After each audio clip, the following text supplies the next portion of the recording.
Okay. Right, welcome back. Last time on Winter Everlasting, Octavia ordered her goblin horde, giving many instructions, hoping that they carry them out to her specifications to help deal with some of the branching side quests There's a lot of them. so the party can focus on more important things. There's a lot of them. Like, there are.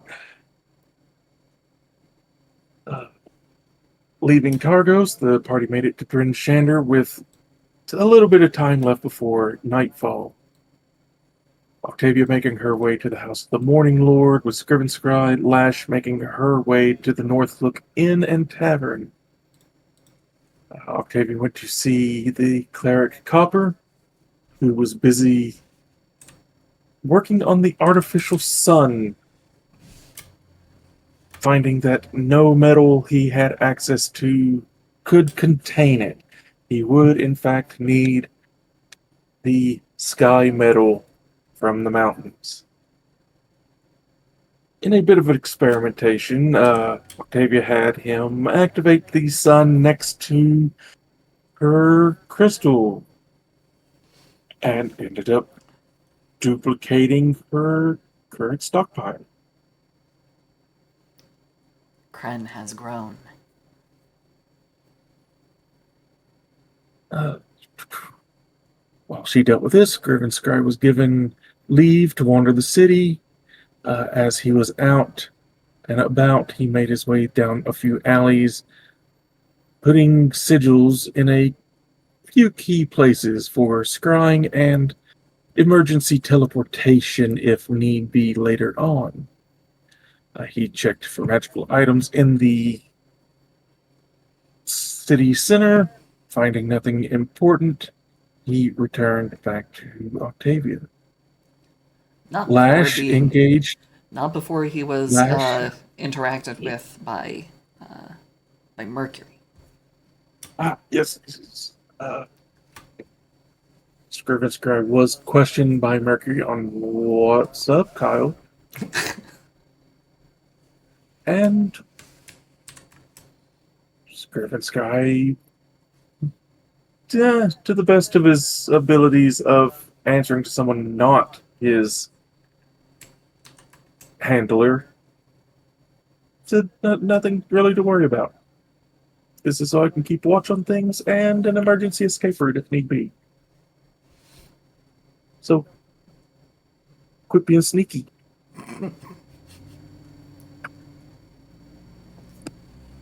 Lash was able to drum up some business at the inn where she got intrigued by a magical puzzle. A ring hidden inside of a giant stuffed fish on the wall. Apparently, it had been put there by a drunken wizard who had taken it from his dwarven companion, and it has been there ever since. As anyone who cuts the ring out would have the ring teleport back into the fish, and anyone not quick enough to get the ring would have their fingers bitten. With a bit of help from the haste spell, Lash was able to retrieve the ring, which held the sigil for the controlling dwarven clan of the area. And Lash was informed that showing this ring off would get her a rather queenly welcome at the Cairn should she ever visit.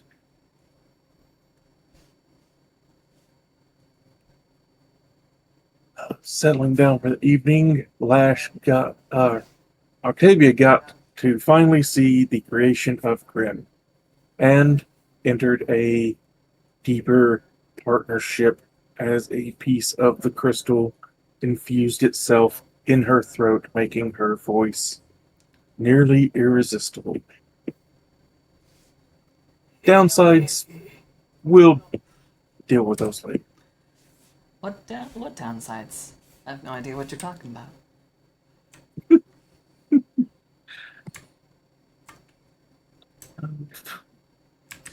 The next morning, the party was able to retrieve an amulet that would help free the ancient white dragon from the influence of the gloom who is controlling her deceased husband.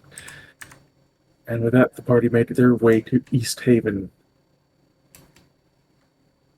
On the way, they were ambushed by the beast, although ambush might not be the word when an angry thundercloud materializes above head.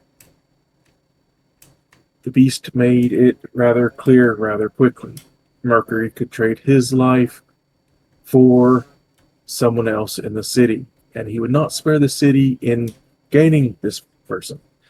Mercury surrendered without hesitation, handing over a note and a dagger to Lash before being devoured by the beast. Moving quickly into town after the loss of a party member, Tavia headed to the bank to pick up a few things that were in waiting with her found bank claim check, and Lash made her way to City Hall where she saw the burning of a red mage. At the Gaunt Bank, Octavia was able to collect her items, made a deal to depose Auril and return the Crown of Winter to the Ice Queen of the Winter Court of the Fae, and was introduced to Atropa, the daughter of Mercury, who had come to work on her coming of age ceremony of hunting down a necromancer.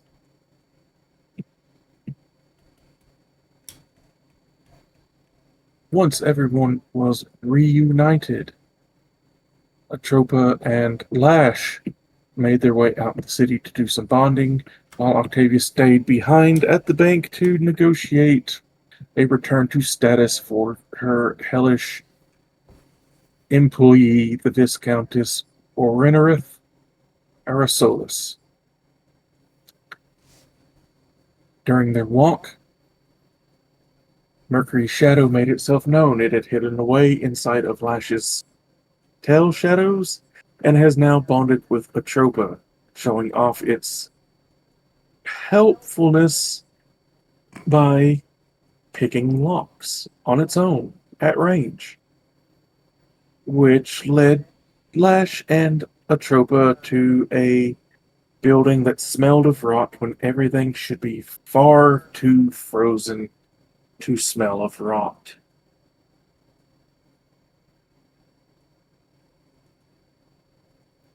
And that's where we pick it up. Lash, Tropa, the door opens into this building. From the doorway, the ground looks dusty. No one has been here in some time. But there is the unmistakable smell of bad meat, sweat, old blood, rotted wood.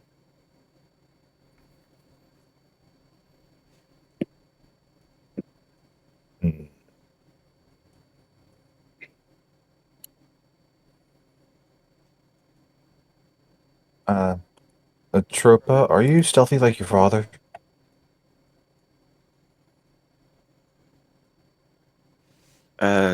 Not as stealthy, but still pretty.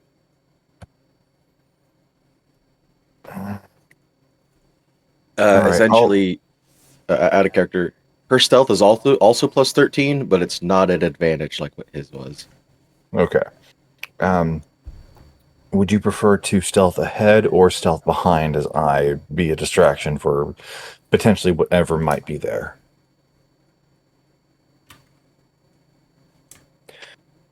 Or would you like to maybe try out a combo that your father and I like to do when we were wanting to not be caught by anybody? Does this involve you becoming a weapon? Indeed. She holds her hand out. Lash will take Atropa's hand, look around to make sure that nobody is looking at them, and turn into her whip form. Just like as Mercury always did, lashes in one of her back hands from her extra legs. An added Or benefit arms. to this is that we can talk without talking. Okay. And she's already focused on what's coming next. All right, so inside the building, as you enter across this hallway, you can see another set of stairs going down that lead to a pair of double doors. There are a few lamps that appear to be lit on the inside of this building. Why there's lamps still lit? Unknown. Who's lighting them in a abandoned looking building? Also unknown. I would like a stealth roll from Atropa.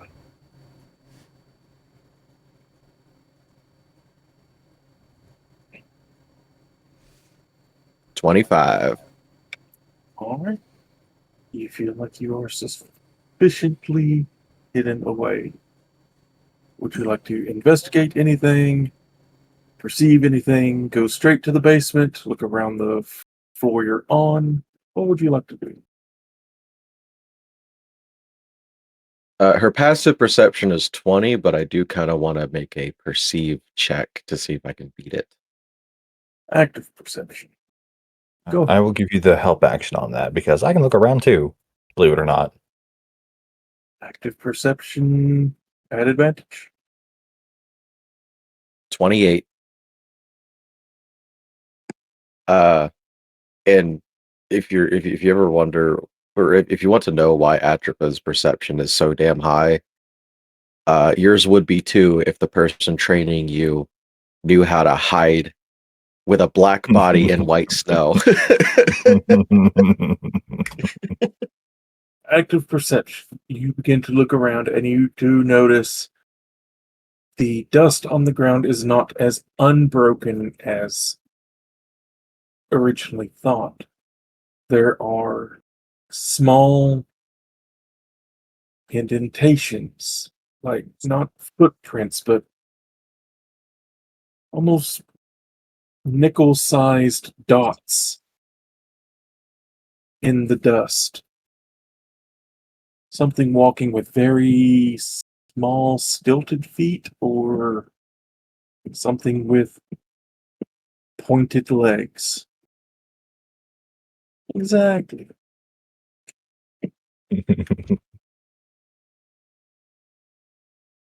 Uh,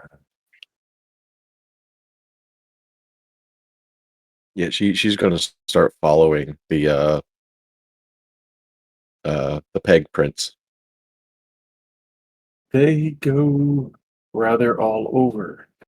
A lot of them go down to the basement. A number of them go off to the left and up. Some of them going to the right. So there's plenty to follow.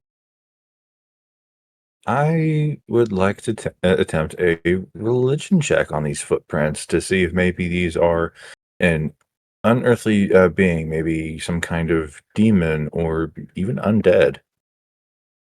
Go ahead.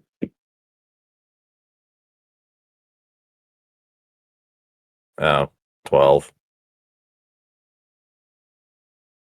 Yeah, I'm not smart. I don't know why I just didn't do a divine sense. Nothing. In fact, yeah, I'm just gonna pop a divine sense. So as an action, you can detect good and evil until the end of your turn. You can sense anything affected by the hallowed spell, or know the location of any celestial fiend or undead within 60 feet that is not behind total cover.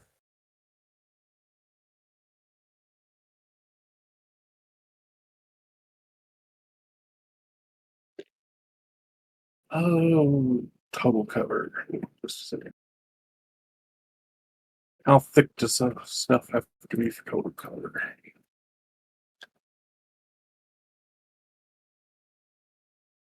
I think if it's like really in this area, I'm not going to be able to pick it up.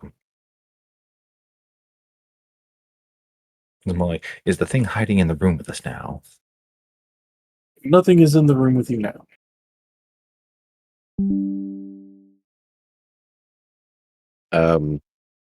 Before they move on, Adripa's gonna put her hood up so that she gets as much of the I know it's probably not going to, do anything for the rolls, but her nature's mantle, she's going to make it to where she blends in with her surroundings as much as possible. She's a white spider in a dark room. You do the math.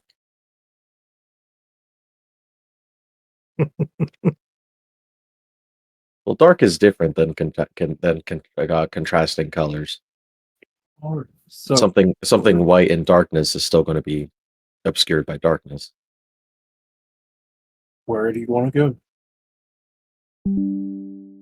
Could I do a survival check to see which set of prints is the freshest to follow? You can Ooh. indeed.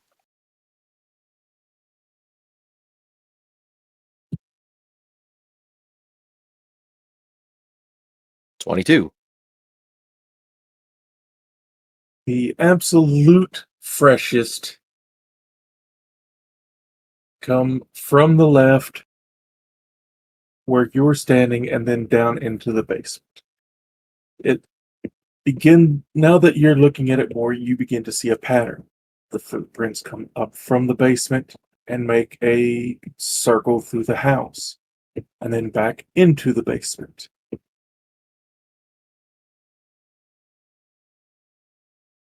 As we continue on, I'll be watching your back. I should be able to sense if even an invisible thing is coming up on you because I do have blind sight out to 10 feet. So if anything's coming up behind you, I'll be able to warn you. Speaking of sights, okay, they didn't add my dark vision to my senses. How much dark vision are you supposed to have? 60 feet. I added it. Nice. But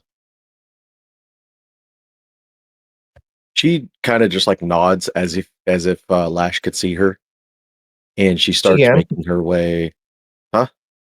She can. She can see you. Even though she's in weapon form, she still possesses all of her senses.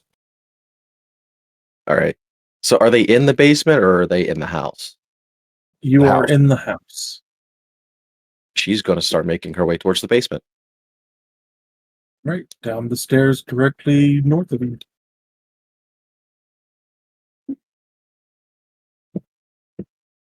And on this next map, there are only stairs at the bottom of the map, so that is where they will be coming down.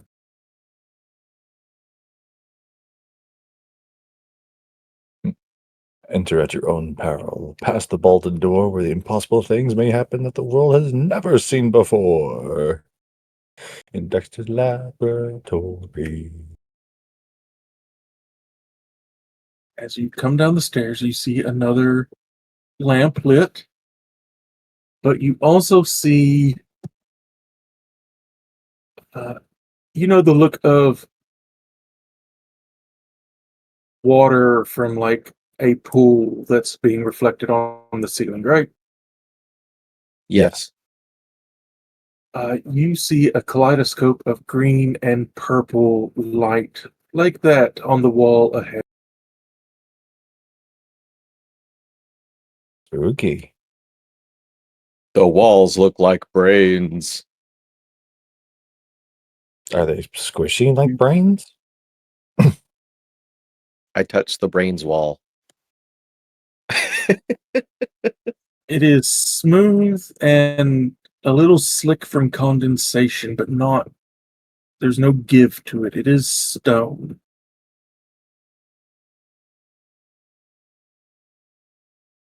Well, gotta love people who have an eye for aesthetics. I have a lot of eyes. Yes, so did your father. And she thinks back to how she had all of them rolling.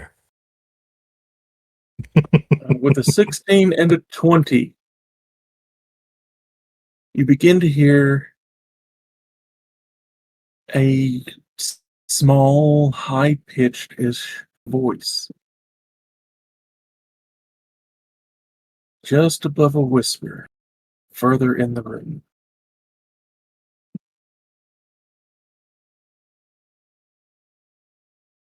Uh, Doctor? Are you back, Doctor?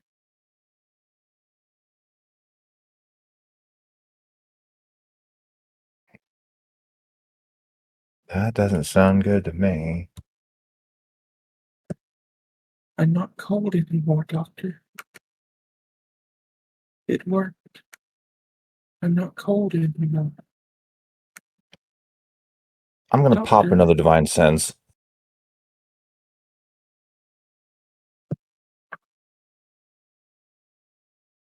Atropa is going to slowly make her way towards the source of the sound.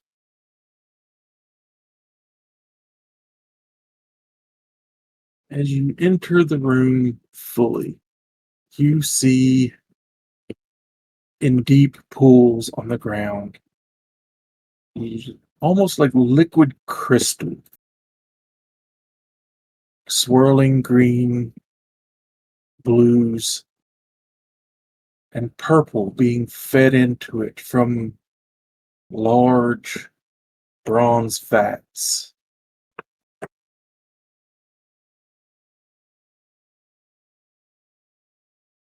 As you rework your divine sense, you do begin to ping undead in the room.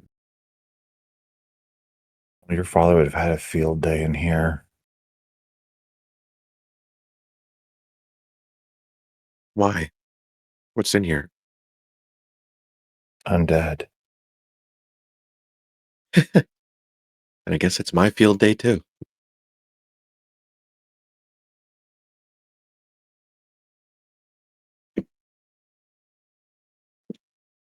From the back of the room, near a large brass circular platform, you see a figure standing. I will put this in NPCs.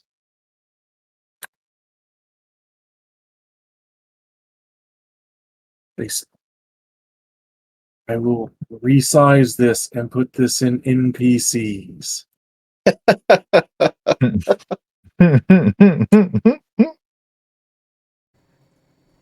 Is it the one that I think it is? And the beast is so No. diabolical. Oh lord, No. no, that's new. Okay. Standing stock still, hands folded in front of her, the brass dais, is a brass woman in a maid's outfit. Her head is slumped forward. She looks to be asleep. Further to the left, you see another vat with purple light coming from inside. And the voice once again calls out, coming from it'd be the glowing vat in the upper left corner of the room.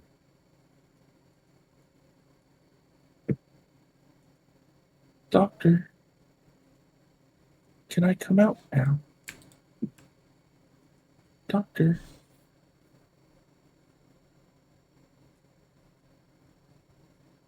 I take it my undead ping was coming from the vat there? From the vat and from a few of the cylinders around the room. Each one on the front seems to have a door on it. Okay, so each one of those big looking coffin tubes holds an undead, and the one speaking is also undead.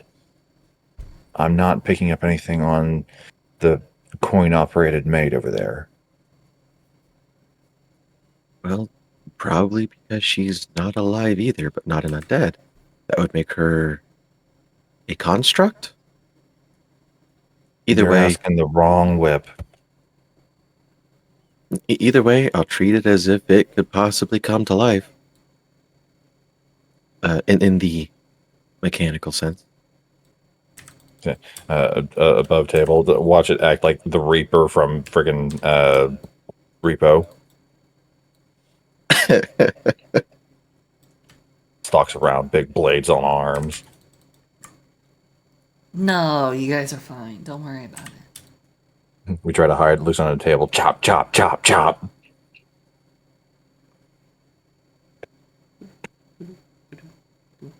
But yeah, I'm just trying to keep Atropa as informed as I can with my divine sense ping.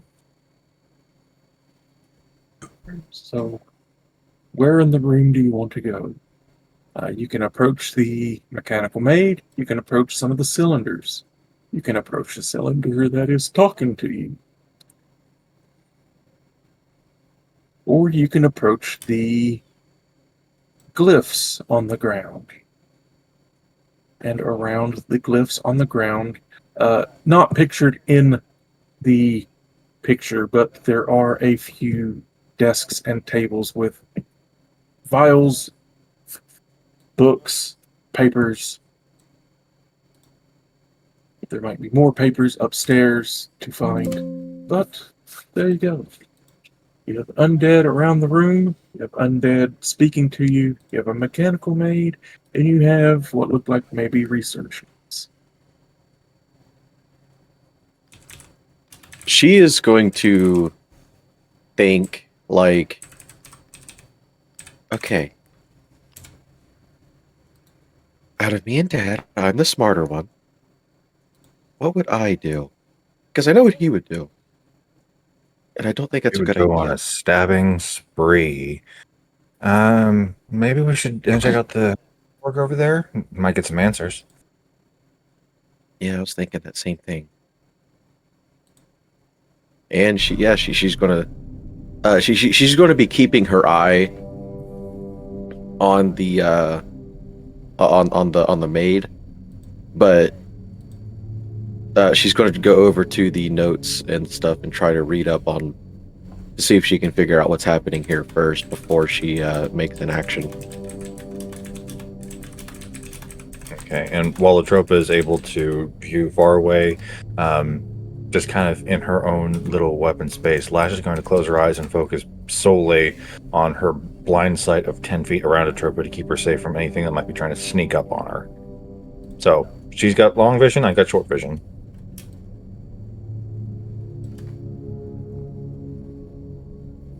Make your way up to the sigils and research area. Roll me an investigation to begin rifling through paperwork.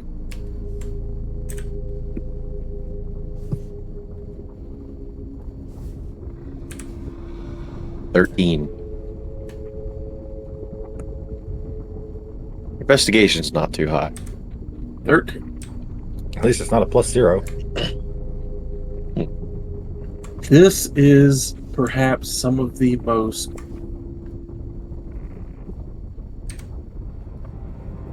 infuriatingly big words for the sake of big words writing you have ever read. If ostentatious someone was a who- personality trait. The person who wrote this was either quite insane or very, very brilliant and also insane. You do catch a few words that you do recognize. Necromantic infusions.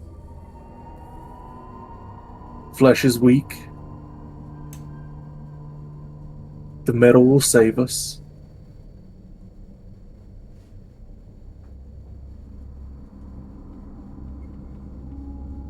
You might have to have someone with a more learned go over these notes, but you do find some diagrams. You do find a little bit that might not make too much sense to Atropa, but mention of A green crystal, when mixed properly, acts as a wonderful energy reserve. And on the desk, you find 2 green crystal shards. Lash would recognize the green crystal shards. They look like the shards. Octavia has some of those. You Wait. also find a shard that looks like this. It is Ooh. deformed looking, purple, sickly looking almost. Ooh, I don't think she'd like the purple one. No. I seen the title for it. Ooh, that's ooh. No cheating. No looking at the titles. So, Well, I'm kidding. it's more like I know what it's capable of in a spellcaster's hands. But your father and I have been collecting some of these green crystals for Octavia. I haven't really seen her do anything with them though. Aside buy a whole new tiara that is just like the same color as them. Atropa is going to collect all the papers that she sees on the table, and she's going to touch one end with her finger to apply web to it, and then wrap a web around over the top to make a makeshift paperclip. And then she's going to take it and all the crystals on the table, basically everything on the table, and put it in her bag of holding. one of the last notes that you do pick up is wrote much less thesis-like and much more common, and it is the last one that you do get wrapped up. You see,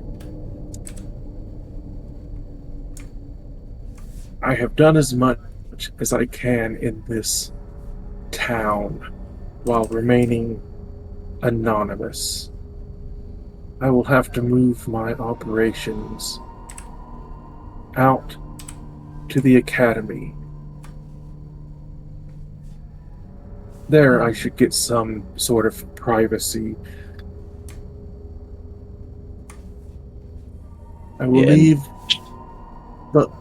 Balana to keep the house reasonably well kept and keep the failures in check until my return. Failures. She's reading this, in her head aloud so that Lash can hear what she's reading. The other undead in the vats? So, character me is greatly assuming that I know what this is. But would this be something that Atropa could roll a history check for? Because if I'm correct in assuming, she was taught this stuff. You can. Chromancy. Well, not just that, but their history and how they were created.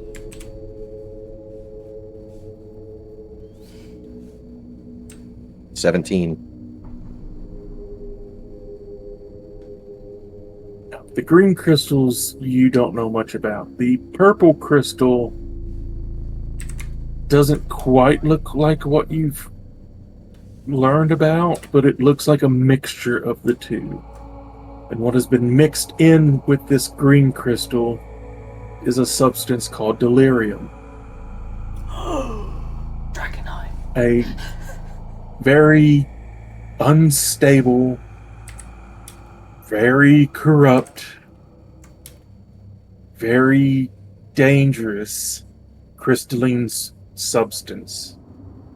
And he's been mixing a large quantity of it.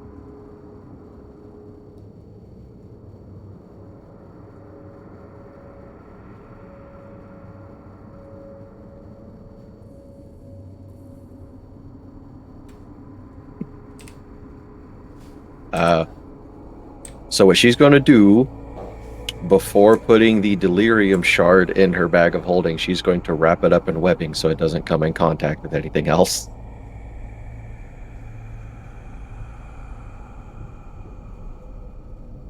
Just Spider-Man Dr. Pepper can shoots it off the table and just spins it up in a web.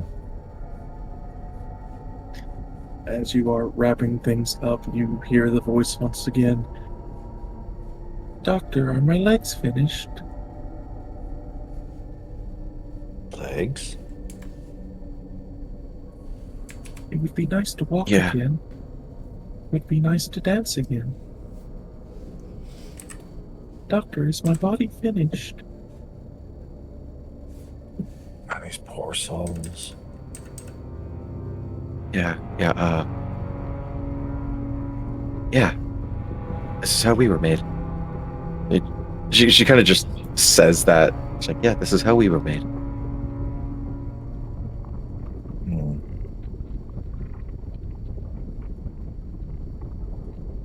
Yeah, she's gathering up as much as she can from all the tables that she sees, because they still see through multiple tables. And her idea is, she might want to go back to the bank where Octavia is and Scrivenscry and see what they know about this kind of stuff.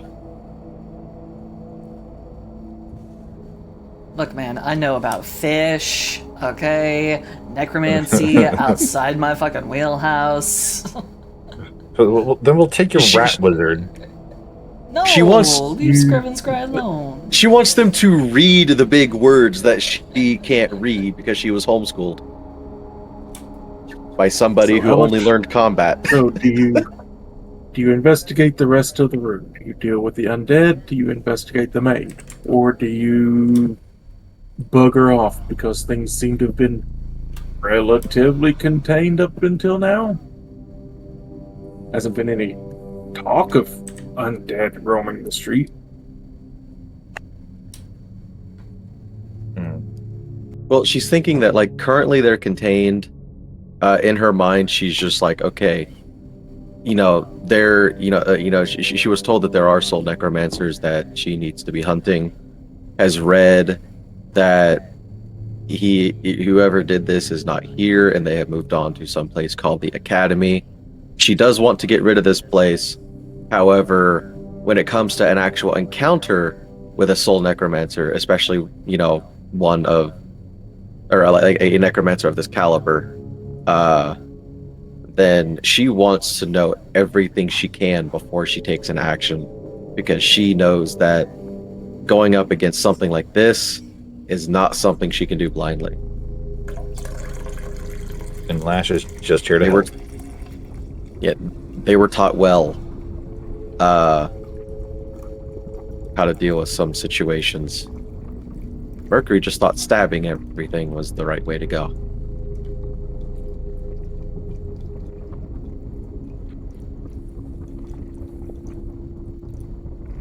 So will you stay or will you go? Will you stay or will you go? And also, Lash, in the back of your head, you hear a very soft whisper. Whisper that you haven't heard in some time. A whisper that seems to enjoy taunting you with very cryptic, very vague messages. Well, this time you don't get cryptic and vague. You get slightly snarky and bratty.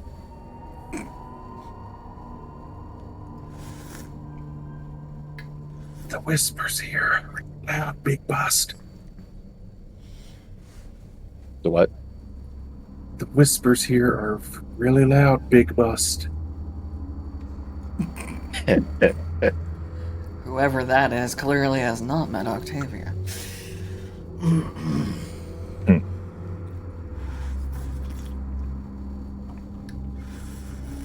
This seems to be the voice that has come from the hammer from time to time.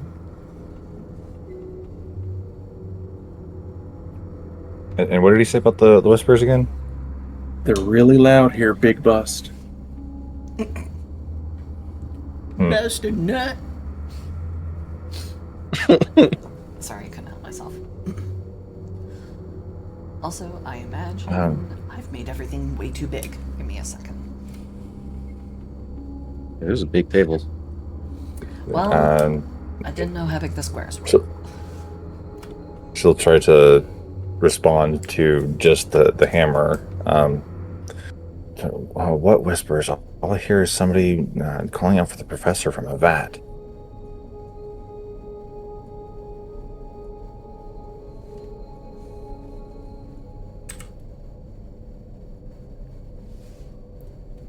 You don't get a response. Do you begin to listen closer? Yes. Give me a perception check to begin listening out into the area. 25. That was almost a nat 20.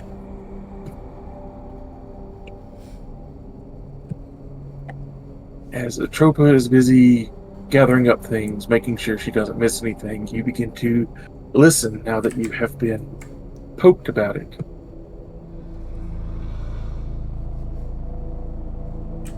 You begin to hear... They don't make sense. It's the mumbled whispers of just noise. Like someone trying to speak, but they don't remember how words are made, what words mean. And no words come out above a whisper.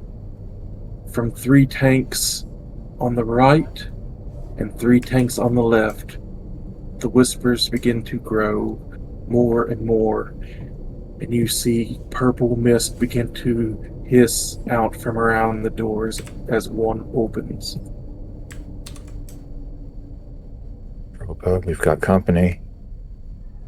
And I will put what you see stepping out of these vats look like.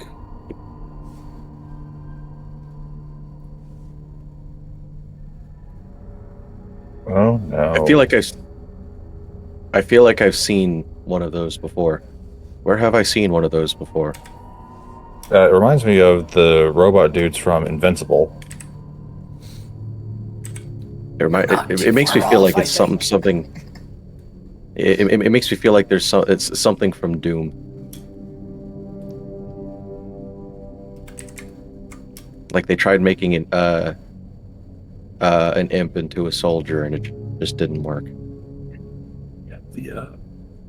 The lower 3 on the right side and any 3 you feel like on the left side.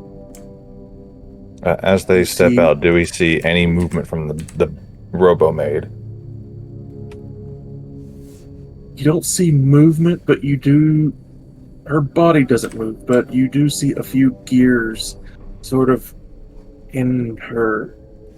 Well, only real way to say it is her bust region beginning to stir as if she is reacting to these things waking.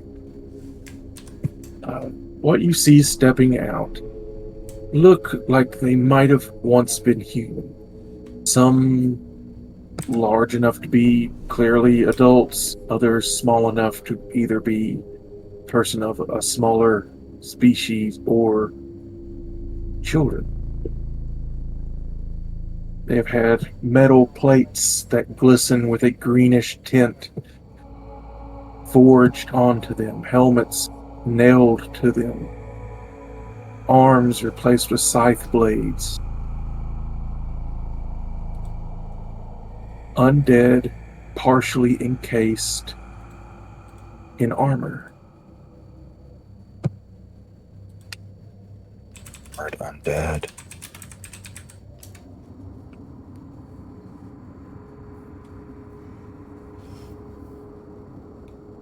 Intropa, depending on how the maid cleans things up, we might be a little late to catching up with Octavia. That's perfectly fine with me. And She pulls out a regular looking dagger that looks kind of shadowy. This is her Jinx weapon. And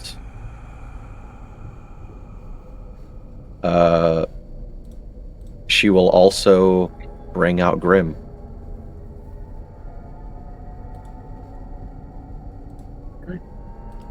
If you are fighting, please roll for initiative.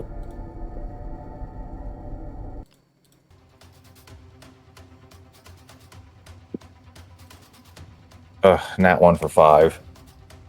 Ooh, 18. Do you have the alert feat?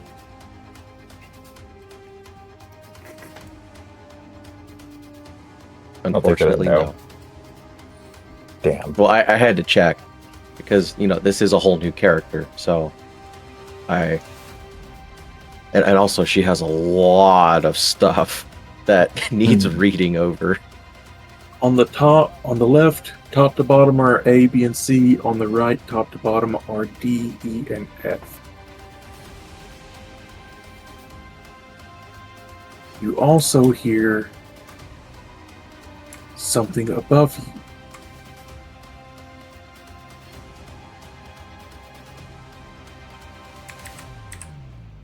But we'll get to that when we get to that. Right, first up in the initiative round is Scrap Reautomata E.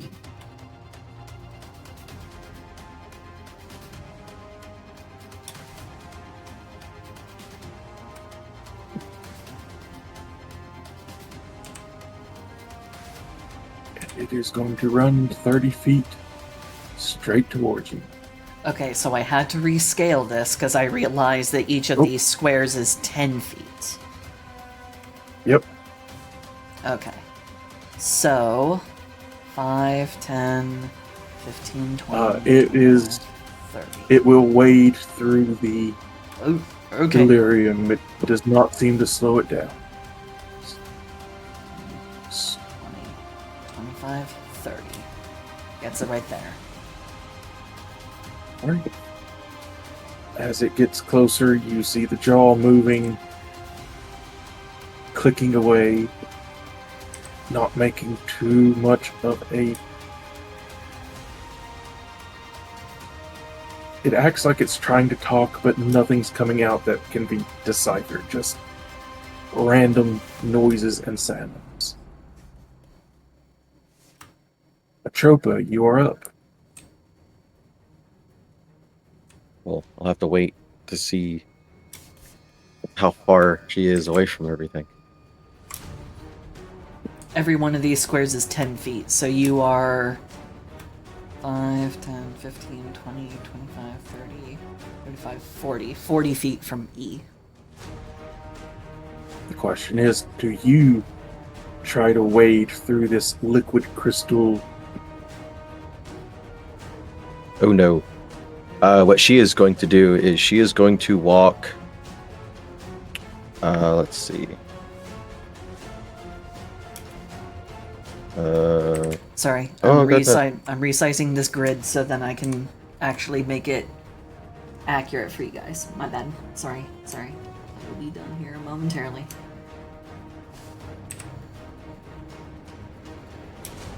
Okay.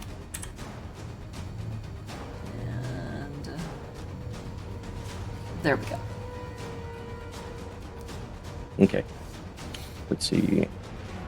5, 10, 15, 20, 25, 30, 35. She's going to move 40 all the way to the right. Oh, Lash, did but you she's not gonna- unweaponify? That has to be a thing on my turn because transformations are in action. Gotcha. So for now, Atropa's still carrying me. Okay.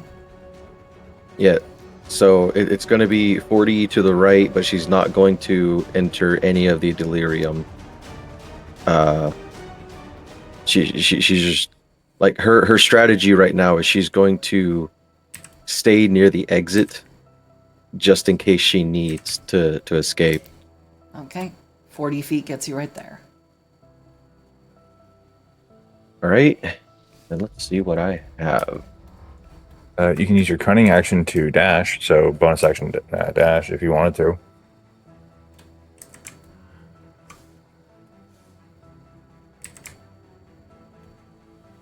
I think this I'll give you type another of 40 ranger feet gets some movement. things to do. Oh, with but I bonus keep. action. Yeah, that's right. You're ranger, not rogue. Well, half and half.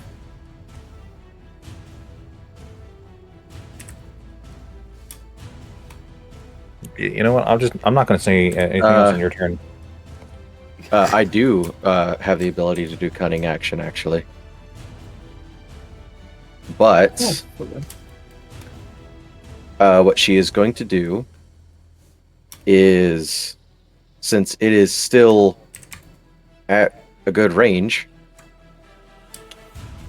she is going to attack it twice.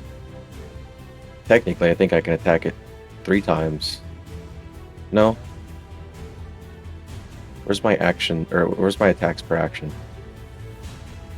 Oh, there it is. 2. But I don't have anything in my offhand. Unless they get close enough.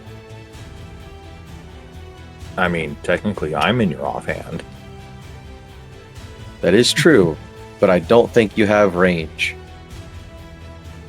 No. Or, yeah, at least enough range.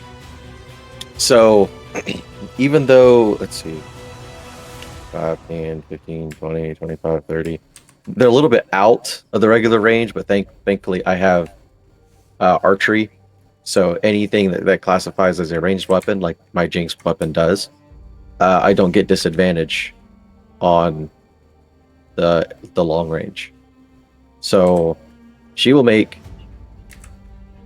2 strikes. So 2 attacks with her Jinx weapon. I guess to save the hassle, I'll just roll it in D&D Beyond. 25 to hit. Hit. For 9 damage.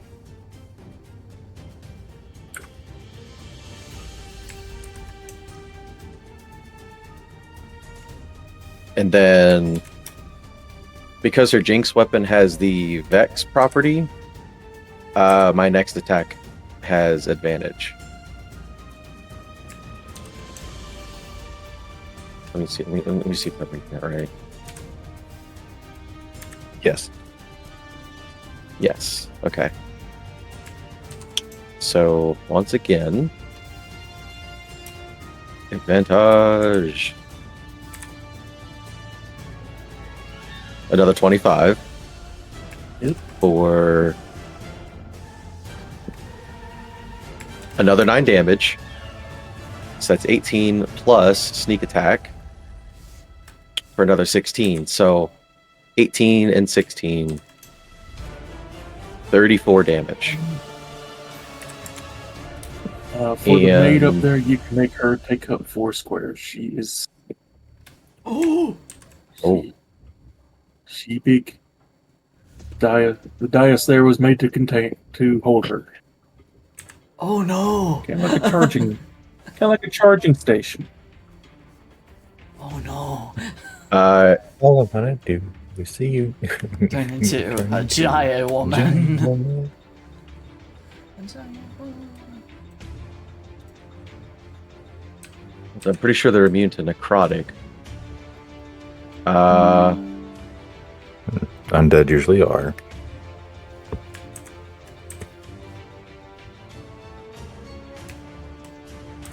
All right, let me read up on Grim here.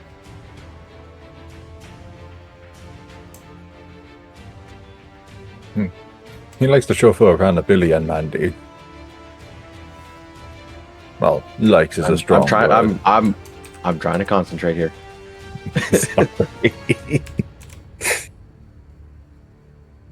I can use a bonus action.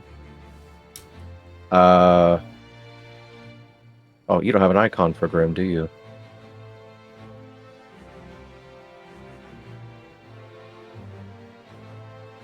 Grim is in the character intros and art. Oh yeah, It's the shadow. The puppy. Yeah. Shadow Doggo.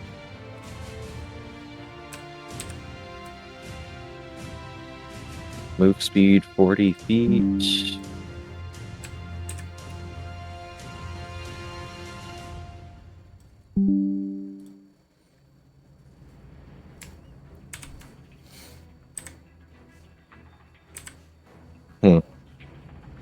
Well, I think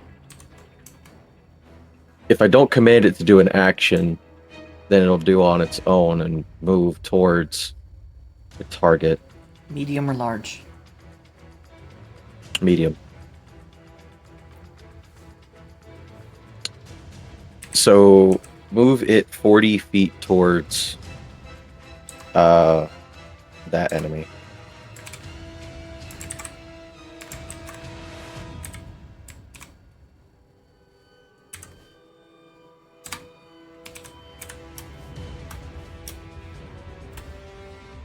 Yeah, because it says in combat, Grim acts during a turn. It can move and use reaction on its own, but the only action it takes is dodge action unless you make a bonus action to command it to take an action in its stat block or some other action. So, yeah. Oh, is it right next to it? 40 feet will get him right up there. Oh, okay, cool. Then, yeah, I'll use bonus action then. Okay, Grim, where's your sheet again? Wow.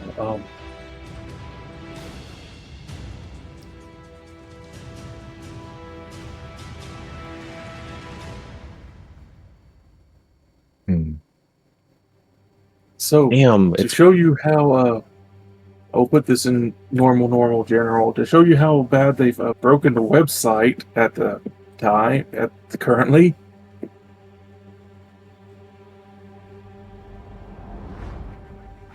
wow.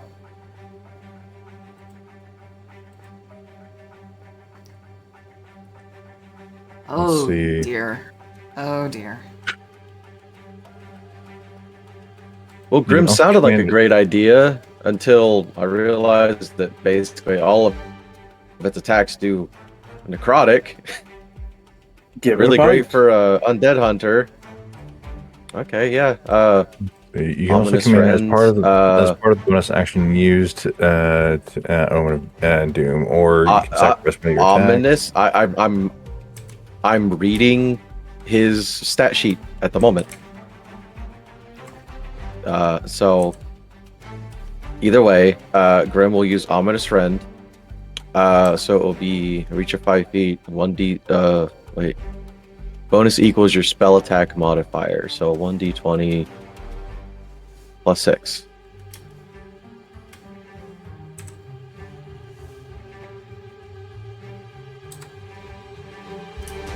For 11.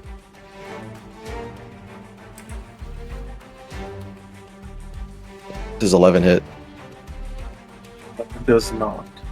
You watch as Damn. your grim companion reaches up to bite at this, quite frankly, abomination, and the fangs hit the metal armament on the arm and do not pierce through. Damn, that's my turn. So at the end of your turn, we'll get to that after.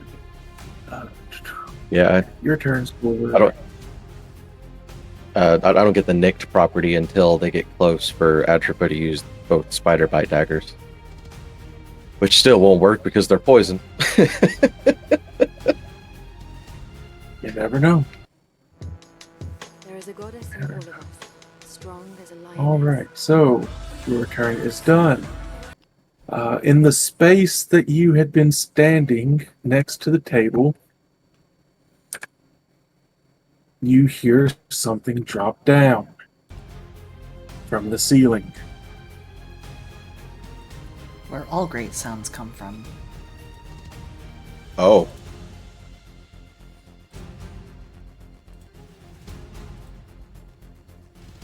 That looks like a. Flash, your detect undead hadn't been picking this up.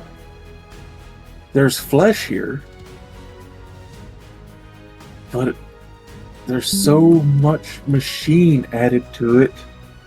It might not count as undead anymore. It might not be undead anymore. The flesh you see is bruised from, well, being dead for some time. It is a very small individual, arms, legs removed, replaced with a large syringe, hooks, knives. You see an empty vial on the chest that looks like the hose work runs to the syringe. And on the face, a childlike mask has been nailed.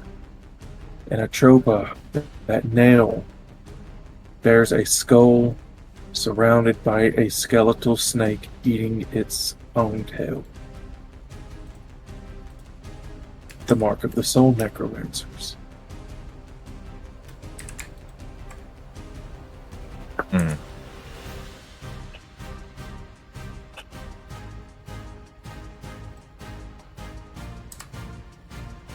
I think this battle music might be too upbeat for this situation. This is Yeah. Atropa's just going to like think in her head, just Tulash, just this isn't good. This is downright evil. No, I mean, we're not in a position to have a good fight here. So, should we plan on running? I've got a spell for that. Well, yeah, I have plenty, but save your spell slots. Just trust me. Right. The Innocent Harvester is going to run up to you, 40 foot of movement. And it's going to, you see the hook-like hand open up. You see a locking mechanism activate as it tries to latch onto you.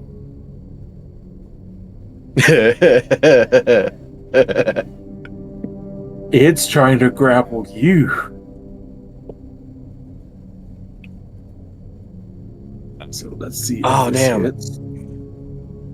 So is I this don't think a saving 11 throw or- Oh, yeah, I Does 11 forgot. It's not. It's 11 does not. But I forgot that this isn't the character that that I thought had a certain thing that would have been hilarious. Oh, grappler? No, it's not. Or I thought Atropa had Krell's rupture, Ah. but she doesn't. It will try. We'll try to latch on again. Does a 20 hit? No, Takes after her daddy. it takes after her dad. You Atropa's watch armor this class thing. is 21. You watch as this thing tries to latch onto you. Every time it strikes, you watch the hook-like hand snap shut and lock like a pair of handcuffs before it twitches the wrist and it reopens.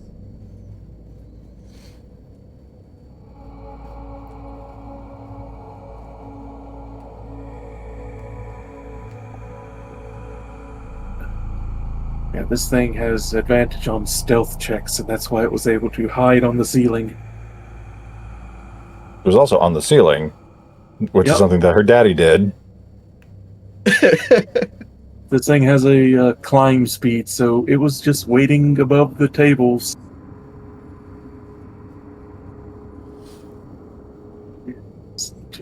All attacks. Right. Scrap Reautomata D. Move 30 feet towards you. D. 30 feet. D. Okay. Yep. It does not seem to care about moving through the stuff.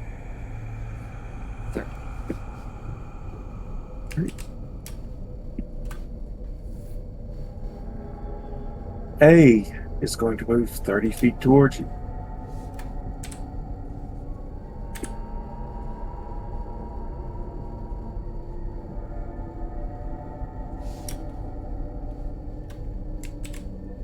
C and F are going to move 30 feet towards you.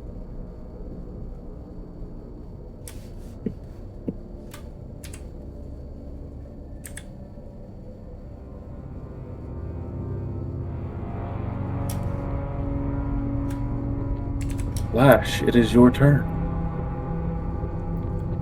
Subtle spell, activate warding bond. Atropa, you get a +1 to your AC and all of your saving throws, and that's all you have to worry about. Let's see, bonus action. I don't really have anything good that I can do with my bonus actions at the moment. I'm not transforming. I'm staying with Atropa. That's my turn.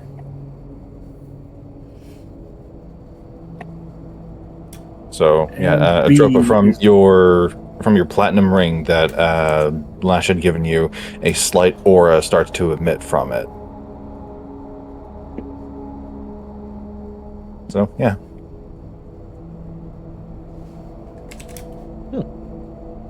I did not know that I had a platinum ring. Yeah, Lash had given it to Atropa last session, so a couple of weeks ago. All right, top of the round. You begin to hear steam hissing and gears spinning up from the maid. She appears to be powering up slowly. You think next time it runs around to her, the boot up will have begun. Well, Watch her will be have scary finished. fast. Ooh. Scrap Automata E. After taking enough damage, you see some of this green purple liquid leaking out from hoses underneath the flesh. You watch as this liquid ignites, engulfing it in flames that it does not seem to mind.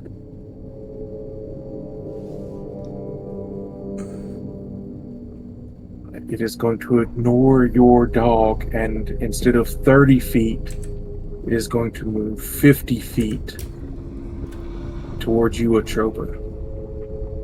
As you see the hinges in the legs heating up.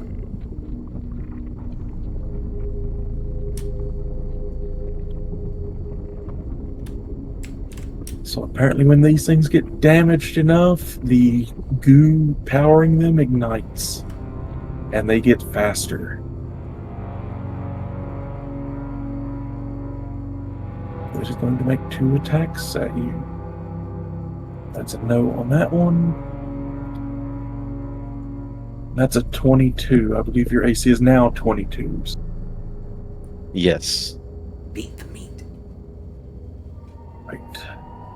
So it attacks with its scythe-like arm. That is 11 slashing damage, and because it's on fire, an extra 10 fire damage. All right, so what would that be halved? Because half of that goes to her and half of it goes to me. So that'd be 10 total, because 21. Yeah. Okay. Yeah, we'll round down on these, so half would be 10. All right. Reaction from Lash, Channel Divinity, Rebuke the Violent. The one that just attacked her and hit her needs to make a Wisdom saving throw, DC 17. Not going to be difficult for it because it has so that's a 2. Total? Yes, total 2. Okay. It now takes 21 radiant damage. 21 damage. You watch as the insides of it seem to burn up with the light, and it falls backwards into the sludge.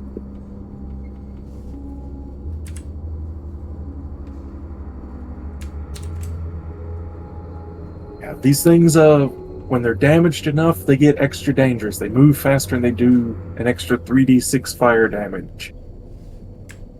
Ooh.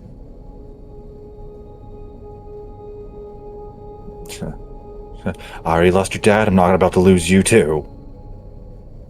Tropa, your turn. Don't say- You've got a creepy little cherub child thing behind you and armored almost undead in front of you.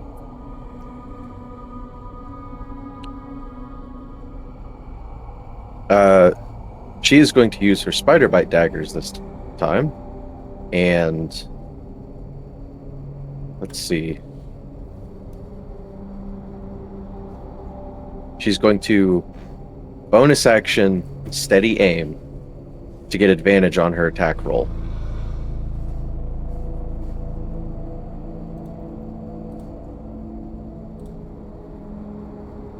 .24 to hit Hit. for 7 damage. And then nicked property.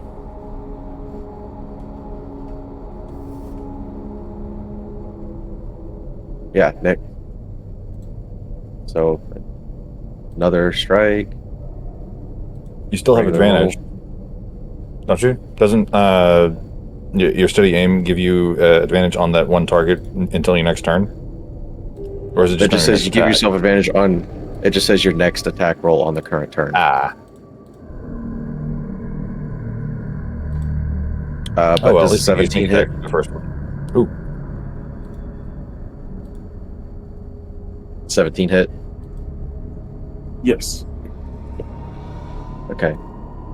For 8 damage, so that's 15 plus sneak attack, wherever it is.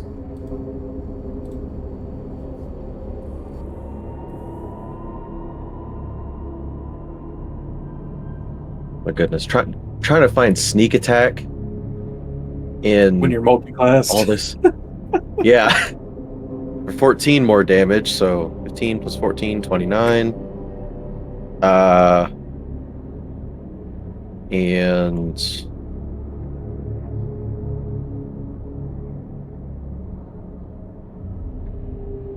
let's see.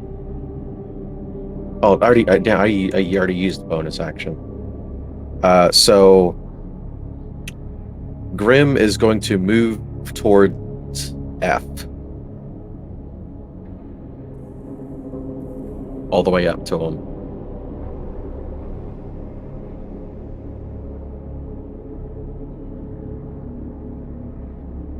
And Atropa, since I use steady aim, I can't move. All right, that's all she can do. Man, I really need to start planning ahead. Alright, the innocent harvester once again is going to attempt latching onto you once more. It's a no.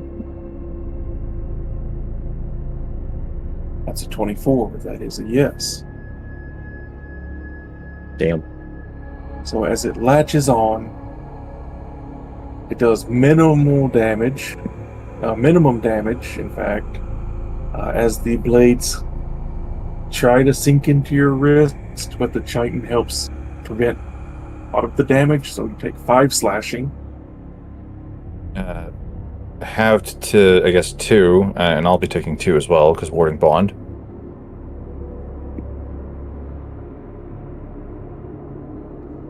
Now comes the bad part. It has successfully latched, and it's going to attempt to use the syringe on you.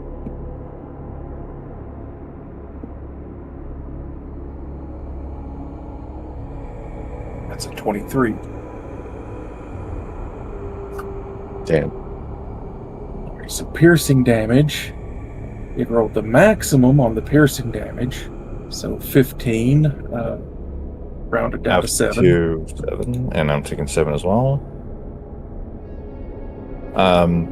Reaction, it needs to make a wisdom saving. Oh, no, I don't have my reaction back yet. Shit.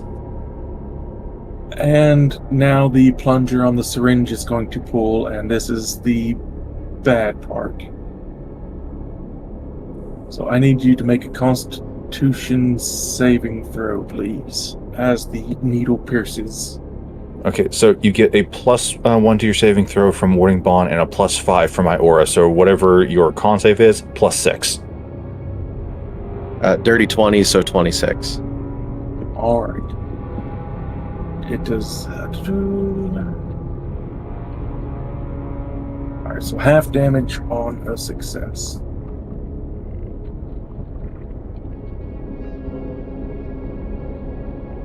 So 32 halved to 16, and then Warding Bond halves that again to 8, right? Yes. And I take the other 8. Behold, I have made you tanky. You watch So as your... Atropa is. She's going to think to Lash. Do you want to stay and fight, or do you want to go? Get us This out of hurts. here. Get away. Get safe. Damage on that was 8. You watch as some of the flesh on this thing begins to knit itself back together as it drains you. Luckily, you succeeded the Constitution saving throw, so you're not paralyzed.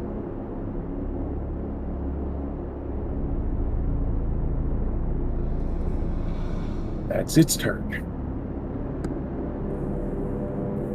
D will move 30 feet towards you.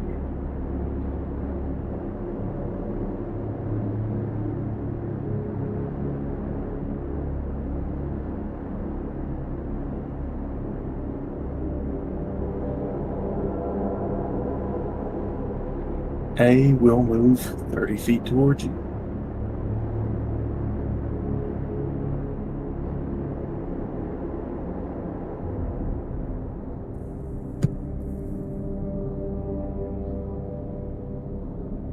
C and F 30 feet towards you.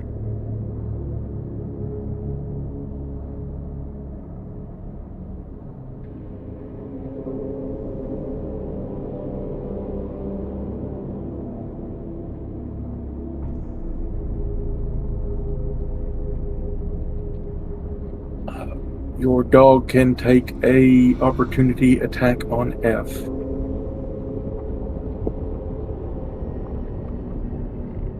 I don't know if Grim can take opportunity attacks. I will grant him one, simply because that's how things usually He's a good work. boy.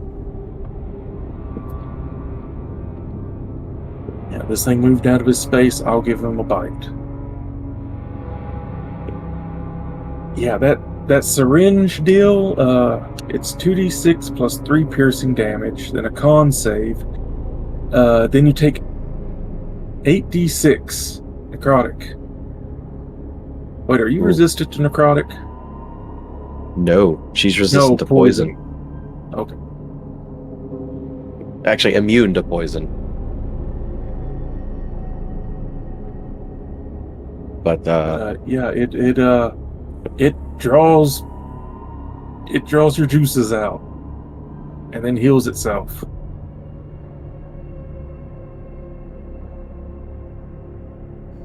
And it's still grappled. Grim does not. Yeah, Grim does not hit that with a nat 1. Again, this green metal that these things are encased in seems to shrug off your Shadow Dog's attacks.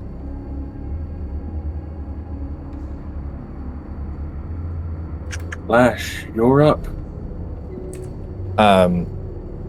Settle spell, casting haste on Atropa. Increase your AC even further by 2 points. Your speed gets doubled, and you have an extra action on your turn. If you take the attack action with it, it only gives you 1 extra attack. Let's see. Is there anything else? That would also let you, I think, triple dash. Wait. Dash. Don't I need to make checks to get out of grapple? On your turn. Okay. Yeah, your AC is further increased by 2. Your speed is doubled. You get an extra action on your turn.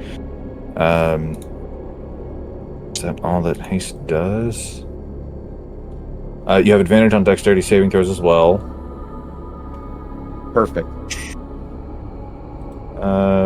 And for that extra action, if you take the attack, you only get 1 weapon attack only. You can dash, disengage, hide, or use object action. Blah, blah, blah, blah, blah. Okay, so there's my action. No, that's not gonna.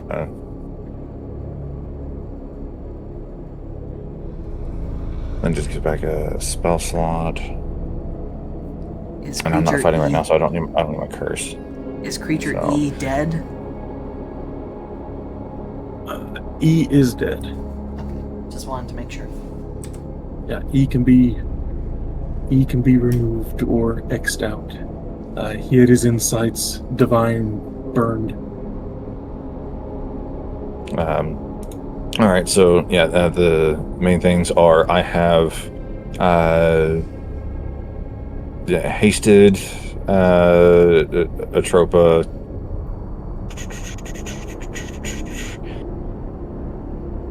I think in the past you let me use my bonus action to lay on hands since I'm being held, right?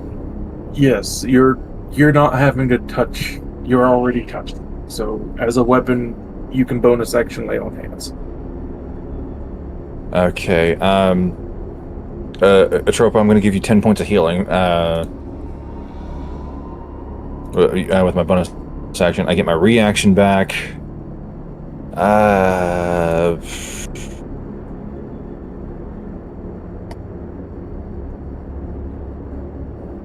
That's all I got.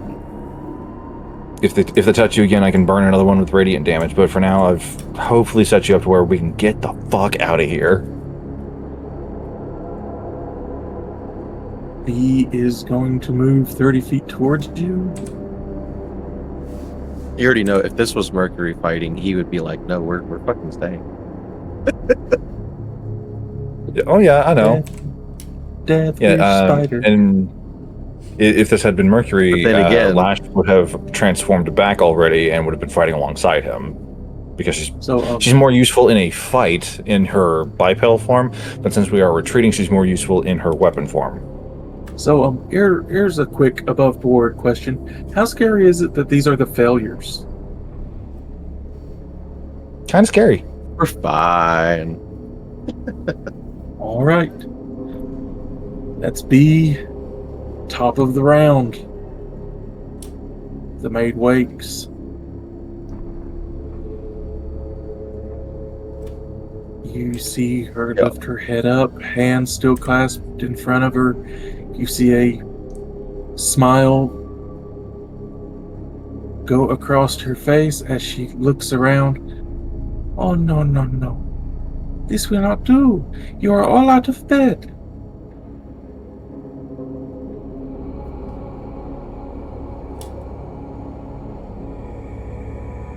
She Yeah, also, will if it's for move. Mercury. She will then, move 60 I'll be dead. feet towards the glyph on the ground. 20, 25, 30, 35, 40, 45, 50, 55, 60. She booked Indeed. it. Oh shit. You watch as those 4 skeletal legs carry her, 4 spider-like legs carry her very quickly to the edge of the circle. Now, children, back to your beds. The doctor is not here. You are not well. She will reach down, place a hand against the glyph. You watch light appear in each of these creatures' eyes. A deep purple light. They go slack, and they begin walking back to their tanks.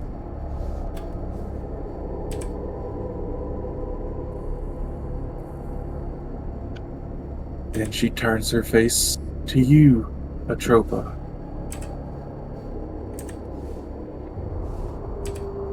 Are you looking for the doctor, little? No, he's not here.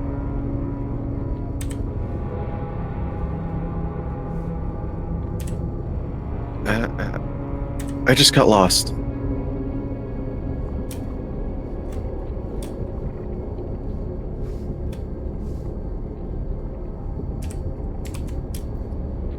Oh, has No Babyface released Atropa? It does release Atropa. And it makes its way to the wall and skitters back up to be above the tables once more. When Atropa is released, Lash is going to use up her other sorcery point to subtly cast one of the last two invisibilities that she has, and Atropa is now invisible. And Lash just goes, "Run!"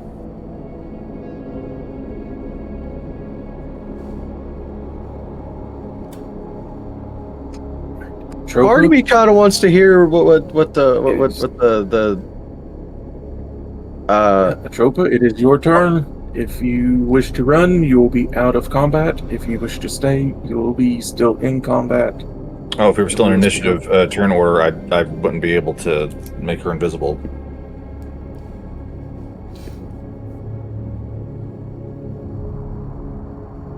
Okay, So I'll just well, get that sorcery either point way, back. We will say that if Atropa decides to leave, you can get her invisible, as you will be out of turn, and you can magic. Yep. But until then, well, hold on. I Okay. said until then, yeah. I'm not about to take agency away from you. Just give me time to see what I have to be able to do on my stuff. Even though I read over my stuff, I still forget very easily. I mean, you forget stuff that I tell you, like, the moment I tell you at times. Yeah, because like a lot of the times I'm trying to read my stuff, so I don't actually hear what you say.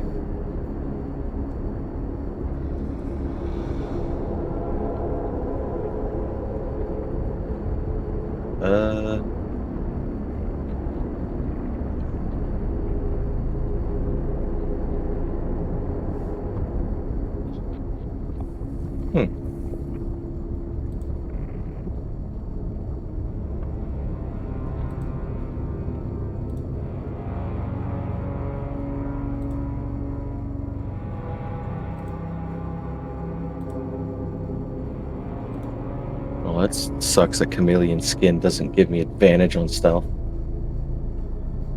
But either way, yeah, I guess use up that invisibility slot. She's gonna be heading on out. Okay. So I'm using my last sorcery point for subtle spell and making Atropa invisible as we make like a librarian and book it. Do you look back as you run? I can. Even invisible, her eyes track you. Well, fuck. Well, it's good to know. Yeah, and she did retract Grim before they left. I'm pretty sure once you get far enough away, you just kind of desummons, right? I don't know. Running up the stairs, you reach the ground floor. You hear the sound of metal feet hitting stone behind you. She's following. Uh-oh.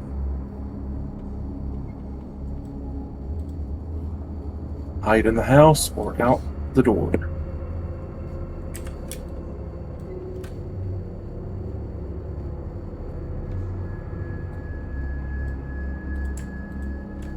Hmm.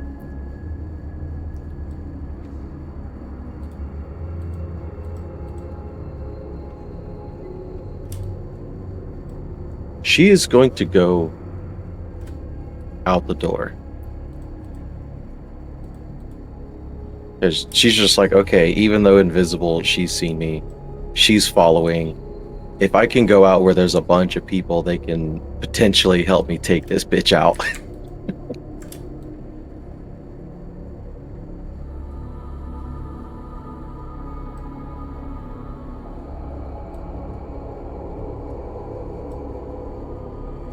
Also, Lash can potentially hear Atropa's heartbeat going at about a mile a minute.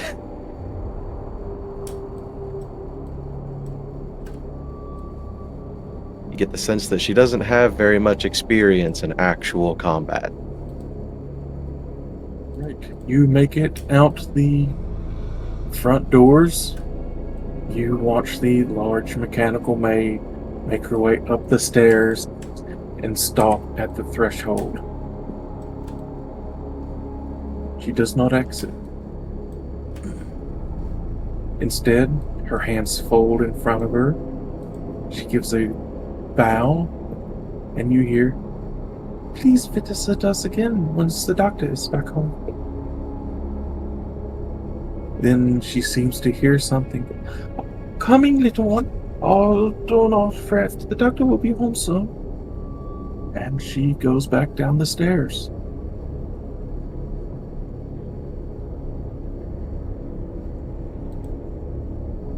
Upon seeing her go back down the stairs, she kind of slumps up against a nearby wall and just starts breathing heavy, like, I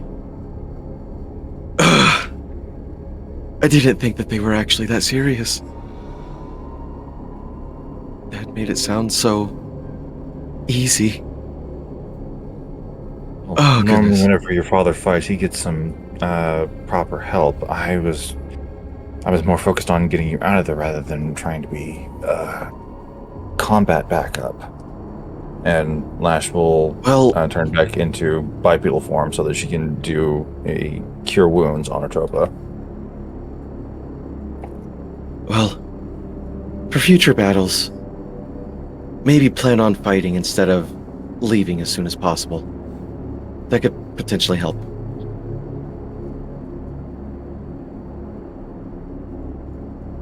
Heal for 10 HP.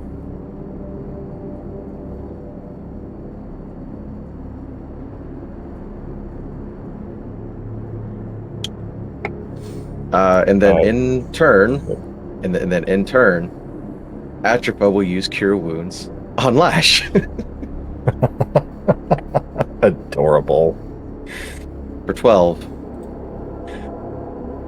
Thank you.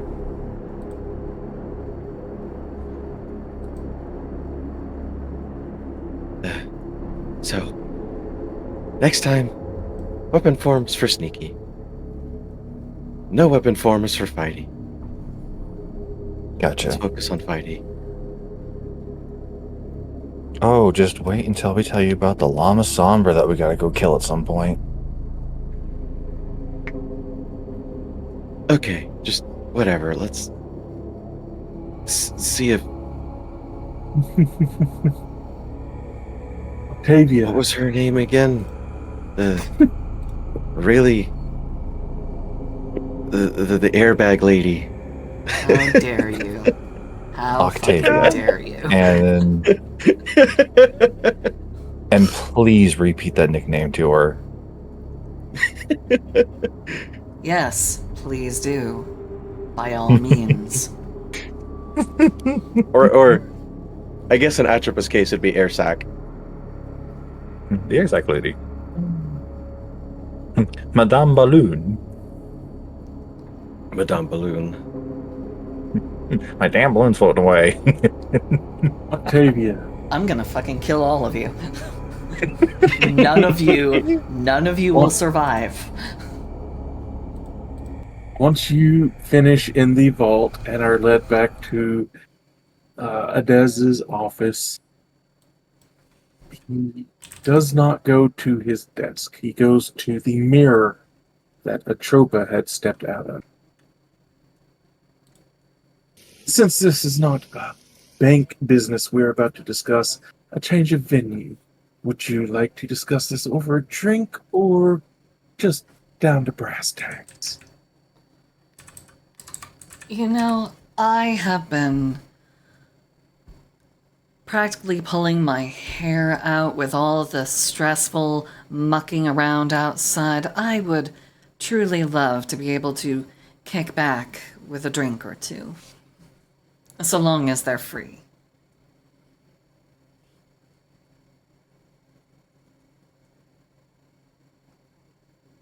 Executive level clientele always drink free. Within reason. Oh, I'm a light drinker. Please, by all means. You see all four hands do a flourish as gold coins appear wedged between each of his fingers. He turns towards the mirror and casts them in. You watch the silvery surface ripple and turn gold before it opens up. Now, I cannot exactly leave the bank, but I will leave you in the very, very capable hands of Amber. She'll be waiting for you on the other side in our executive lounge, and she will guide you to an officer to deal with your employees' issues. Much appreciated. Thank you.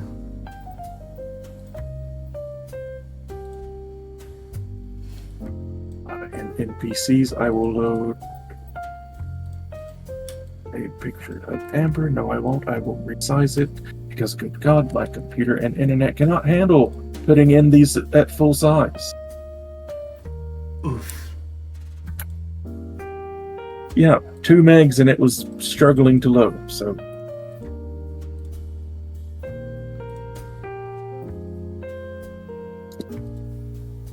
As you step through the mirror, you find yourself in a very crimson and gold themed lounge.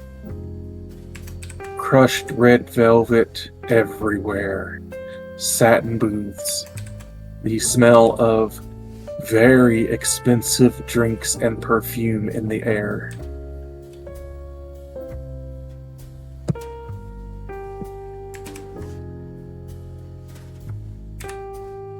And standing just in front of you as you step through the mirror, which leads through a large set of doors, you see a most likely succubus. Gold hair with a few strips of black, a single black horn emerging from one side of her head. She gives you a very deep bow. Welcome to the realms of Fernal, Miss Roth. Please come up to the bar. We'll get you something to drink while you wait for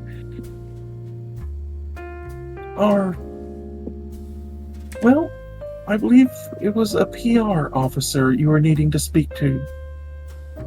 Indeed. And thank you very much for your hospitality. The more you move into the room, the more you see the seats occupied with people. They seem to materialize as you step further in and embrace more and more of the room. People will sit at tables discussing business. People sit at a few chairs playing card games.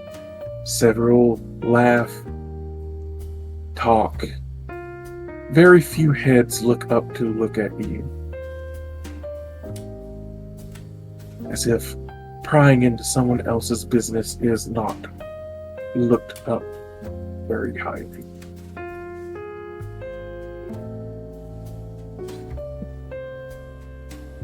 As you take a seat, Amber moves behind the bar top where she begins pulling out bottles for you to inspect. Drink of choice, ma'am. Well, I had myself a fine bit of brandy yesterday. I think I'm in the mood for something a little bit stronger.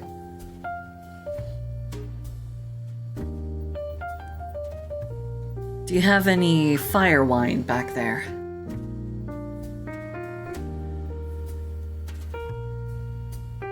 You see her smile grow.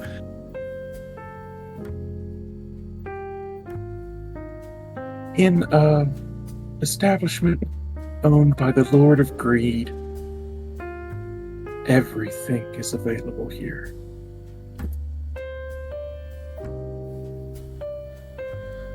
All right, one fire wine. Neat. Scriven Scry, anything for you? You see him looking around, purposefully taking in the face of everyone he can. Like he's either making a list or checking people off a list. It's very hard to tell, but he does kind of wave a hand. No, never check on the job. Especially not to such company. Understood. So just one for me, thank you. She nods and with great flourish begins to prepare your drink. I just want to point out these demon devil things that are like sexy reclining along these like chaise Wow. over here. Yeah.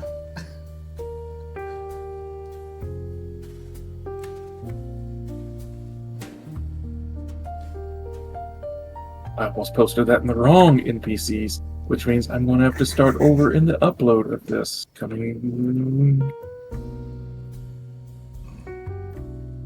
This one. And we're going to go right.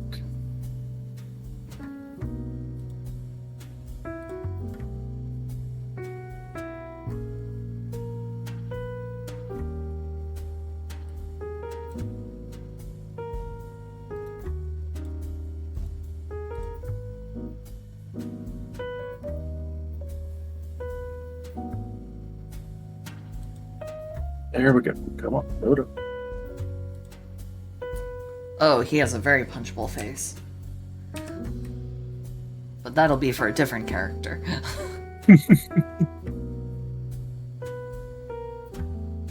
As you sit, you hear a soft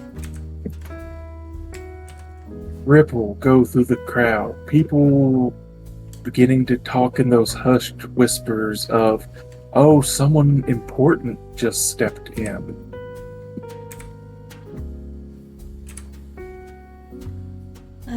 Casually turn my head to face the commotion. You see a drow. Very crisp white and gold uniform. One sleeve seems to be of a woven gold metal that acts almost like armor and cloth. Sword at his side, a bit of a crown around the side and back of his head, with luminous golden eyes. My work is easy because I use ClickUp. Here's how I keep track of...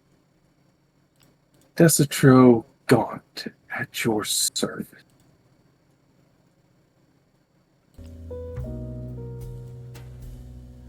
Mr. Gaunt, a pleasure.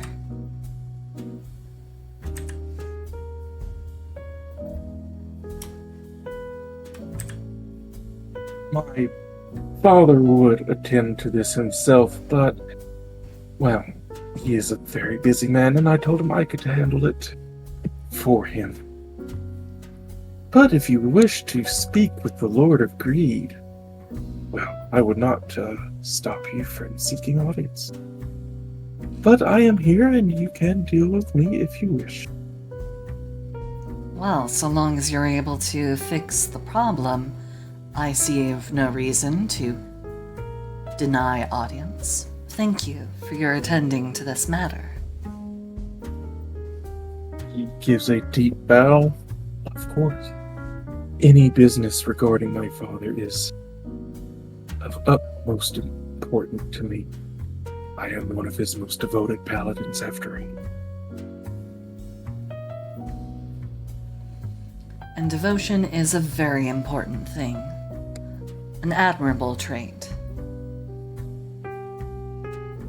Anything for my family. Anything. So, I'm told you have a devil in your employ who has beseeched you to restore her position. What do you know of her damaged position? Do you know why she was cast low?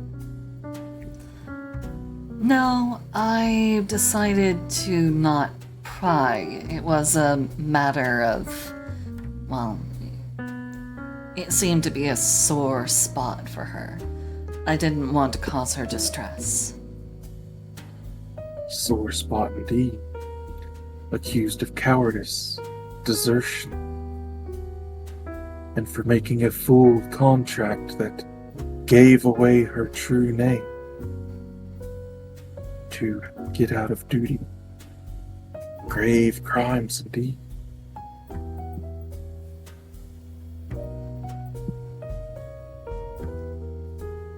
Well, that is somewhat concerning, but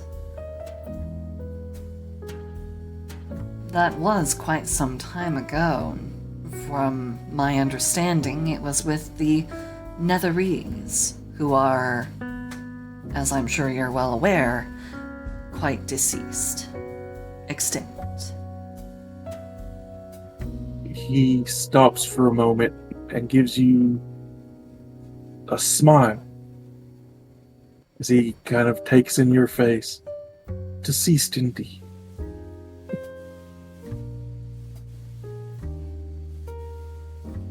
Well, I must say, one of your heritage is quite intriguing. Of Fey and Elemental blood, if I'm not terribly mistaken. You seem to have done your research, or you have quite a bit of insight. It is true. My mother was a boggle, and my father a married. Sordid story aside, I take great pride in both sides of my heritage. Pride in one's heritage is very important. I take great pride in mine. Son of Arch, Devil of Greed, and of one of the few matriarchs who sees me not as a tool, but as a person. Oh, she caused quite the scandal in the Underdark when she proclaimed her sons equal to her daughters, especially those born of God to blood. That would be quite the scandal. But then again, the Underdark, well, it always seems to be shifting and moving despite stone halls reaching down into the deep. Always moving. Never the same. So, to repair the station of your employee.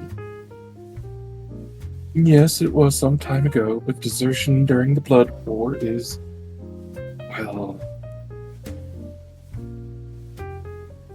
it's amazing she's still alive. We'll put it that way.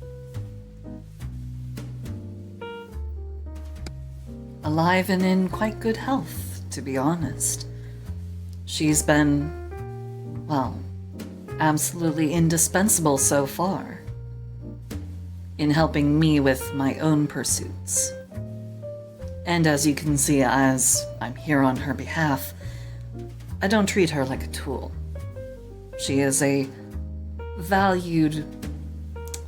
Oh, there's not really a good word for it. We've not had much of a chance to sit down and talk, but when she made mention of all of this hubbub and hullabaloo about her checkered past, it was because I offered to do whatever it took to make her feel valued. So believe me when I say, And there's nothing I will do whatever it takes. Give me a persuasion check. Yes. Negotiations Yes. have begun. A persuasion check. Yes. I'm so excited. I never get to do these. 26, the bare minimum I can get, because I rolled a 3, and then it got reset to a 10.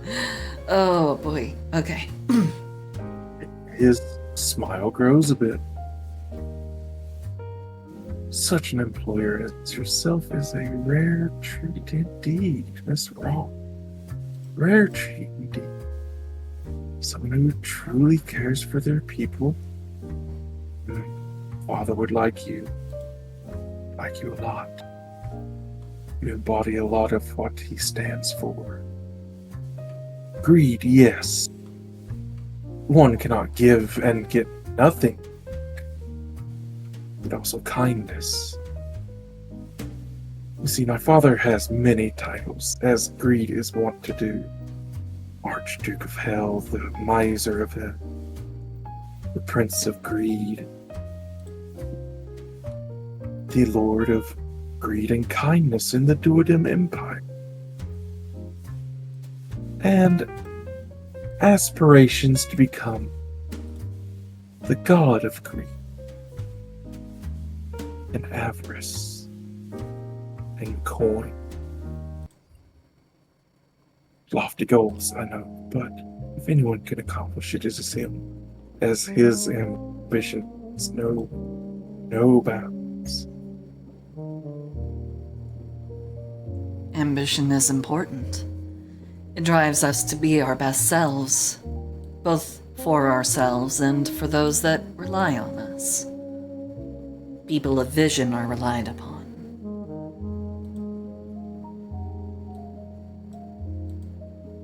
So, what are you willing to part with for your employee? Gold, I'm sure, but what else? We'd go to any lengths, correct?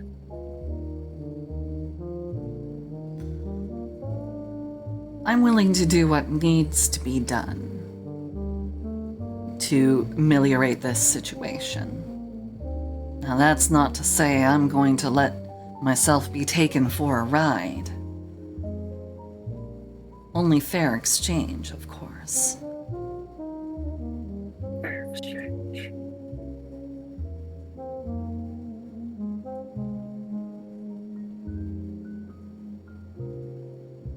You are in a unique position, Miss Roth, to potentially be quite an ally to my father, if not even a sort of acolyte. My father seeks to become... Her eyes narrow at that. Oh, don't think that I would demand worship and prayer. The worship and prayer my father counts is the sound of coin and the counting of receipts.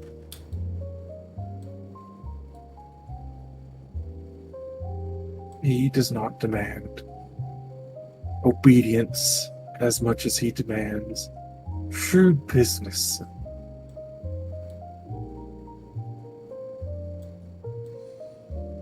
But if entering a pact with him does not sit well, and I can see that it does not quite sit well, I would not want to interfere on your free agency. This free agency is one of our biggest contributors to gaining new souls. I would not ask for your soul either. So a business transaction, if you yourself are off the table, would that be more acceptable?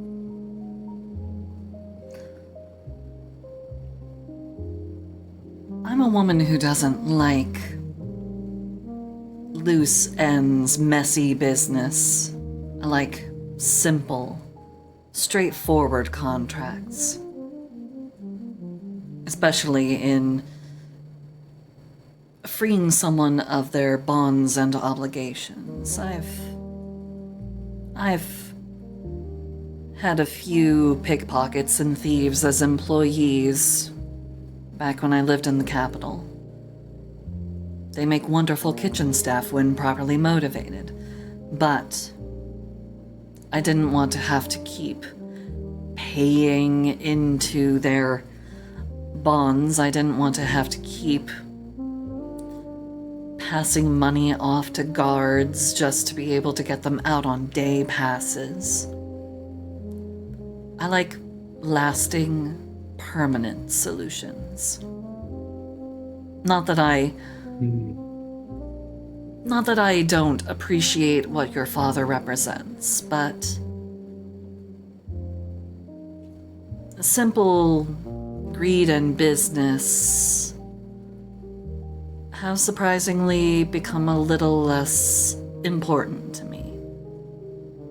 Call it a grander vision.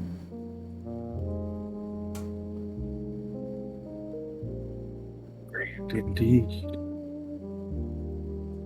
Grand indeed. Insight check. Is this dude reading my fucking mind? Insight.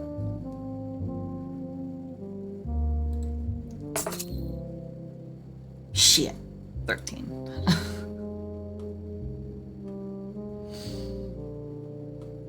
Don't know if he's reading your mind, but he seems to have a read on it. That makes me uncomfy, because I don't want him to know what drives my current and sustained ambitions. That's not a good thing. Miss Raw.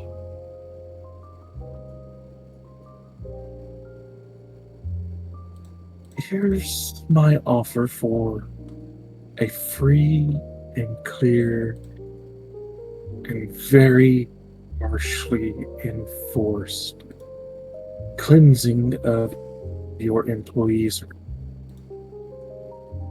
And when I say cleansed, I mean cherub clean. And none would dare besmirch her honor or name ever again without direct and harsh retribution from my foe. When he makes a deal, he makes a deal. So my offer is this.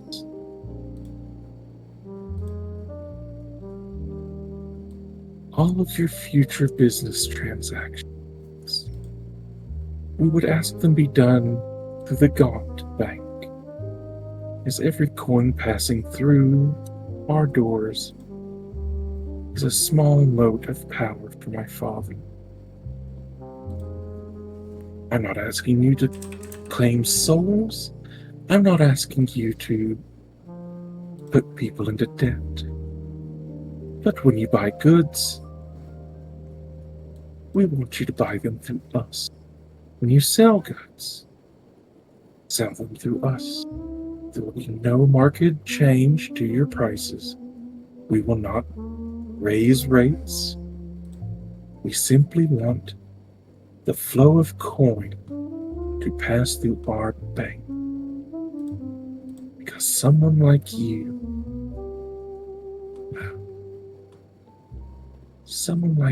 gold.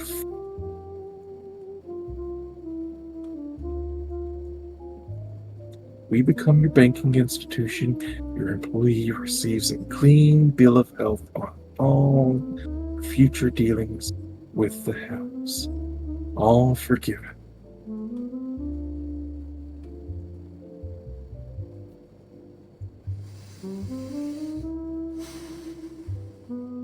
So a continued obligation.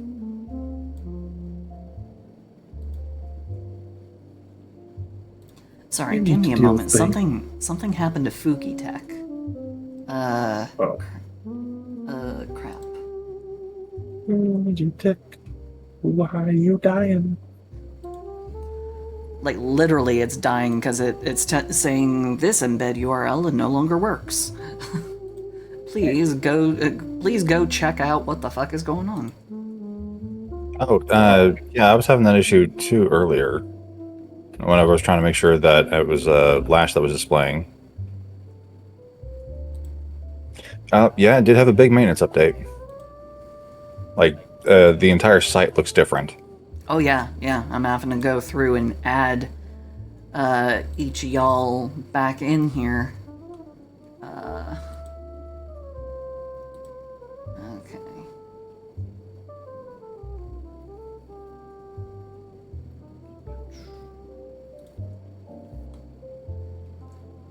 Okay, let's go ahead and save it.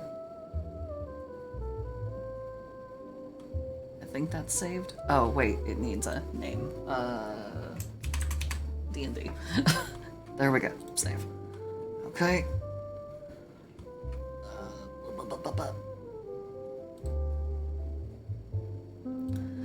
I'm so sorry about this. Sorry. I'm trying to fix it. Not a problem. Technical difficulties. They have. There's no stream or recording without scuff. Yeah.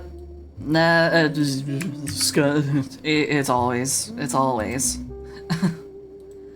Okay. Close. Okay. Because this is how we do it. And it's still not showing up, which that's stupid.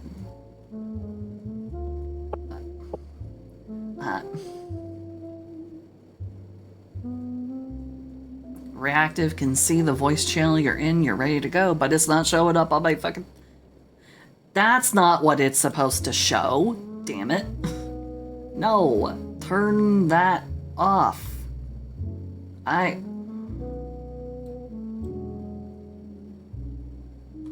Are you...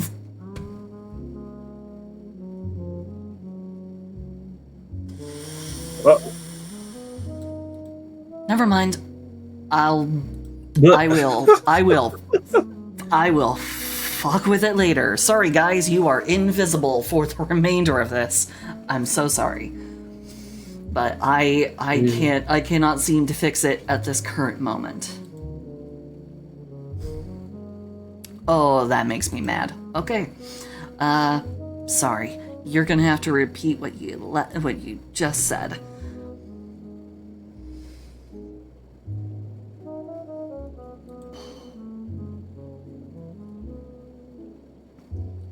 Because, let's see, the last thing I said was a lasting obligation. No. You'll have to deal with banks regardless. Why not be us? Then he leans in and he loses the gentle smile, looking more serious. Or Miss Raw.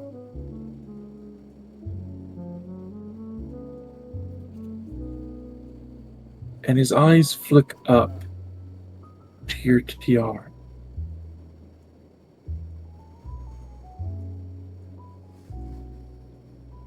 You promise us a foothold in your new world.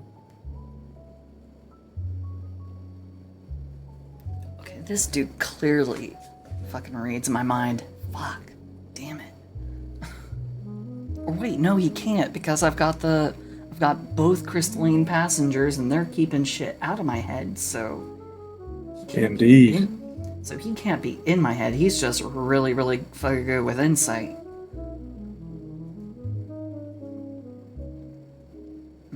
You can always ask him about it.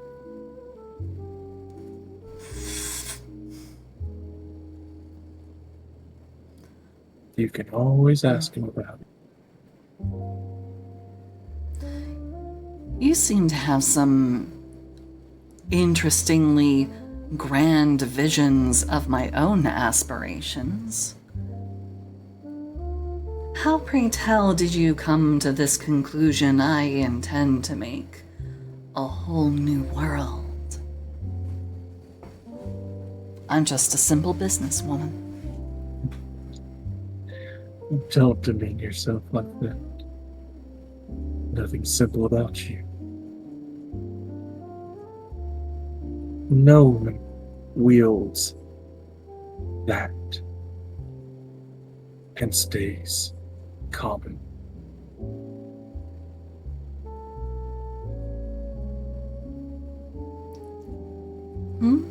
Oh, this? Brushes her finger along the crown. Oh, just something I picked up and had reworked. Unfortunately, all it really seems to do is it just eats up a little bit of magic. But if you know something more about it, oh, I'm keen to find out.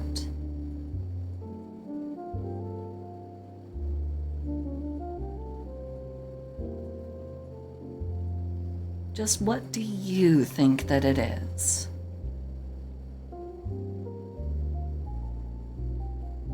One of the 7 items that can change the world. One of 7?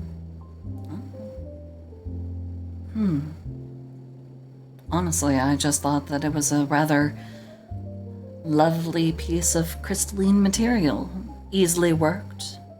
Became quite fine jewelry, really. Can you hear me, Prince Shinobon? In her head, she's going, "Don't respond. Please do not respond." I'm sure you can. No, we thought this item lost long ago. Never quite caught my father's attention. Too constrained.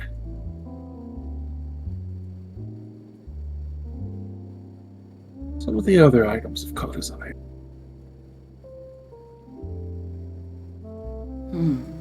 Having that, though, oh, the target you have put on your back.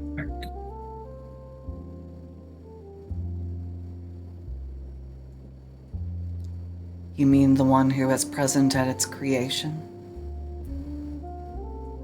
but couldn't hold it?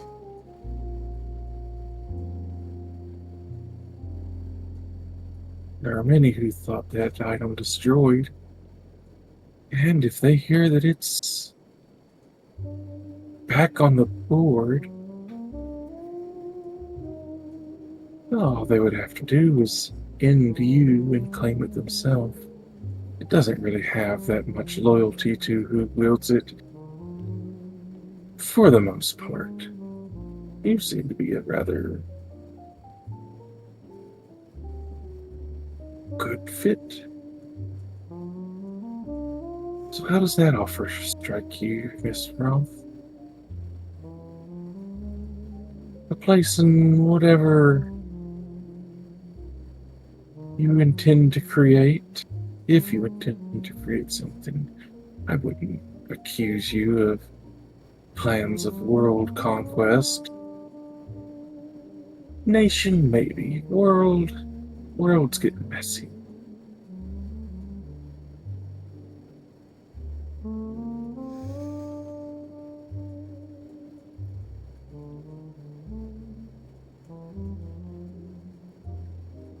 the opportunity to run your banks as you see fit, of course, in whatever cities you establish, but no infernal influence or contracts made with individuals who espouse any ideas of trying to interfere. In my rule, in my spread of my influence, as big and as far reaching as I plan to be, I can't exactly trust in other people's seeking of deals with the Lord of Greed and Avarice. Oh, they would certainly covet whatever throne I may craft for myself and others that I have faith in. So, if they seek any kind of aid or assistance, you can consider any cooperation that I have with you ended on the spot. We will fund no business that threatens your business. We will give not a single copper to anyone who would depose you from your throne. Because if we're doing business with the person on the throne, why would we want them removed?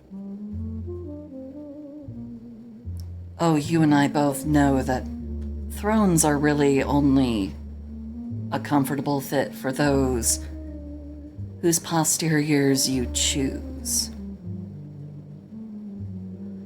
I want to make my throne, and I know that once I do, if ever things become tense between us, there will always be a motivation to perhaps seek a better fitting posterior for a slightly different shaped throne. It's the way of the world, I recognize it. It's politics, beyond business. Greed reaches further than just pockets. It's about the acquisition of all things. Money and power. So there's no illusion that you can draw up where I will believe that he won't try and do some kind of working around just for his benefit, if ever we find ourselves at odds. My goals are lofty.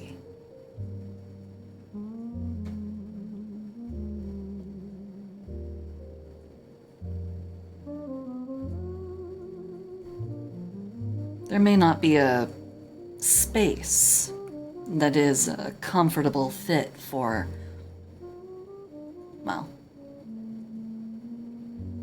someone looking to prey upon those who have needs. In fact, to be perfectly honest, my goals may not be compatible with the idea of greed.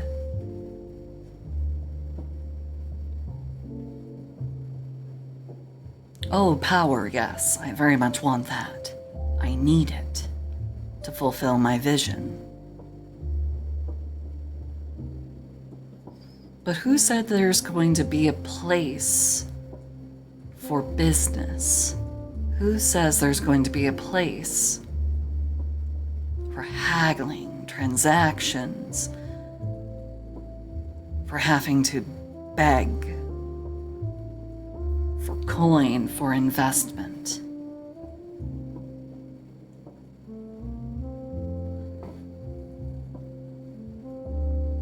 Perhaps not in your new world with those who don't join.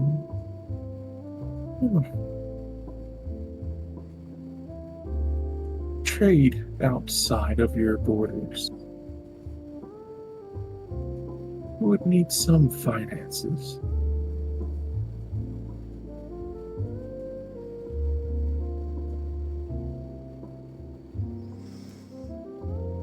But if my father's title of Lord of Greed does not sit well with you, look to his other title, the Lord of the Virtue of Kindness. Father may be a greedy man, yes, but he takes care of those he cares.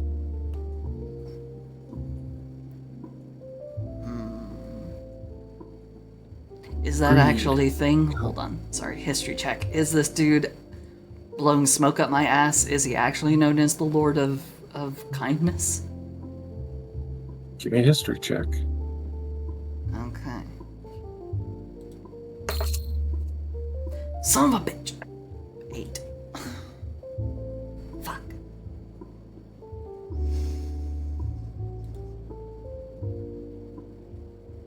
You're not familiar with this Duodem Empire, but Scriven Scry steps around your side. My mistress, if one may offer a small bit of knowledge. Please do. It's always appreciated. I know this Leland god. Did you know he started as a mortal? I'm afraid my history and my background knowledge of things such as, well, demons and devils, the fiendish types, it's rather lacking. Understandable, and this is why Scriven Scry serve. To make up for any shortcomings. Not that shortcomings are bad, it simply means you seek out those who have the knowledge you lack. Leland Gaunt started out as nothing more than a tiefling man. And clawing his way up, he became one of the 7 lords in the Duodem The Duodem Empire, ruled over by the twice-blooded king, a being of celestial and fiendish blood. And each of his lords and ladies embody a sin and a virtue. And one Leland Gaunt embodies the sin of greed and the virtue of kindness.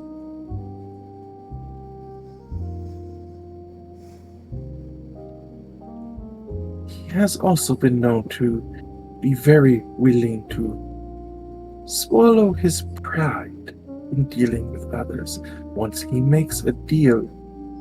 Unless the other person breaks it, he will hold it, regardless of what he thinks.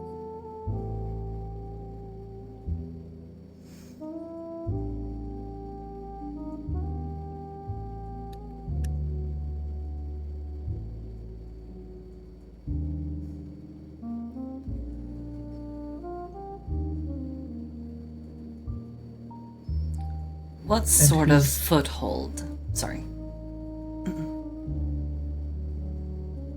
And his ascension past a simple lord of a nation to become archdevil of greed, dethroning the previous Mammon and taking his mantle.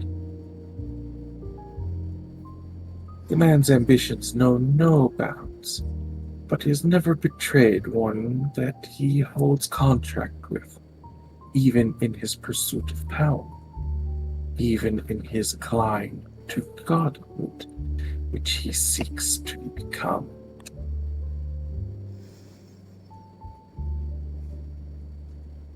So having him as an ally would not be a terrible fate. There are far worse business partners to be had. Leland is at least one of the more reasonable ones. Loss has tempered his willingness to betray.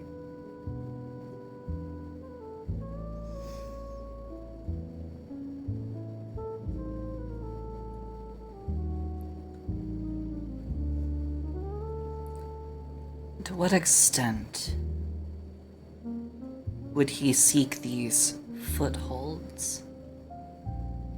What degree of influence does he seek?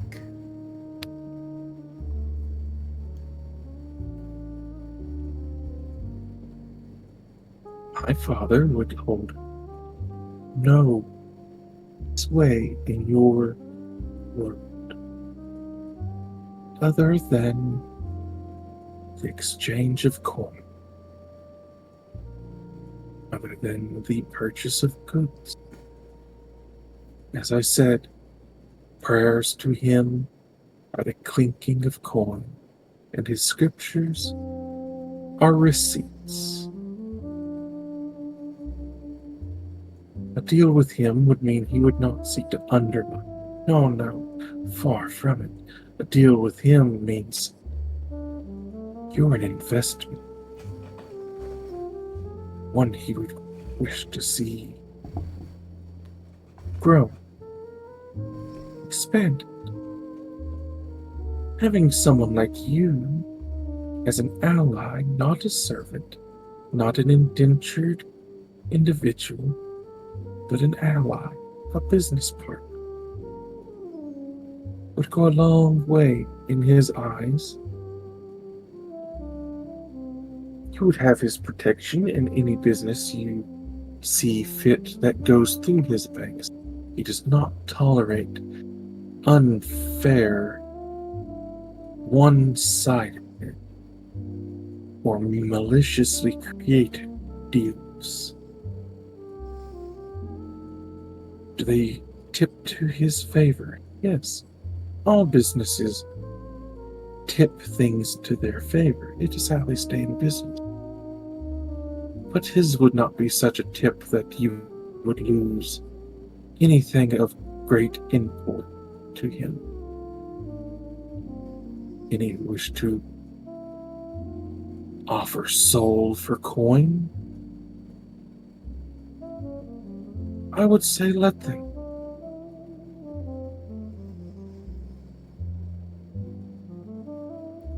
Think of him as your financial advisor if you take the step. Any business done outside of your nation, he would see to it that your people are treated fairly in the business deal.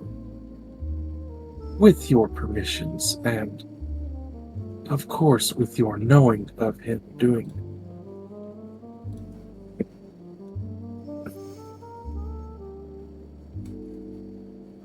Boy, and here I'm opening up a text document to start braining out exactly how I would word a contract. Shit. If only I had prepared one earlier. Fuck. I didn't expect it was gonna. Fuck. Okay. Do you need time, Miss Raw? This is a very big transaction that we're talking about.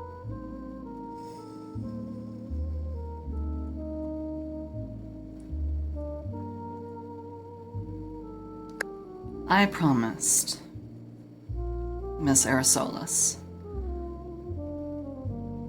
that I would settle these accounts upon my visit to East Haven. I am somewhat pressed for time, and my presence is required in many, many, many places and affairs. I have but one body. So if I'm able to settle things here and now, that would be my preference.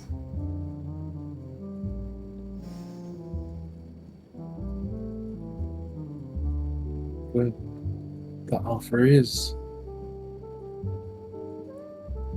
your employee free and clear of all past transgressions, reputation restored, slander of her dereliction of duty quashed.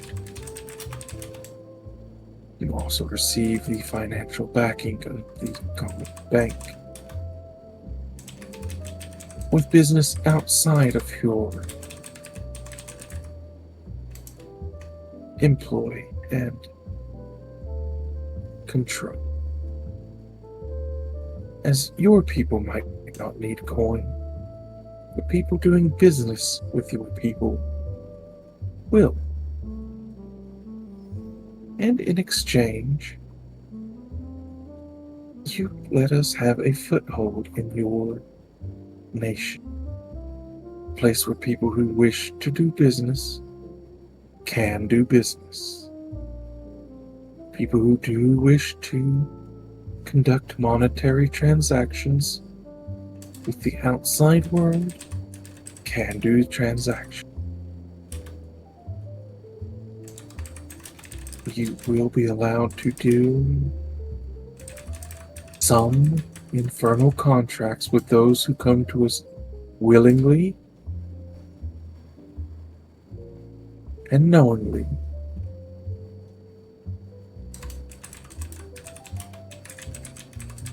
And we will not move against you.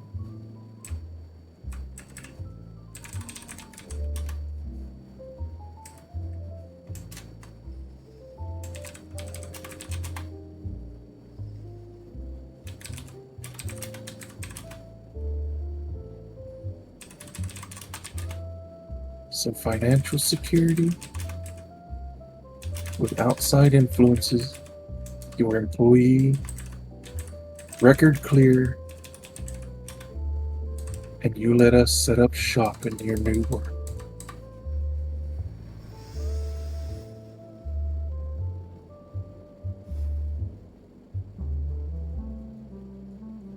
She will look over to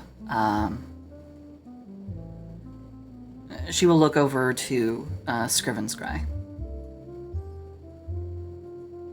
Scrivenscry,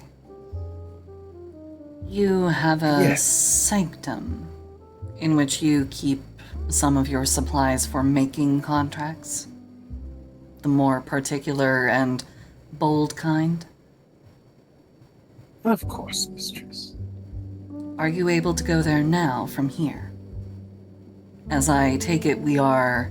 She looks around, looks out the infernally red windows. I take it we are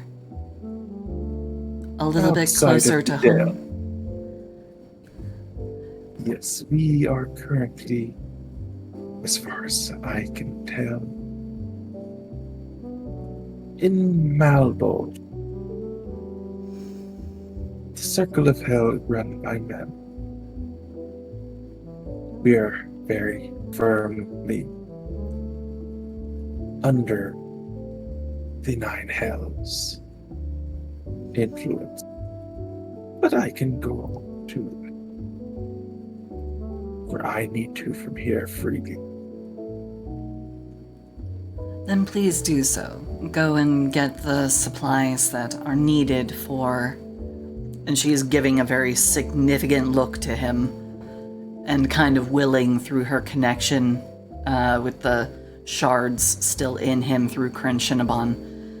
She's kind of going, and she's kind of thinking through to him. And don't forget to get that recipe for that special contract while you're at it. But yeah, she's basically saying, go get the supplies to make a robust contract for what will probably be more than just an agreement between a aspiring god of greed and coin and myself. You know my ambitions. I need only the best. Of course, mistress. He turns, and with a flick of his hand, you see a very wicked looking dagger appear as he seems to unzip the air in front of him with it before that's- stepping through. Oh, that's so fucking cool. Oh, I love cutting through reality shit. That kind of shit. That's awesome.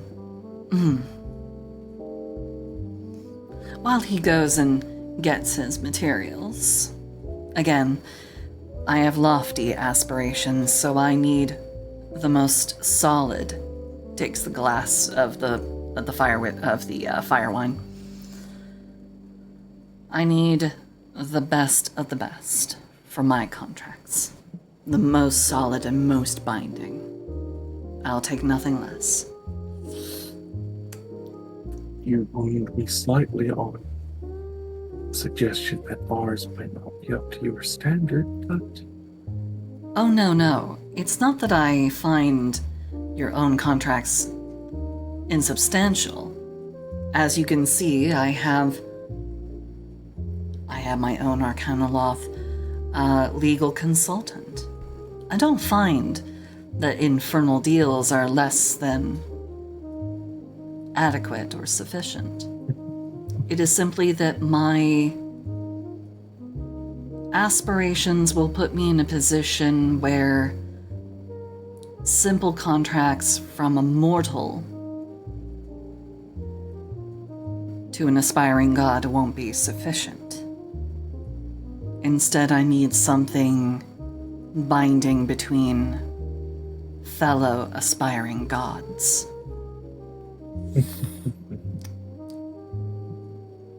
of course, And besides, when the contract is drawn up, you will forgive me if I don't sign it myself. My father will place his own mark on it. You are making a deal with him after, but a mouthpiece, if nothing more. of course. I don't suppose he'll be making an appearance. I realize he is busy, but I would very much like to at least see him make his genuine mark. It would put my mind at ease to know that there's no chicanery. A part of him will. As you have said, you can only be at one place at once. My father has left that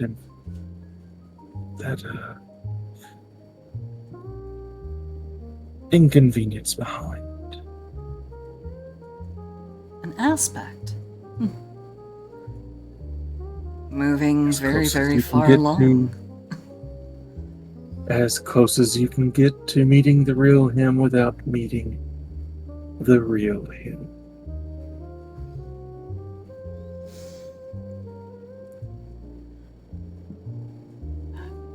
In the background, I'll write out a contract at some point. I promise. I'll write one out. But, it will be Alright. a lengthy and official one. But yeah.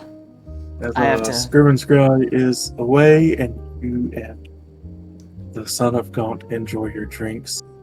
Lash, Atropa, Yes. Back to them. you're out. You're outside. You're healing up. You watch slowly as the lights inside of the building are turned out, and you hear the metallic footsteps go back downstairs. Kitty cat, that's my leg. Your nose is very wet and cold. What do the two of you wish to do?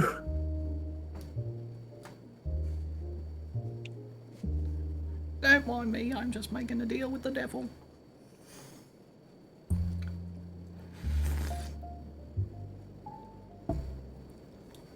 Okay, I should probably pause the lounge jazz.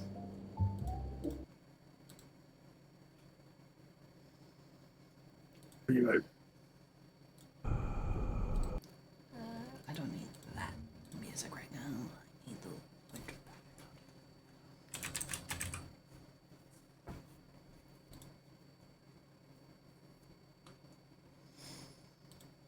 Monday.com. The op Lash or Chopa? Is Lash back yet? Sam, are you I'm not back? sure. Uh-oh. Yeah, I saw be right back again. I didn't know if But what was the last 5 seconds? You just the stepped lights out. inside have been turned out. You hear the footsteps of the metal maid going back downstairs. You and Lash are outside in the alley. What would you like to do?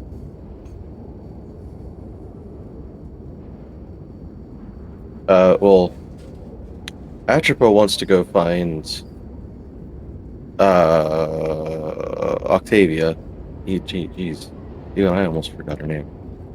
How dare.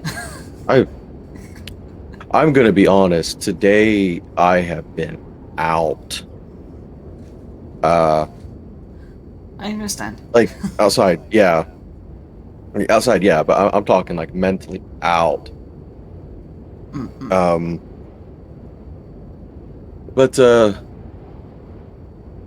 yeah, she's gonna wanna find Octavia. Let her know what's up. But Atropa kind of feels something, like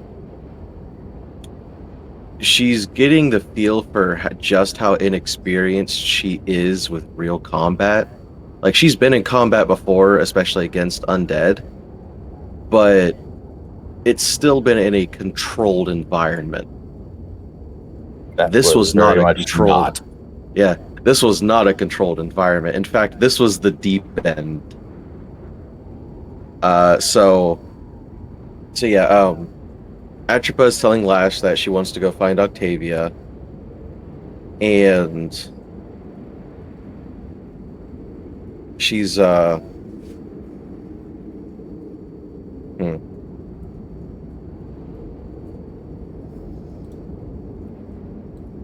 she is going to keep her eye out on potential merchants on the way to the bank. Okay.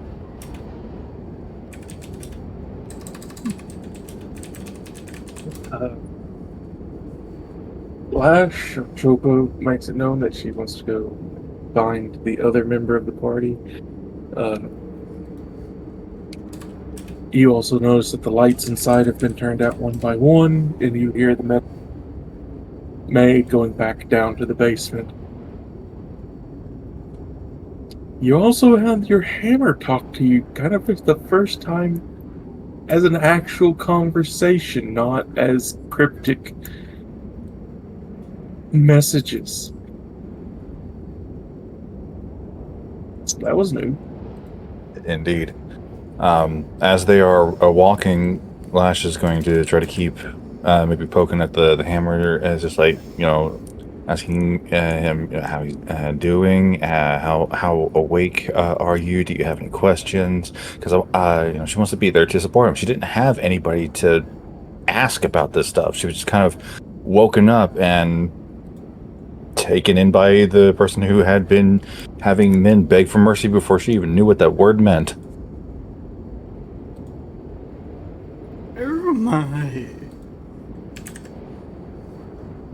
You have been around enough.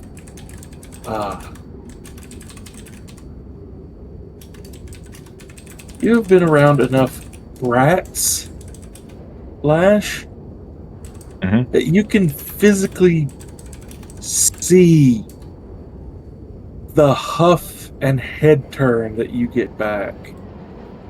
You can't actually see it, but the huff says it all. They have crossed their arms across their chest, turned their head away from you. You can even picture the puffed up cheeks and the pursed lips.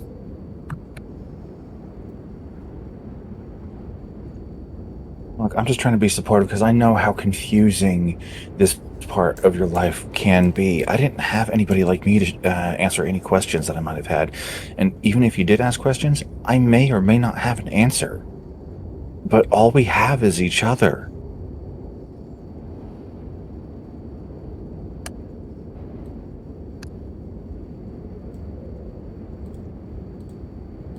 was fine asleep. You had to go poking me and waking me up. You're gonna wake up eventually. People like us, we don't stay asleep. You already had the spark when I found you. It's how I found you. Would you rather woken up confused, alone, and with no support about who or what you even are? Is Atropa just like seeing Lash talk to this hammer? No, this is all a telepathic communication that is happening in her head. She looks like she's having that 1,000-yard stare while walking with you, you know, because she's having a conversation. She's engrossed, and she looks agitated. Oh well, I didn't know if Lash was like holding the hammer in her hands and like making frustrated gestures, but still talking with her mind. No, Just the looking like some hammer is crazy person. the hammer is absorbed into her, so it's all mental stuff right now. Yeah. If we want to make this a really weird analogy, a mom is talking to a baby in her womb. Yeah. Let's continue walking.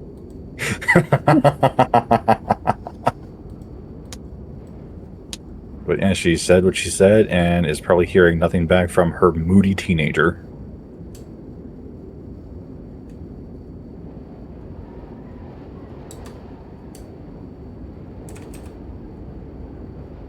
I need a shot of adrenaline. Please tell me we're gonna go.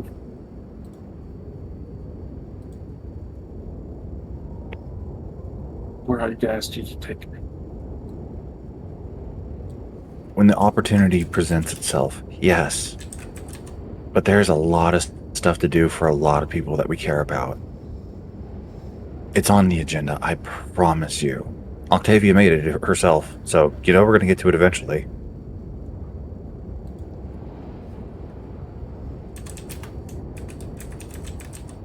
I'm gonna be awake.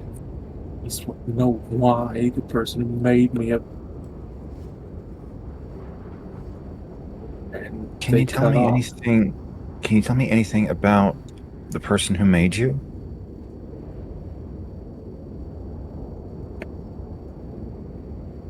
Well, she's a dwarf, for one. We had a good thing going. Bonking people in silence. And she had Robin blind.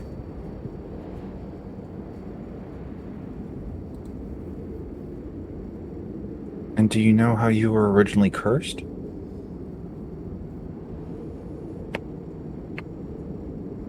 I didn't say she made me good.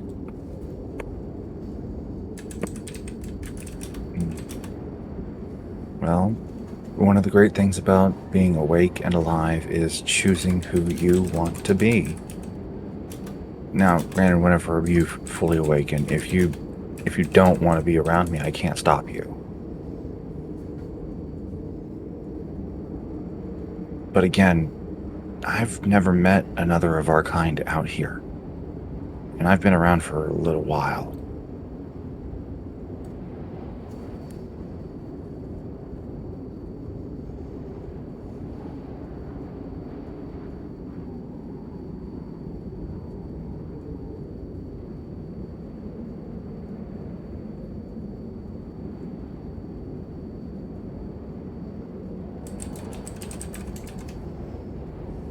Well,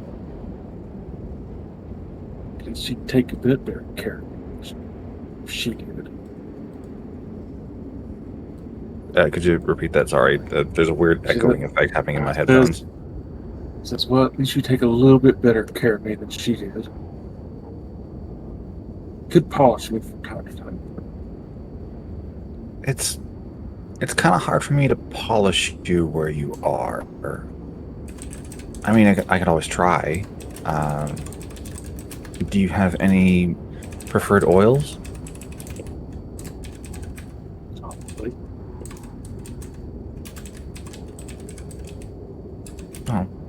We'll take an afternoon at some point and get that all figured out.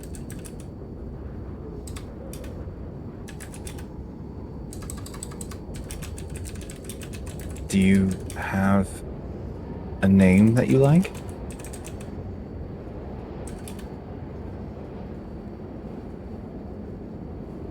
Think about that.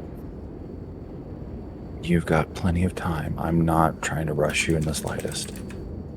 I just, unless you prefer it, I'd rather not just call you Hammer.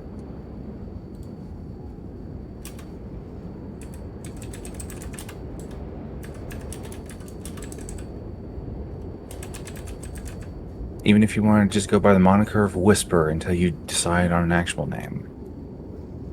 Or even if you chose that to actually be your name.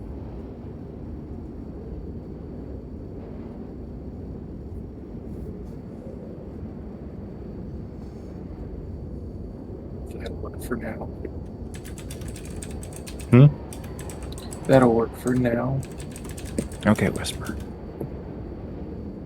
I'm still mad at you for waking me up, airbags. What did he call her? Airbags. Airbags, gotcha, okay. I didn't wake you up. You already had the spark when I found you. That's not something I could have given you. You were already in the process of rolling over and tossing the blankets off. I just kind of kept the sunlight from reaching your eyes.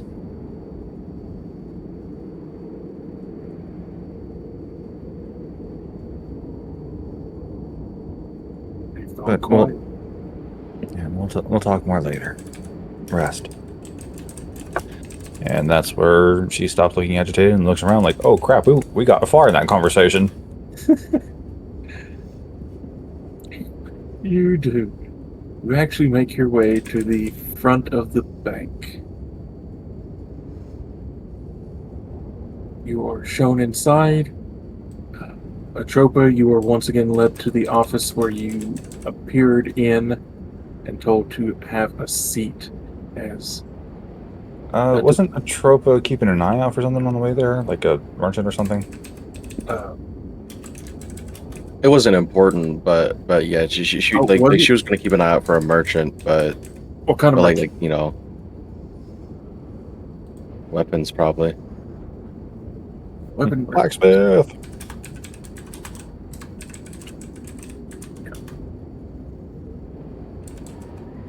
Where'd it go? There it is. How about that? It looks like the maintenance might finally be getting to be over because things are actually opening up. Yay! The pictures are still slow to load, but at least the pages are loading in faster. Progress. The links on some of these pages are still borked, though. Wait.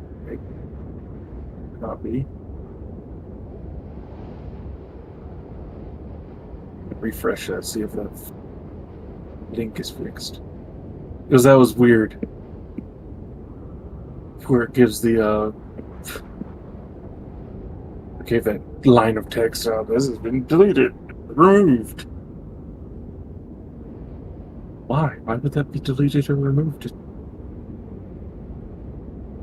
Because Link we still screw removed. it. Yeah, link still removed, but oh well, we're not dealing with that.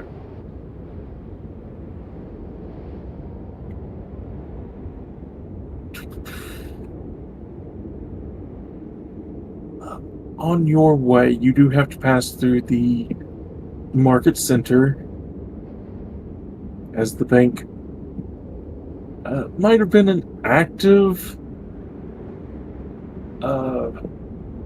Might have been an active move on their part to put the bank close to where the merchants all gather. To the right and down from the bank, you see kind of a crescent of buildings with a well in the center. Yeah, those are a lot of different buildings for buying.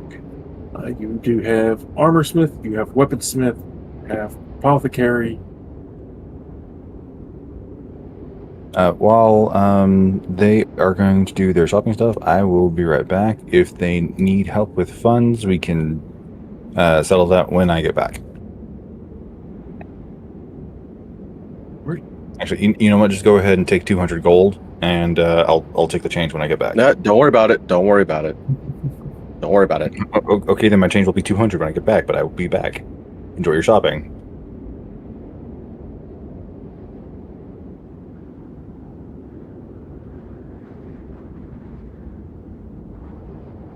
Weapon shop.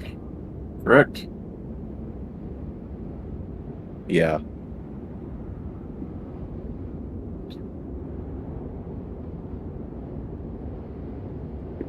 Enter a building called the Red Smith Anvil. Behind the counter, you see a rather bored looking dwarf with a bushy red beard, bald on top. The beard is loosely braided, not very well kept, a disgrace to dwarf kind. He does, however, perk up as the door opens and a small bell above the door jingles. Customer! Welcome! Welcome.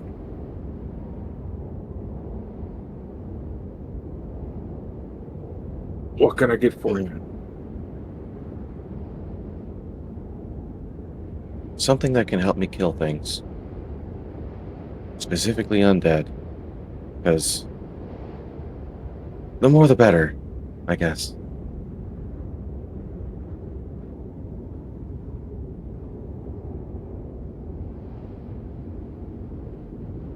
What do you got? Well, he kind of looks over the walls. Weapons of barely every make and want you could need. What are you good at fighting with?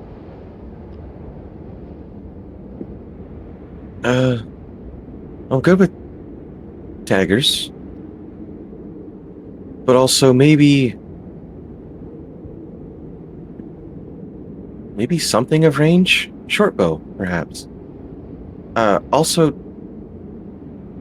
are you aware that there's delirium deposits down underground? So.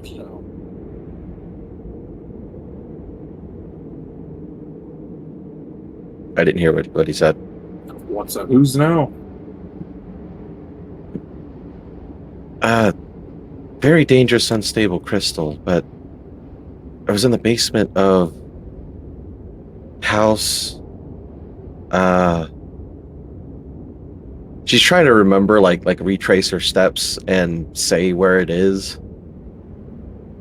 And she will tell him about the undead creatures being made in the basement and that she's looking to kill them.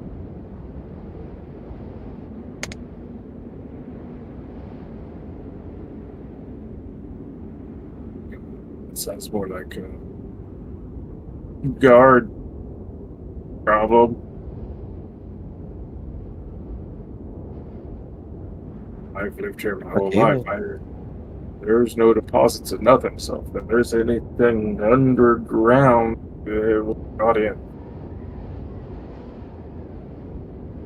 Well, they were brought in by necromancers, but just what do you got?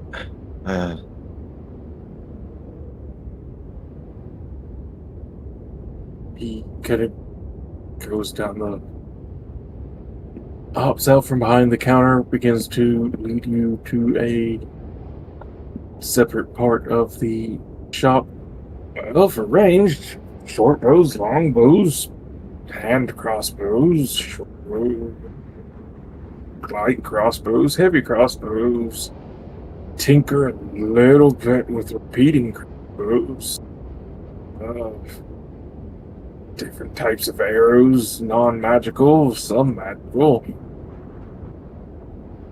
start getting into magic stuff, you start getting expensive though.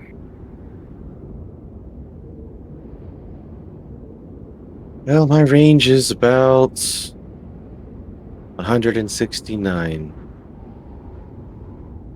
gold pieces.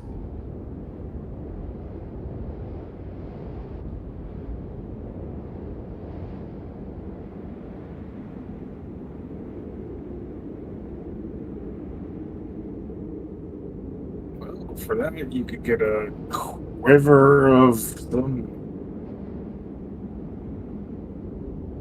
blessed arrows and decent enough bow to go with it.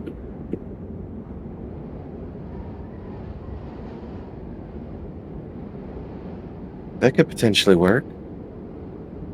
What's the bow?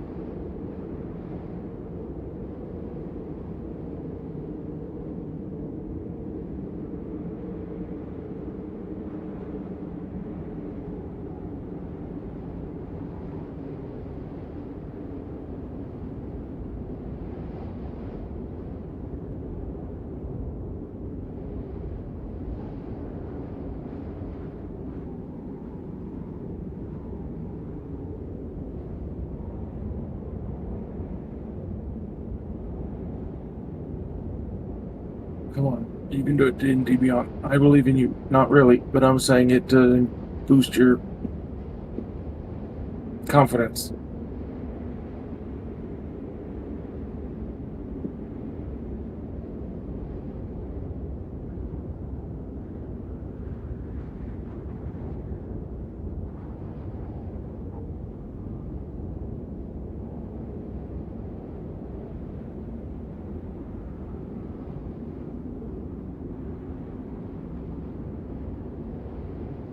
No, you can do it.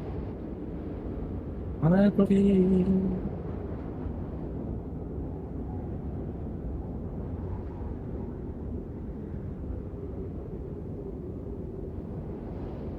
Alright.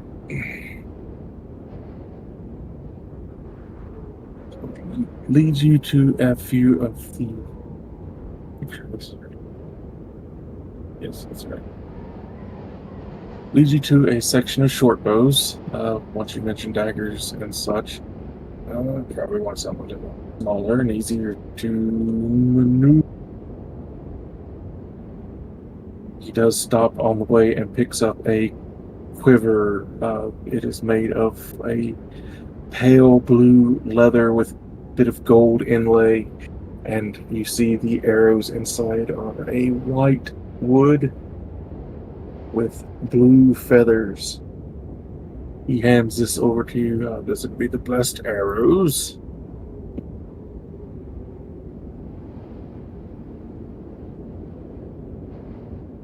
For the bow, for the bow, for the bow.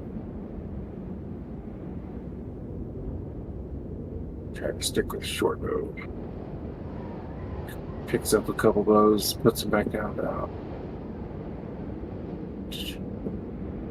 Stops for a moment. Now, how strong are you? A little bit, not terribly. Her strength score is 13.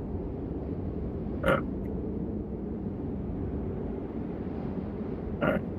So, not one of the composites. Gotcha. Picks up a couple of normal looking short bows and a couple of.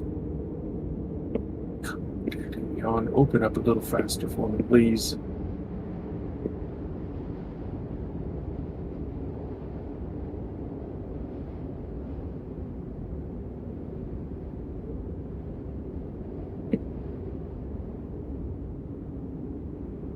Yeah, picks up a couple of short bows, takes them back up to the counter and lays them out. The first one, it looks a little kind of on the nose at the moment. When you get a good look at the arm of the bow, each arm looks to be made up of 4 spiders' legs, with the grip looking like the opened maw of a spider. That's it. It kind of feels a little on the nose.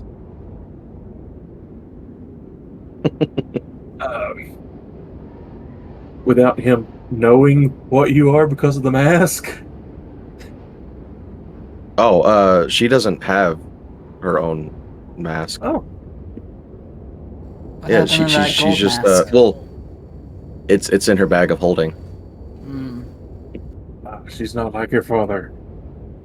Mask all the time. Yeah, like technically has one, but it's hanging up in her room. She forgot to bring it with her. Uh, but yeah, like she doesn't wear it nearly as much as what Mercury does. But like she got one custom made for her simply because she thought it was really cool that her dad had one, and thought he was stealth, mysterious, really cool, has mask. So she wanted one of her own. But yeah, in the travel, she doesn't have it with her. She's just Oh, she forgot her she's mask. her. Uh, as soon as this image loads, you'll be able to see the two magic bows that he sets on the counter.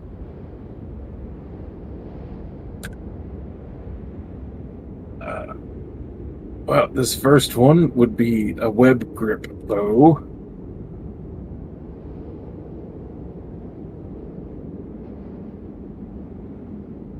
You can spin charges to lace a arrow with spider silk. When it hits, the silk kind of explodes in a net. Or you can use it to summon bugs, spiders. To be frank.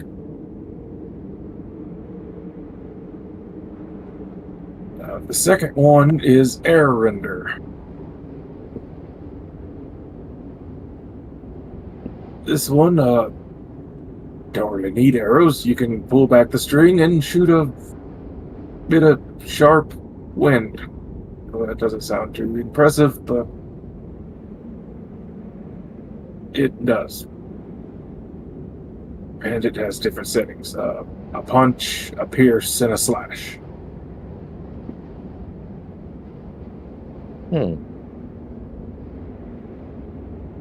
Like I said, air render, don't really need ammo.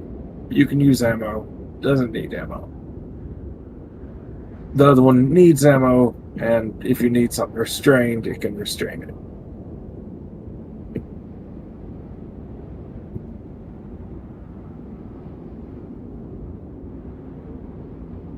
Because she's a spider herself, she can already restrain with her own web.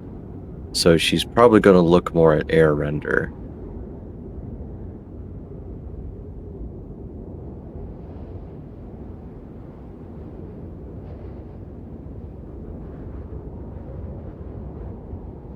He takes the web grip bow, takes it off the counter. So, air render, and do you want some blessed arrows?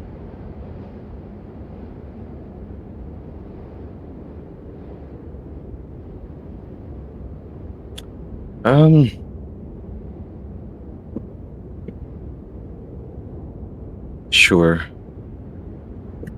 I can make use of them.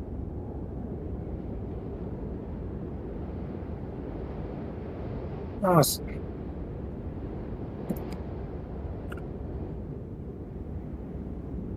He sets the arrows on the counter, air render on the counter.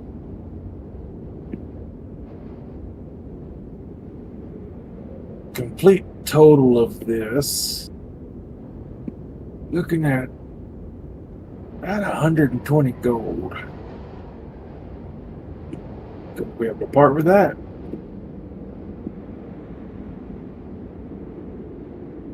How many arrows am I getting? 25 blessed arrows.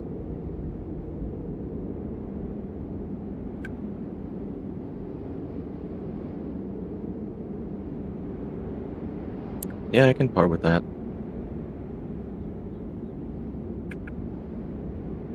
These are drag and droppable items.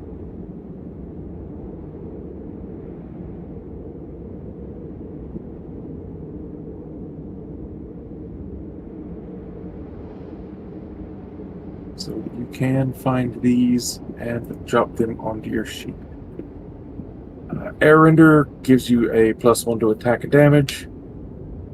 You can choose what form the wind takes to have it deal bludgeoning, piercing, or slashing damage. It does not require ammunition to do this. When you roll a nat 20 on the attack, you can also give whatever damage type you chose a little extra oomph. If you're doing bludgeoning damage, the target can be knocked prone or pushed 15 feet. If you pick piercing, you can immediately make another attack with the same mode of wind against a different creature within 15 feet of the original. If you pick slashing,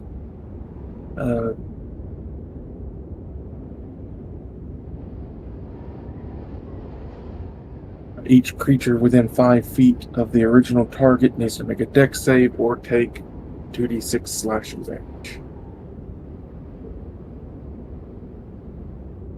So it is helpful that you can change the damage type of this and not consume ammo. And you can use your blessed arrows for extra oomph if you need.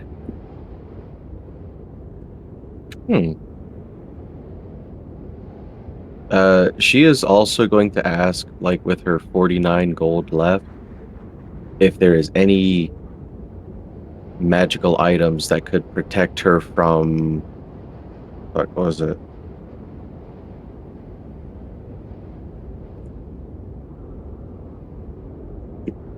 Maybe I think it was fire fire. damage? Oh, yeah. There's you were taking fire damage and you were taking necrotic damage.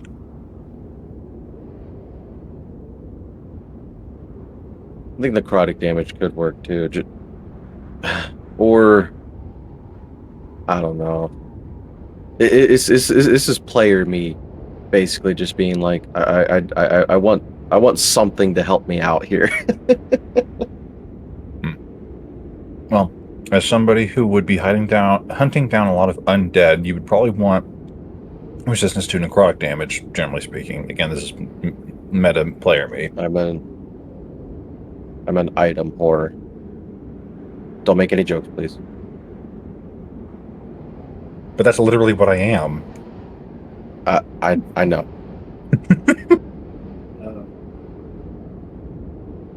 Just weapons here. You want armor and such. That'd be someone else. Do you have anything for right. the cleaning and upkeep of weapons? Well, she's also going to sell a quarterstaff because she doesn't need it anymore.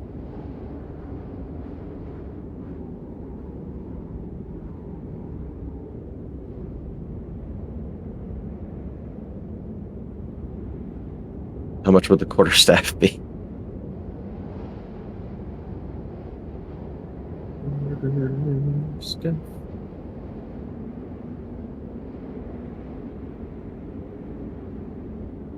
It says 0.2. Is that 2 silver? Yep.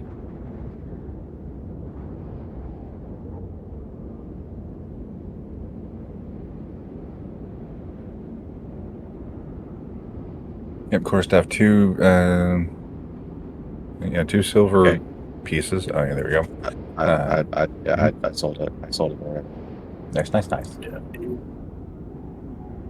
Yeah, plain quarterstaff, he will, in fact, just give you 2 silver pieces. Feels like a ripoff after the money you spent, but it is a chunk of wood. Mm-hmm. But as for stuff for upkeep and cleaning of weapons, do you sell that here?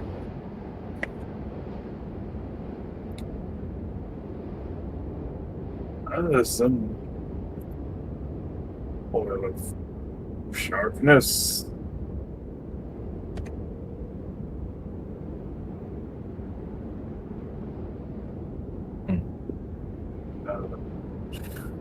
Little arcane oil.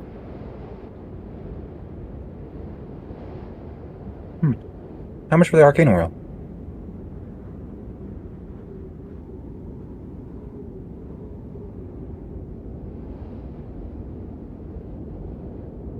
moves to the back and brings out a couple of vials. These are 15 in gold apiece. Okay. And when I go to apply these, do I need a special like buffing rag or anything?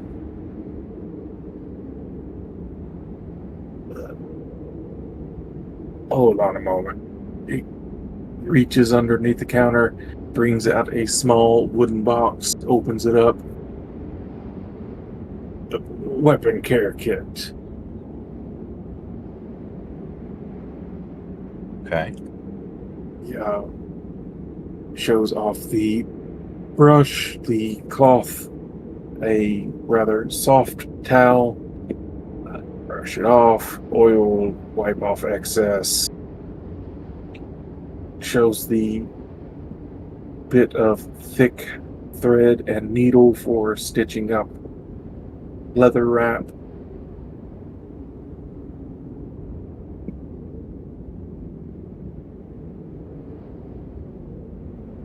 All right. So 15 for each vial, and how much for the weapon care kit?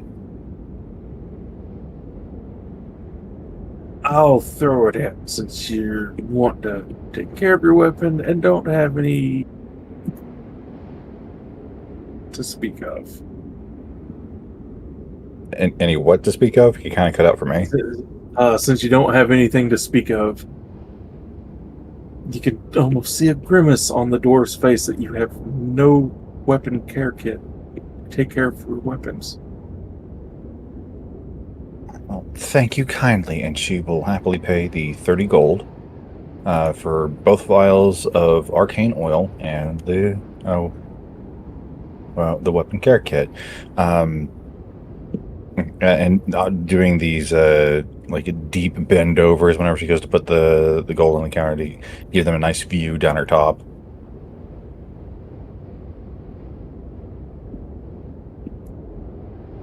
After you straighten back up, the face is as red as the beard. She gives a coy and knowing wink before gathering up her purchase and heading towards the door. I will say that the arcane oil is not the same as the arcane oil in that is Dragon Drop. The arcane oil, I didn't know that there was an arcane oil in here.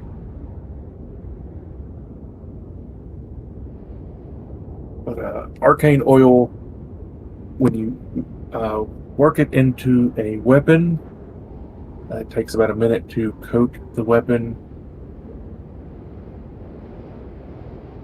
And until your next long rest, it is a +3 weapon and does extra damage equal to your spell casting modifier if you have it.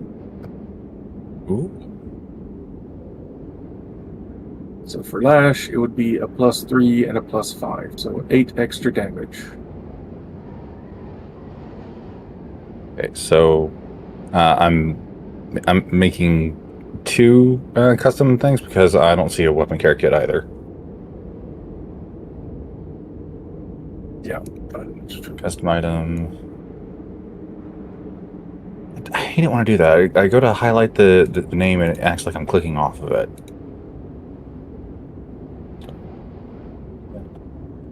Air kit. Add item to backpack. And oil. Let's see, it was +3 and spellcast mod. Parentheses +8 for 1 day. Yeah, so it'd be good to put it on at the beginning of the day and not right before a fight. It takes a minute to All right, so I'm going to be spoiling my hammer boy in the morning, and then we're going to go do some thwacking.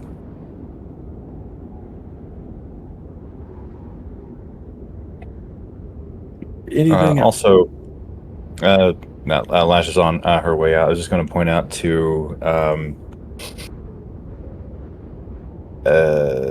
Atropa that all of Lash's wounds have vanished.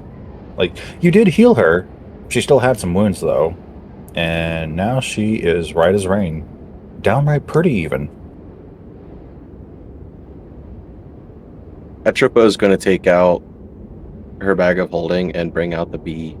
And the bee is going to sting her a few times. Sting Lash? Or Atropa? No, Atropa. Okay, there's a lot of hers around here. It's starting to feel like my house all over again. There's too much estrogen. I beg your pardon, there's never too much estrogen. True, I'd rather there be too much estrogen than too much testosterone. Yeah, let's see. That would be 17. So it's going to use 3 charges. Or no, going to use 2 charges. So Bee sting. 8.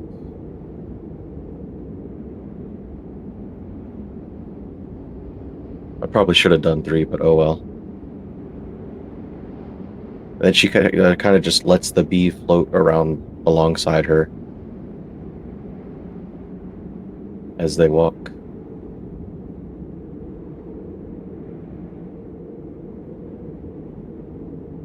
Going to the bank to find our big bag friend.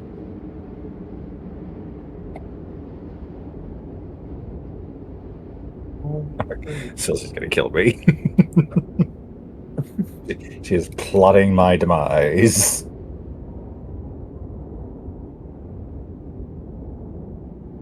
All right. Anywhere else before you make it to the bank? Nope. Nope, we're good.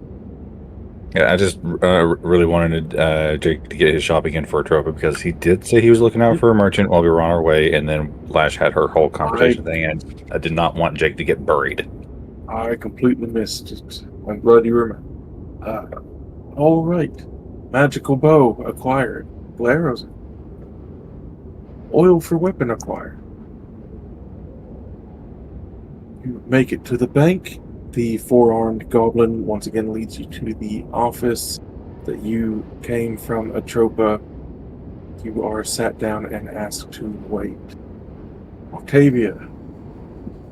Eventually, Skirnisky re-materializes, stepping out of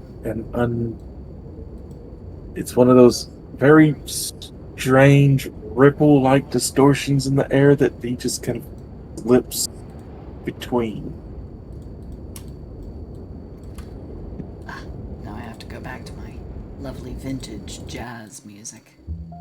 There we go. Okay.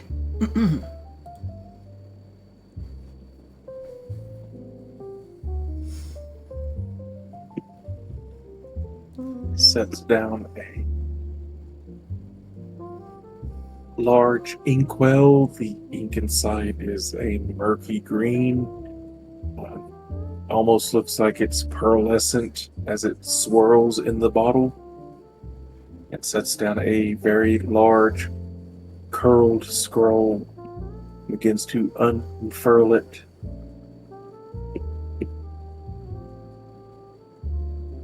You watch as he unfurls, writing beginning to form on the parchment. And as the writing forms on the parchment, the vial begins to empty.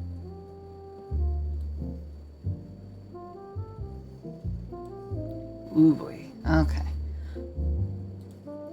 So I know that I said that ooh boy, making these contracts is an exercise because I'm not a lawyer, but best one I can manage for the moment.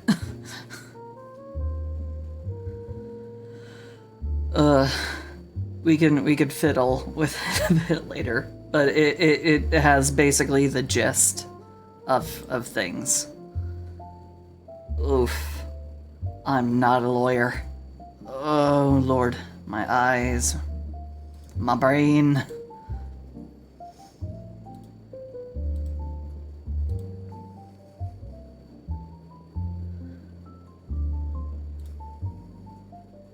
But yeah, it's a short and it's a short and sweet contract.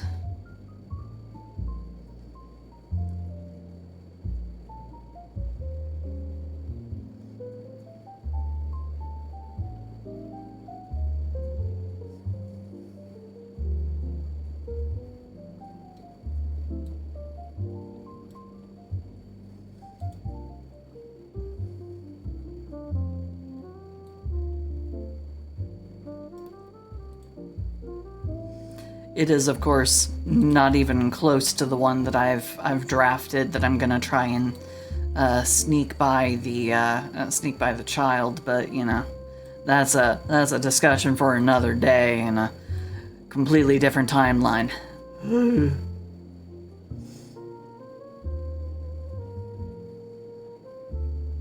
Uh-oh. Did I get booted? Nope. No, I still hear you. Just it ain't my scene, so I'm trying to shut up. Gotcha. Okay. As the contract is written out, you watch the wording starts off in common, then it switches to celestial, then it switches to primordial, sylvan, halfling, and then a dozen other languages that you don't understand. Each time it switched to something you did understand, it seemed to be the same exact contract. It seems Scrivenscry is making sure that this is binding in all languages. Good lad. No room for misinterpretations. Indeed, as some things sounding similar in different languages mean different things.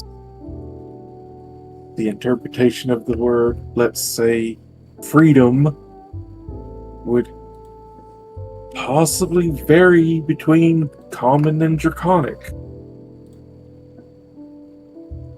So Scrivenscry is making sure that all forms of what this contract mean are represented. He is unfickling this pickle. Yep.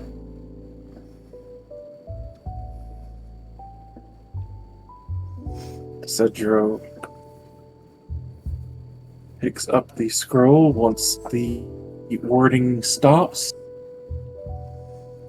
and you see his eyes glimmer for a brief second as he scans it top to bottom, scans the back, scans the spaces in between the lettering.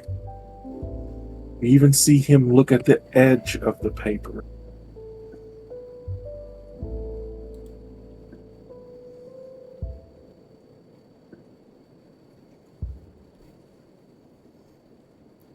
Really, you think I'd try and sneak something on the very fine edge? I'm hurt. He gives a smile. I have seen it. Nearly 3 books worth of extra text written on the edge of the page. Oh, trust me, I'm reserving such chicanery for someone a little less, someone even less savory than a fiend. Someone of dire consequence I really need to get back to interfering with as soon as possible. But of course, please, at your leisure, review the contract as you see fit. I don't want to rush anyone.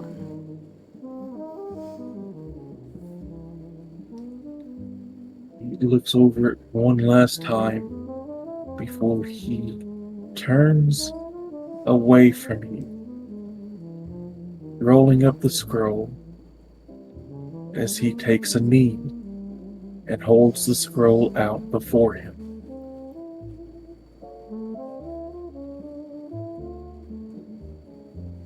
You watch the air ripple again, only this time instead of just a slit opening up in the air, you watch as the rippling line becomes rigid, beginning to grow out. Hard lines of gold forming in the air, till a very intricate door stands in the empty space.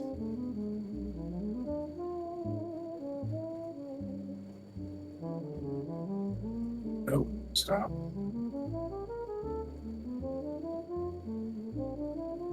The door opens up. You see on the other side a vast, what looks like volcano. You see the towering walls of rock on the far side. You see a glowing pool at the bottom. You see what looks like twinkling stars falling from above, only to realize that every single one of these falling objects is a coin. Gold, silver, platinum, copper, electric.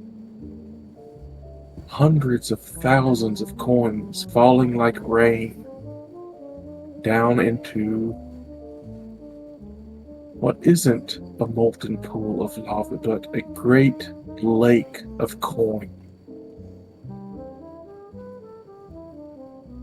You see the coins shifting, something massive moving underneath, like a great beast under the water. You see horns crest, then a torso, like a giraffe, white hair, gold eyes, then the great body of a dragon emerging underneath. It climbs up onto the edge of the volcano, begins heading towards the door, and begins to shrink down.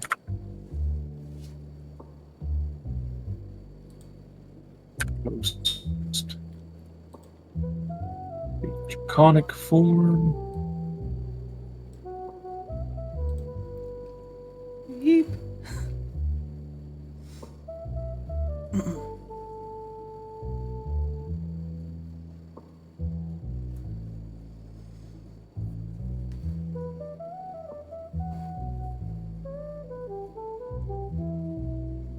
We'll post the draconic form and what actually steps through the door. Mhm.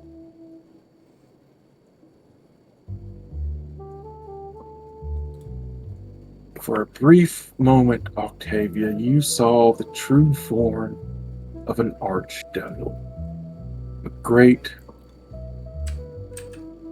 draconic, tarish individual.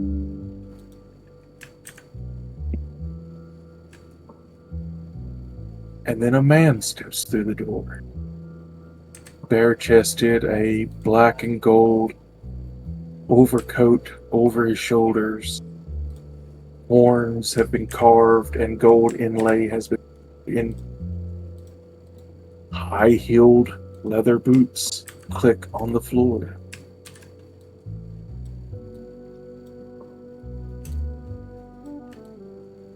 Lord Leland Gaunt stands before you. The tiefling turned lord of a nation, turned archdevil, with the aspiration of eventually reaching godhood.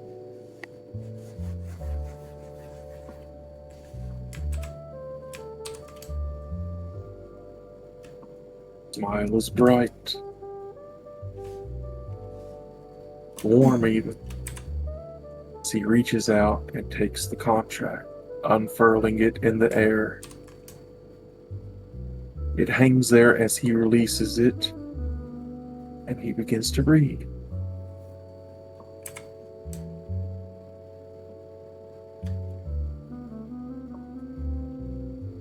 Very well written, Miss Raw. Simple and straight to the point. As all good, simple business should be.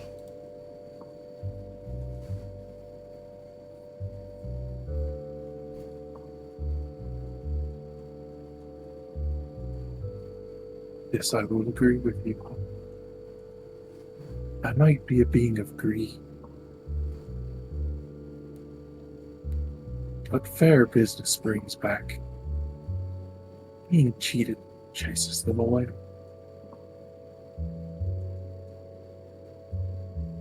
He holds up his hands again to pluck the scroll out of the air, and you notice on each of his fingers is a different ostentatious ring, except on the finger that would be a traditional wedding band, the ring finger. That ring is simpler, plain gold, a bit scuffed, a bit dim, but it still sits on his hand along the other 9 large, gem-encrusted rings.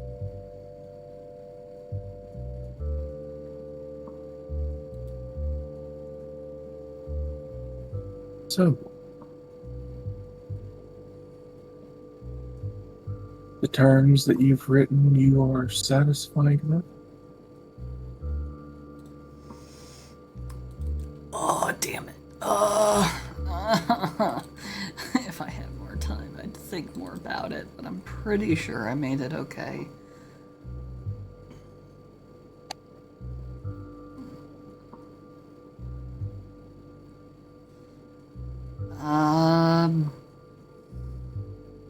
Shit. Fuck. Yeah, she'll give a steady nod.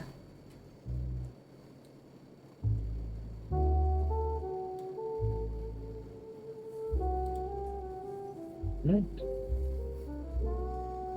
He releases the contract once more. It turns in the air towards you. As you watch a large gold-plumed quill form in the air before you.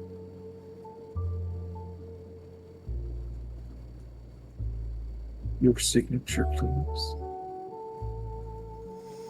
Unless you wish to use your own. Only and ever. And she grabs her little quill off of her brooch, gives it a flick to extend it out to full size, and she will inscribe her signature on it. Very good. The scroll turns back towards him and he reaches out a hand. Extending one finger, you watch the air over his right shoulder ripple as a great clawed hand reaches through and touches the paper below your signature. You watch what looks like gold pours down the arm onto the page as he signs it, before the arm retracts and the cut in the air heals back up. Signed by the true me.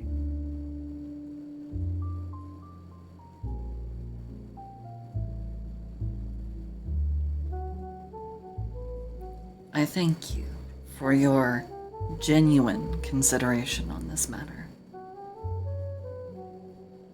And I look forward to a gainful relationship in the future.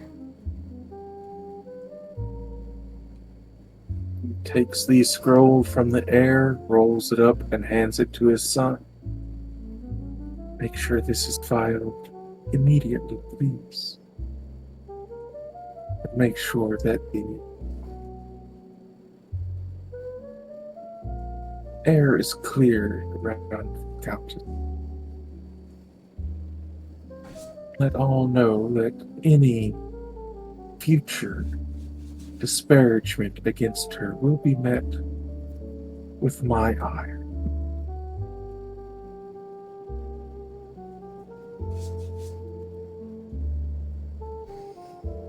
Son stands, gives a bow, and begins to leave.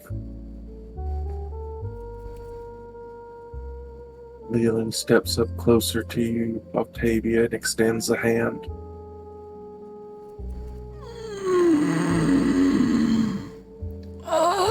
Takes a very, very subtle look over to over to Scriven Scry. Like, there's not a contract on his palm, is there? That I'm not seeing? Right. Scriven's eyes dart down to the hand, dart up. Leland looks to you. Nothing extra this one can see.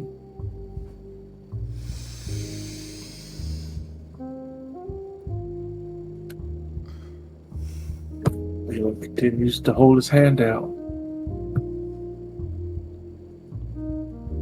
I wouldn't be so foolish as to trick you into an extra contract, Octavia. I've got what I wanted in that contract. You're getting what you want in that contract. I'm simply wishing to offer a handshake and friendship, our new alliance.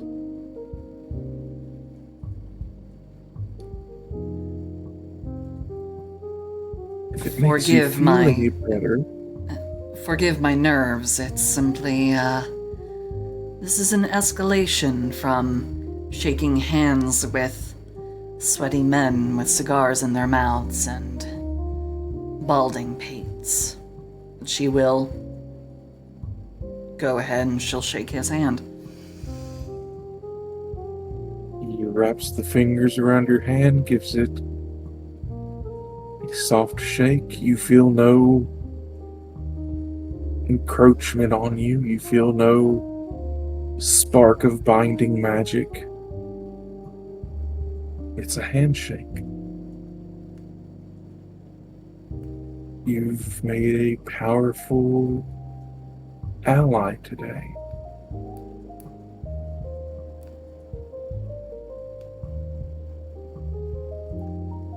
And I promise to Continues to- uphold my end of the bargain. He continues to hold the hand a little past what a shake is. Leans forward. If you need help with the gloom, let me know. Oh, I have something special in mind, but depending on how it goes, I may have a freebie to offer you as a part of friendship. Depending on how it goes. I know you're not fond of horrifically slanted contracts, but given the Gloom's reputation, I think you may agree that, oh, perhaps a little bit of bending of the norms might be appropriate.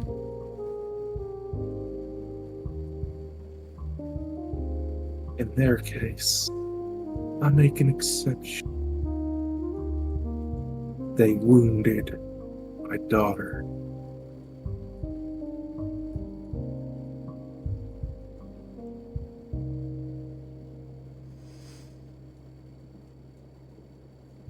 I may not be able to put this to writing then, but I do promise you, I have active efforts against the entirety of the Gloom. If you give me which one might have caused her harm, I'll see to it that I send them your way once I'm finished.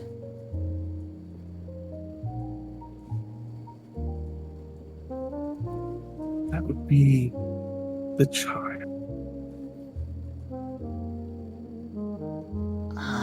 in her realm of Glasslit in an attempt to summon me for aid. My daughter made the rather foolish choice of trying to summon me using teleportation magic. And one of the rules in that place was no teleportation magic. My daughter suffered the rebound of that spell. I was summoned. I was angry.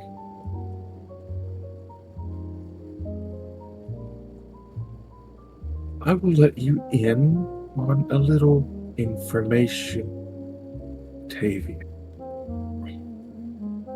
And this is free.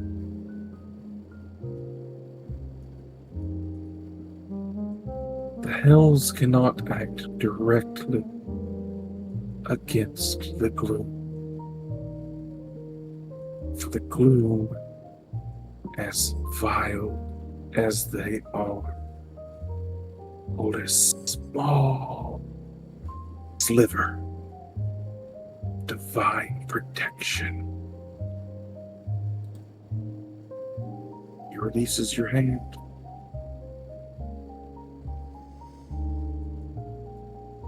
I'll offer you something for free as well. That sliver of divine protection. I happen to know its original owner.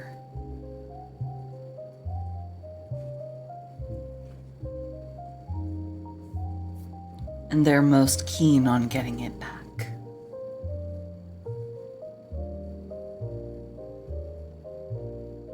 He reaches into the greatcoat and pulls out a very smooth, mirror-like polished gold mask. A souvenir from my time in Glass Lake. Took some effort to corrupt this tool of theirs to be on my side. You feel your divine crystal passenger tremble a bit. This mask is a part of it. Corrupted by the gloom and now corrupted by this archdevil. But where the gloom corrupted it to serve them, he has taken this away from them and made it sort of weapon against them. He taps a nail against the mask. This lets my agents slip in and out of these areas the gloom control. My associate and his children have their own versions.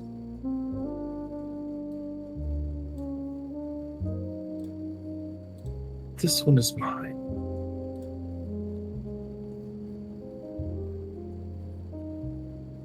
So, Miss Ralph, I believe this meeting is over, and I thank you for the enlightenment. I hope you use what I've told you to some small advantage at least. This meeting has been quite elucidating. Thank you.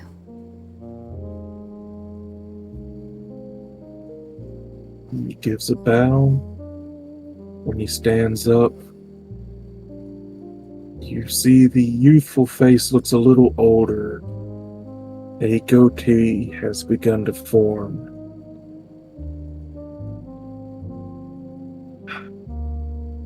Away from my throne for too long. Bid you good evening, Miss Roth, and happy hunting. And a fair evening to you as well, Mr. Gaunt. He turns and the gold arched door opens up again, and as he steps through, he transforms back into the very large draconic being before sinking back down into the great lake of Khorne. Door retracts in on itself, the lines pulling back in until it is nothing but a line in the air that soon fades. You are left at the bar, yourself and Scriven Scry. Gaunt and his son are gone. Well, quite an eventful evening. She'll turn to, oh God, what was her name? I feel bad I already forgot. It's in NPCs. Amber. Right, Amber. Yeah. Rather simple name for For, succubus. yeah, you know what? Fair enough. She can pick whatever name she wants. She's a strong, independent woman. Octavia will simply take the last couple sips out of her glass of fire wine, set the empty glass down, give a nod to Scriven Scry, and she will say to Amber, I thank you for your hospitality this evening. I'll be returning to my compatriots, and I look forward to being able to fulfill my end of the bargain. Perhaps I'll swing by for another drink sometime. She gives you a bow, steps out from behind the counter, and leads you back to the door. The door opens. You see on the other side Adez's office. And she stops for just a moment and holds out a velvet black business card with gold trim around the edges. Nothing's written on it, no imagery, just a black card with gold trim. Access card back to the establishment here, ma'am. Thank you most kindly. And I will go ahead and I'll take that card and I will slip it into my bag of holding. Please bring your friends next time as well. Oh, Good right. night, Miss Brown. My companions, I think they left for a drink. I'll go check in with them. Thank you.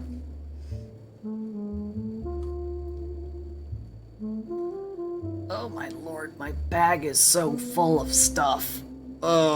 Even my bag of holding is like overfilled. Chunky bag. It is. It's because I put in 320 pounds of walrus meat. And 100 pounds of and 100 pounds of rations. Junkie. Lash and Atropa. You watch as the mirror in the back of Dez's office ripples and the silver sheen turns gold before Octavia and Scriven Scry step out. Atropa will stand up and just be like, "It's about time. We have things to kill." Or Things to re-kill, kill. depending on how you want to look at it. Re-kill? Oh, Lord. Okay. Long story short, shit's fucked. Good to see that nothing really ever changes. All right. Well, I will simply follow your lead. Please tell me that at least you're both okay and not, well... Oh, yeah, right as rain, but the killing of stuff needs to happen kind of after a good rest, because, we kind of went through some stuff to get out of there. Not necessarily. I mean, I feel like we're pretty good to still fight. I would feel a lot better if I had everything at my disposal once more. We suffered a few scratches. Scratches But aren't as a- all that are involved in fighting. I'm with Lash. It's best if there's at least a little bit of rest. Why don't we all Okay, stay but- at the same place? Somewhere close by?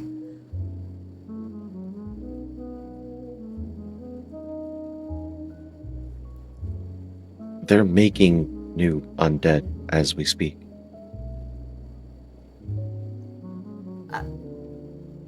She does the eye flutter, like, excuse me? You heard me. Now, granted, whenever it comes to my abilities, I am simply down the ability to push back whatever damage has been done. That was not really going to affect my fighting skill per se, but I'm also down a couple of spell slots. Expended Do some of your Do magic. you have a melee weapon? Summons whip. Good, then you can fight.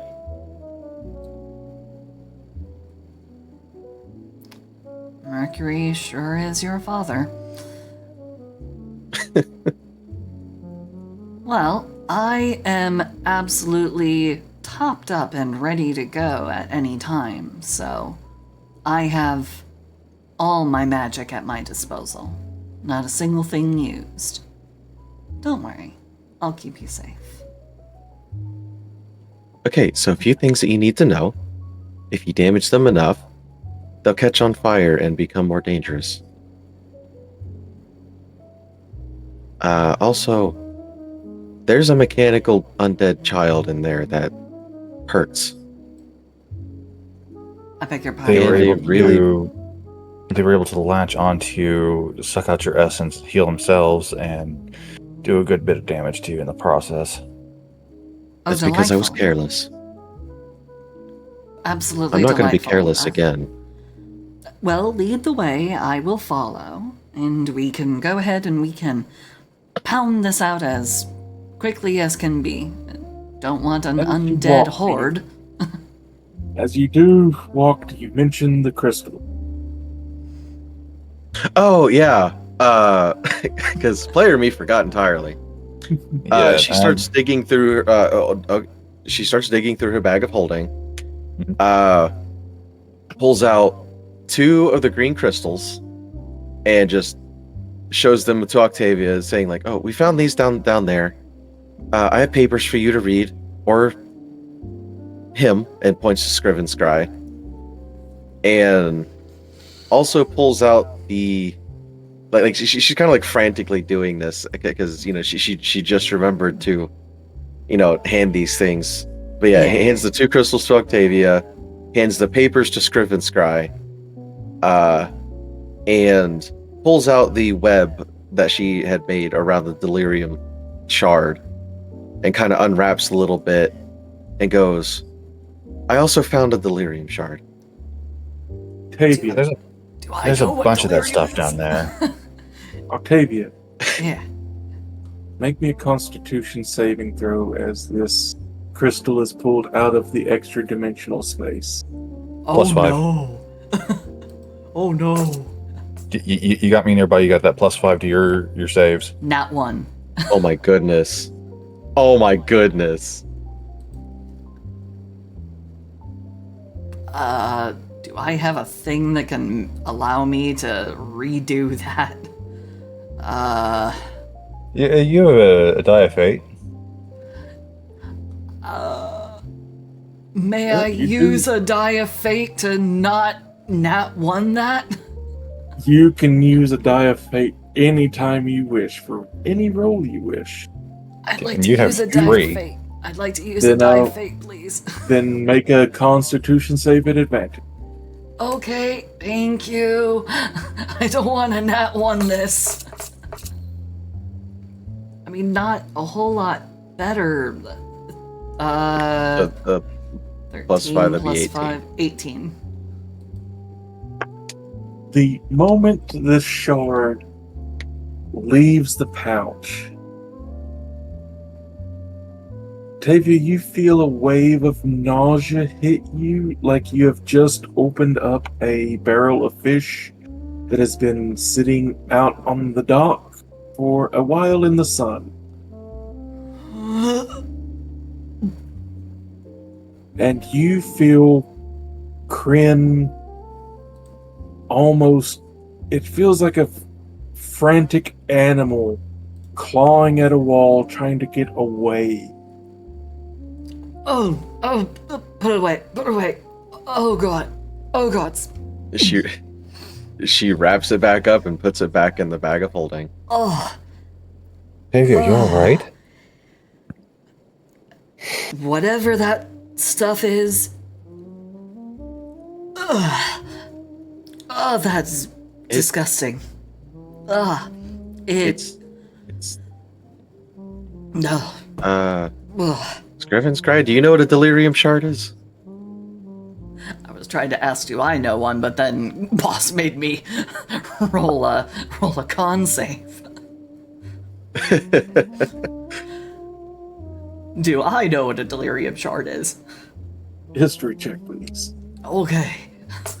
History. Hey, dirty 19. You know of a nation that had a very bad time of things happen, and a material called delirium was discovered, created there. It's Happened not upon. sure where it came from, but it's there now. And the stuff is corruptive, volatile, dangerous. A disappointed look over at Lash. You let her grab an unstable, corruptive material and bring it outside? I didn't know what it was. I'm pretty. I'm not smart. It's, Here's the I other second thing. that. Delirium, usually a powder form, very rarely crystal. There's a lot of it down there. That was not just delirium, Octavia. That was a shard of Kryn that has been infected by delirium. But on the bright side, Atrova found you 2 more of those baubles that you've been collecting. What have you been doing with those anyway? She does not say a thing. She has picked up her pace and she is storming in the direction. She's using her own survival skill to pick up on your guys' tracks, and she is tracking you back to the place you guys just came from. Octavia's gone into serious mode. Yeah, just go ahead and put everything back in your bag. Hold on. Yeah, you're welcome for the crystals, by the way. Rude ass. I don't even think Octavia took them. Oh no, she took them. She she was literally handed them, so she did take them, but yeah, then the whole hubbub and hullabaloo with the corrupted shard and everything, and now she's upsetting Rude ass. spaghetti. Yeah. Be careful about the giant maid too. And she's quickly following after Octavia. Duly noted. Waddle on in. Duly noted. How big is she? I want to say 20 about foot. yeah, maybe about 40 feet tall. Not quite. She's around 16, 17 feet. She was large. She was only Been in charge. Yeah, she was only 4 squares. So She was very tall, but not exceedingly big. She looked taller from where I was standing. Well, you were a weapon, so Understood. Is she being actively violent? She followed No. us to the door, but not outside. Then she has a boundary. All right.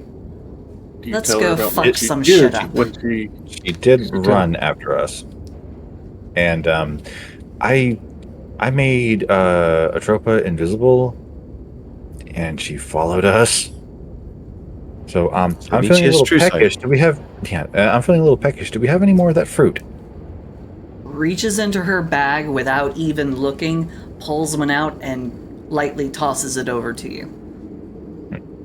Cats and Take- crunch. Takes out another one and throws it over to Atropa. Trust me, you want to eat this fruit. What? What is it? It'll It give you gives magical you- abilities. It's So you not, know how I turned you invisible? That's because of the fruit. Okay. And she'll take a bite of it. All right, what do we have to roll again? A D8, E20. D20. because there's a lot of different potential abilities. 16. 6. 16 and a 6. Is that what I heard? Yep. Yes. All right, so Yes. 6. Charm of invisibility. Okay, so I've got 5 total charges now instead of just the 1. I will also eat one. 16. Charm of lightning bolt. 15. 15. How do I add this to my stuff again? Just Mental remember, notes. it's a mental note thing. Or you put it in your You'll notes I'm section. gonna forget it. Put it in your notes section. 15 and 16, both charm of lightning bolts. You can cast lightning bolt, save DC 15 as an action. No components required. So it's a one-time use lightning spell.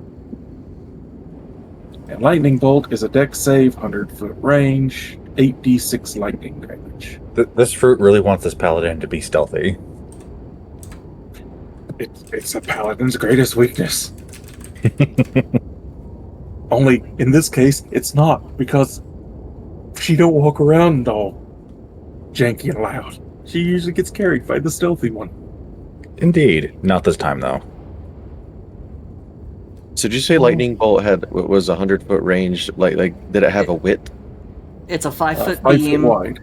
Yeah, it's a 5-foot beam, Okay. 100 feet long, and it will go through anything and everything in its pathway until it reaches a solid surface, like a wall or some other kind of barrier. But otherwise, nothing stops it.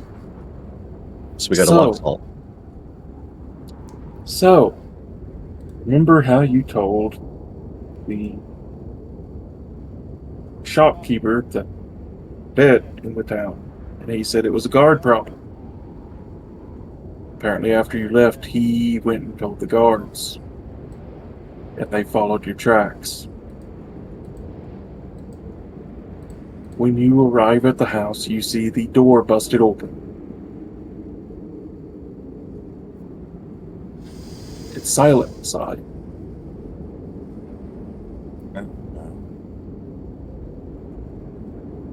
Without even breaking her She- stride, she is still just going to pass right on through the door. And she's going to continue to follow those tracks straight down. Wait, Octavia, I'm out of all of us, I'm the one who can take the hit most easily. And by Are all you means, sure about walk that? in front. Tavia, as you pass the threshold, nothing happens, but as Scrivenscry attempts to pass in behind you, you see him stop. Mistress, Lords, Is this place hallowed? I will not be able to assist you.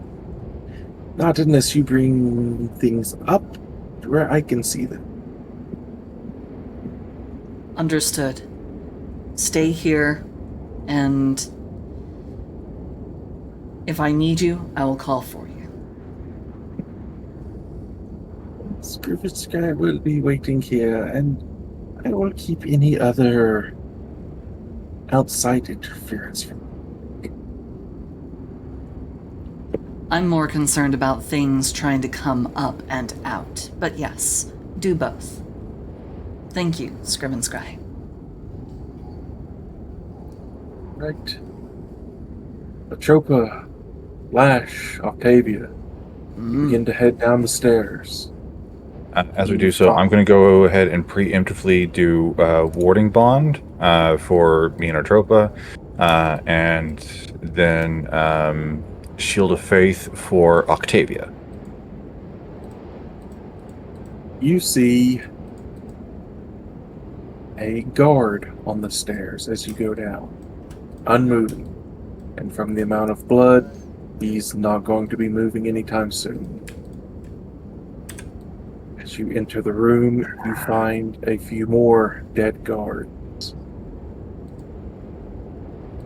One of them looks like he has had every ounce of liquid sucked out of his body. You see a puncture in the middle of his arm. You see a couple of the undead also dead on the ground.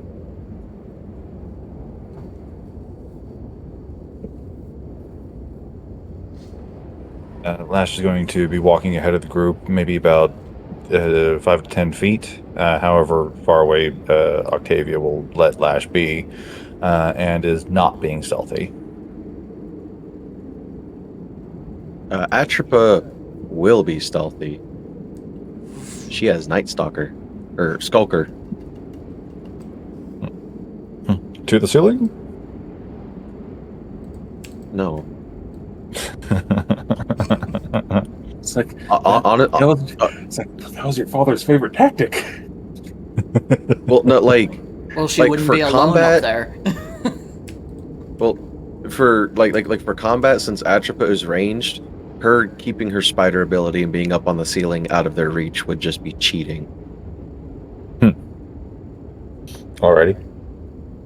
As you As round- for the undead that are dead, is the syringe one dead? it is. Awesome.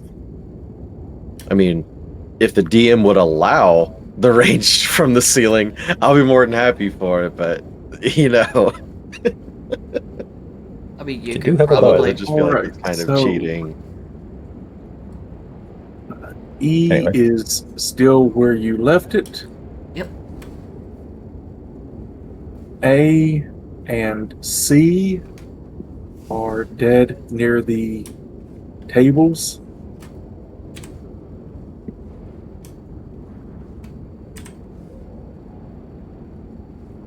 The rest of them are presumably back in their posts.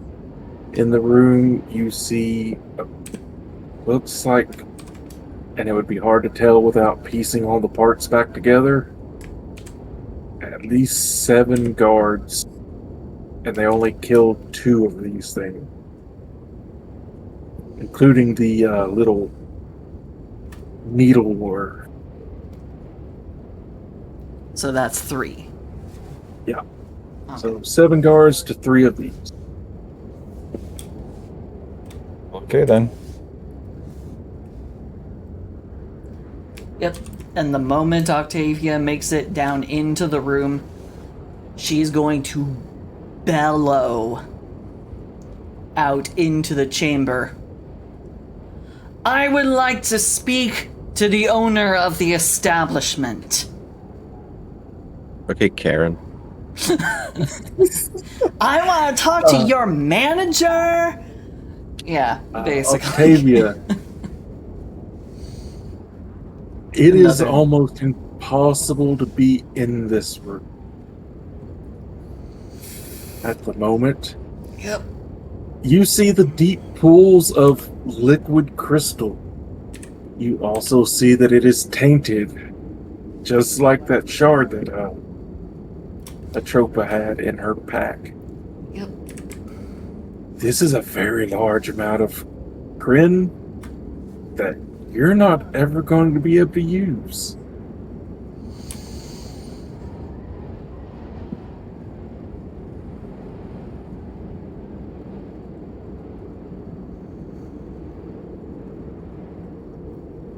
Octavia begin does to- look like she's about to be sick, but she also looks like she's about to, like, angry vomit.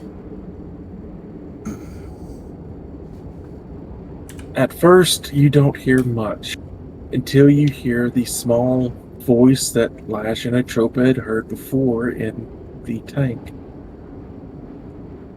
Doctor? Doctor, are you there? It was so loud. What's happened? Flash will continue to make her way into the cavern, not touching the pools of stuff. Oh, yeah, I was going to make the stealth roll. I forgot about that. Give me a stealth roll. Still, If you remember from Roll. last time, you had 22. to start. If you remember from last time, you basically had to start messing with things before things started moving. Flash will give the table a kick. Right? You give the table a kick. Anything that Atropa had not taken spills out onto the ground into the crystal.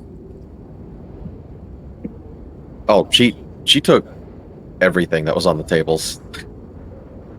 Yeah, just Uh, like rage looted it all into the bag of holding. oh, so the vials and everything. Yeah. It was Keep note of file that. Full chemistry set. That seems like a bad idea, but Yeah, I Hey, will too keep late. note of. I will keep note of that. Yep, especially with the web enraptured bad crystal. Octavia, Among other across things. from you, you see, standing perfectly still, hands folded in front of her, a very large, metallic maid. You see cogs in Operated her maid. chest beginning to whir. You see steam beginning to hiss as she lifts her head and smiles. Ah, more guests. Wonderful. Are you here to see the doctor? He's not in at the moment. yes, I am here to speak to the doctor. Whoever the doctor is, I demand to see him now. I wish to accuse him of theft. And it appears murder, general mayhem, killing a city guard. Oh, there's a lot of things he appears to have done wrong. I feel personally aggrieved and offended. I'm very sorry you feel that way.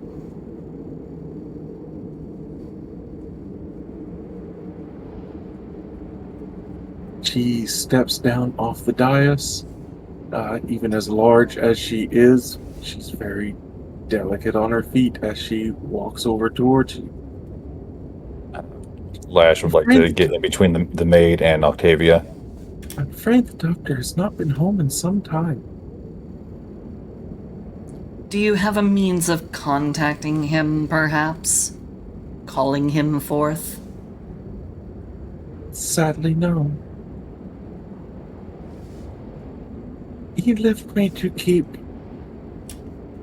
the experiments from leaving out into the city.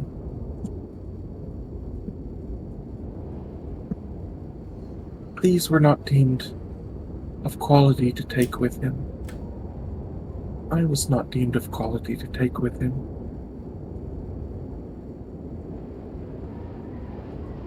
How many more things are left?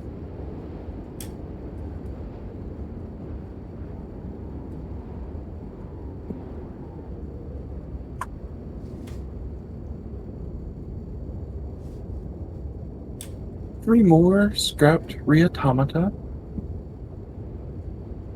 and an unfinished project, and she motions to the tank that you have heard speaking.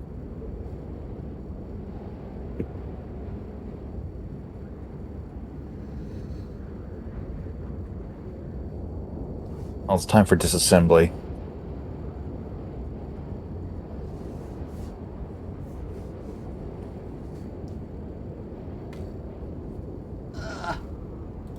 crap, I forgot.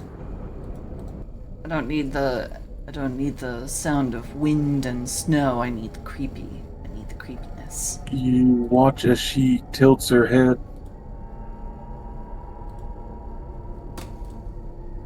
Termination of the failed projects. Did you That's have weird. any... I want to ask you something first, if I may. Of course. The previous entrance into this place, the guards, did you kill any of them? You watch as a hand goes up to her chest and she looks shocked. Of course not.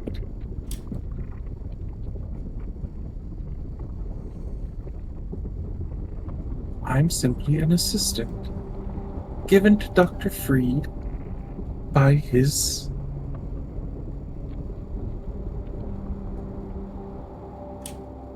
I'm not sure what he was to Dr. Freed, but Dr. Mordenheim was a rather ingenious man when it came to constructs.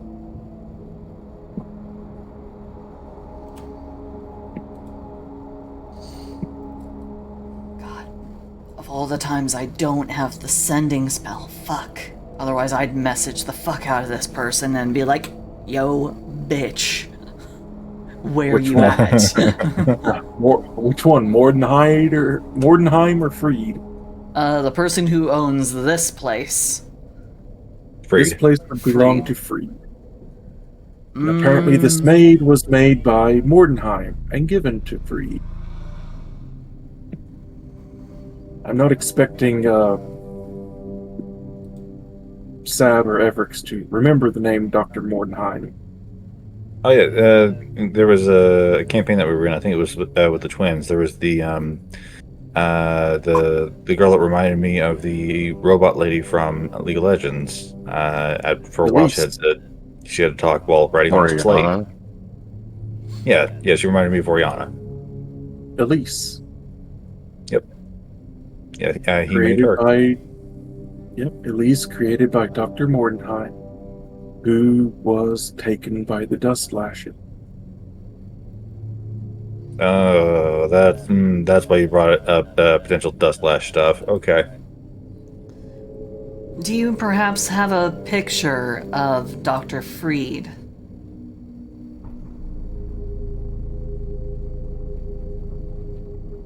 Of course. You need to do is ask. If you would be so kind. You watch her turn and return to her alcove, and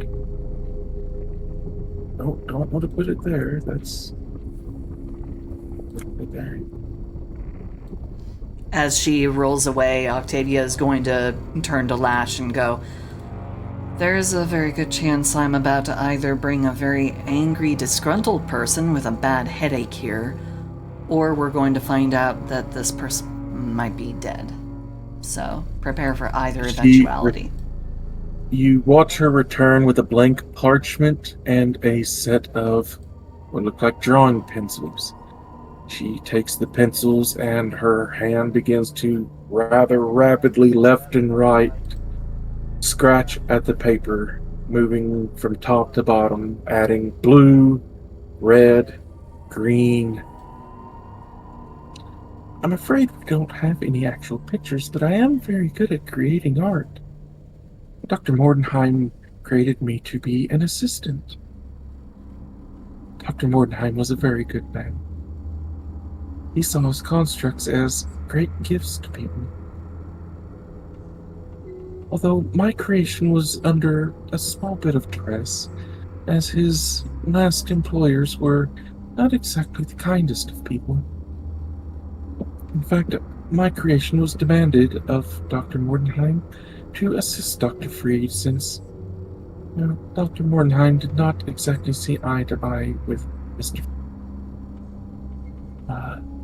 Eventually, she hands you a full head-to-toe sketch of what she remembers the doctor looking like the last time she saw him, and there it is in NPCs.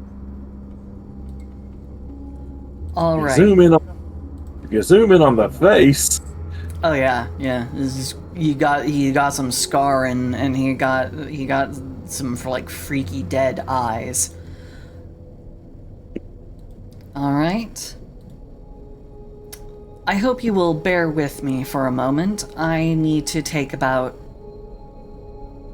11 minutes of your time. You don't need to say or do anything. I just need to use this picture. I'll see if I can call him. And Octavia is going to ritual cast Cursed Cacophony.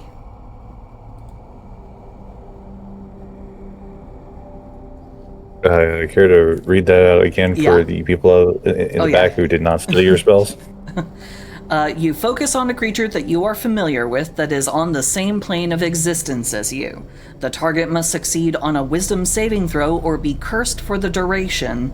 Once a target fails its saving throw against the spell, you can't target it with a ritual casting of the spell for 24 hours.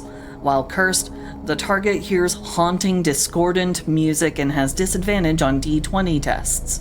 The first time the target fails a D20 test during a turn, it repeats the save against the spell with neither advantage nor disadvantage, ending the spell early on a success.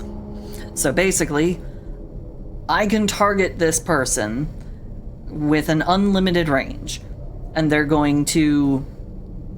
they have to give me a wisdom save wherever they are if they are on the same plane.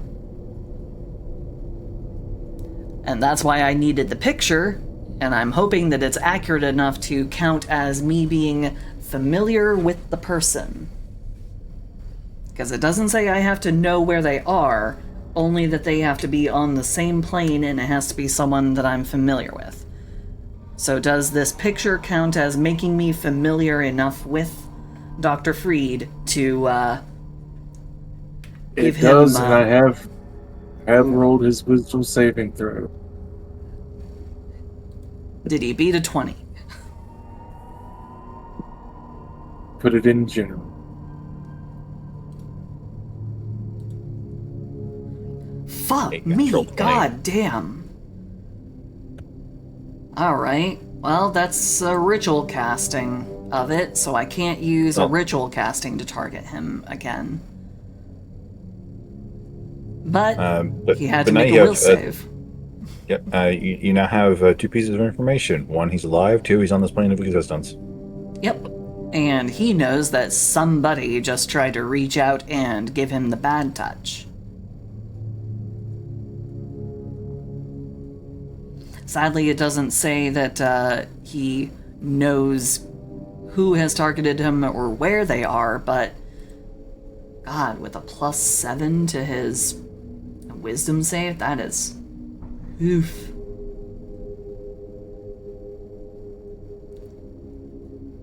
Maggie, you have to treat it. He says, yes, Father. Yes, I do. What? Hey? Maggie was behind me just crunching on a bone. Ah, doggo. Gotcha. I'm gonna ask if I can do something a little wonky, if I may. So I can't target him with another ritual casting. But is it possible for me to target him... With the regular casting? Well, I know that I could target him with another regular casting, but I'm also wondering... that would be stupid. Well, as long as you're not doing a bit, there's no such thing as a dumb question. Hunter's Mark? But specifically, I have to be able to see the target, so that's probably a no. I will go ahead and I will expend a spell slot to Cursed Cacophony him one more time, and this time, yeah. Yeah, this time it's with a spell slot. So I'm gonna need one more wisdom save from him. Hopefully he won't get a nat 20 again. What's he looking to beat? 20. The dirty 20.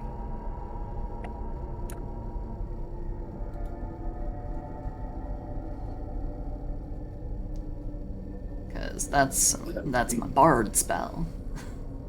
That would be a 24. Fuck me! Are you serious? The man is Back very down. brilliant.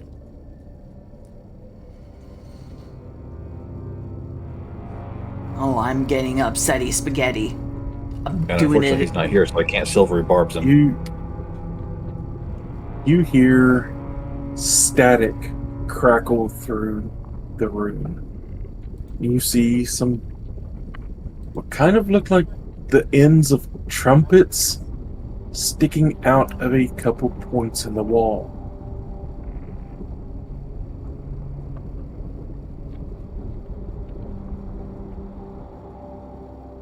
You are trespassing.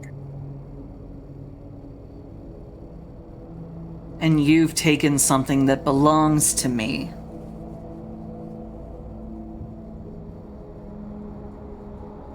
What have I taken? A relative. Is the only thing I have taken. No, I'm afraid you've taken something more than that.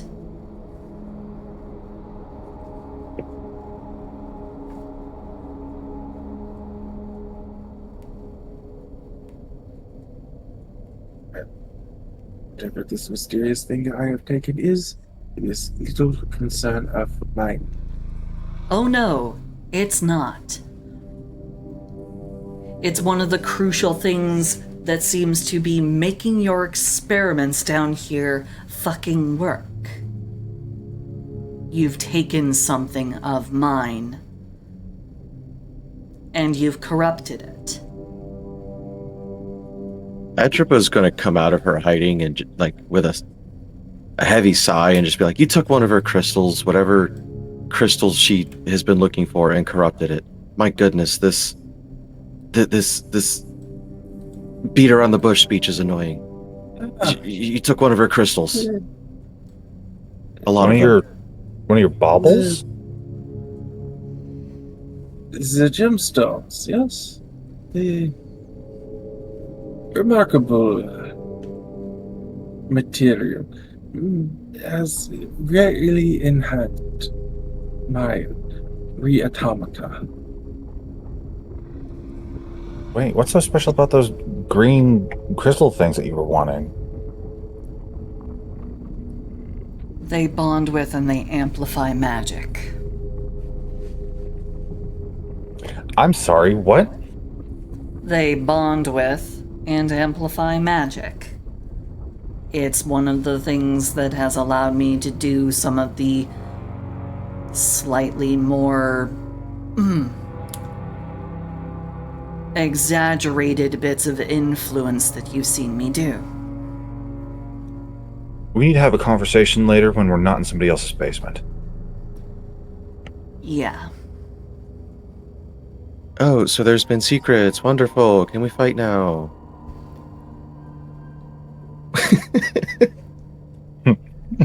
Moody teen. She is a moody teen. Well, Like, I she came here to believe that- fight. she came here to fight, and there's no fighting happening. Well, I believe that all depends on the good doctor. Do you wish to show yourself? Explain yourself? Or will you continue to hide like a small-minded coward? Insults the weapons of the unintelligent. I am above such petty bobs. If you No. wish to come and face me yourselves, Bilana, if you are still active, guide these intruders to my workshop, please. And any of the experiments that are still active turns them off. I have no use for them. I have more than perfected my designs by this time. Oh, yippee.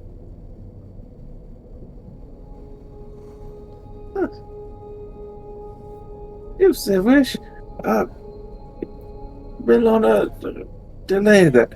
Wake them up. Let these intruders deal with them themselves. Then you can lead them to me. And if they do not survive, then you can bring them to me as resources. Small-minded man who also runs hand in hand with the gloom. You may want to ask the child about what you would be doing to their emissary. The gloom. The masked This is ones. This is an organization I should know of. Oh, were they not the ones that brokered your interactions between... I'm already forgetting his name. Dr. M? Dr. Mordenheim. Dr. Mortenheim? According to your mechanical aid here, he was forced to construct her under the duress provided by quote-unquote masked ones. And well, to be fair, given there's a the lot of state... creatures that there's a lot of organizations that wear masks. It's not entirely tied to the gloom. I hate to break it to you. Given the locality and the circumstance, it is reasonable to assume that they would have their hands in this business, given that they've been working their influence here for over the last 2 years. Maybe you want to be a little bit more of a positive contribution here. Well, if you would listen, this is all the construction of the soul necromancers that I came here to hunt in the first place. That's why I said they were creating undead. Yes, and now we're here.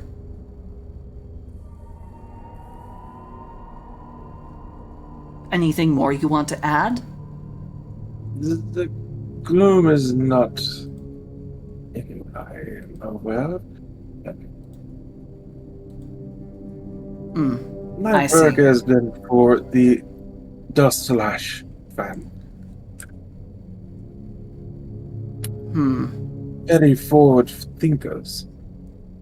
Very keen on the creation of my automaton. Is that would that be something that I would know of? History check advantage for Octavia. Not gonna make you roll Atropa as Natural you're 20. dead. Yeah, Natural 20 Mercury for has definitely 26. told her.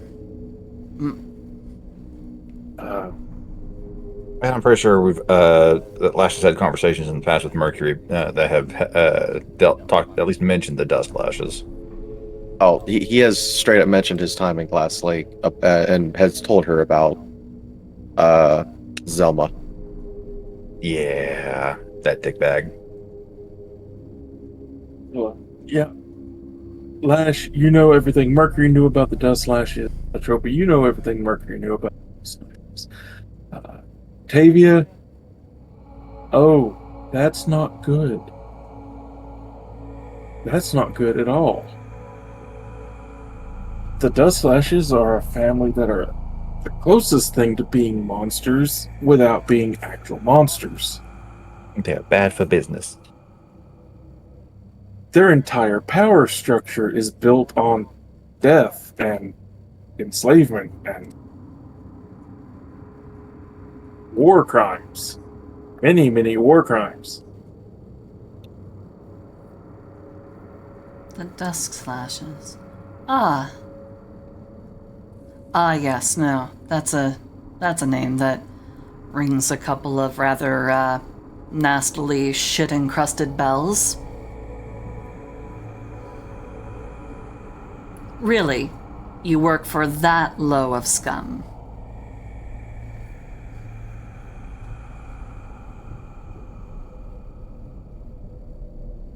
small minds and small views on things. The Dust Lashes are a great source of patronage. They see the value of leaving behind the weakness of flesh and embracing the immortality of metal.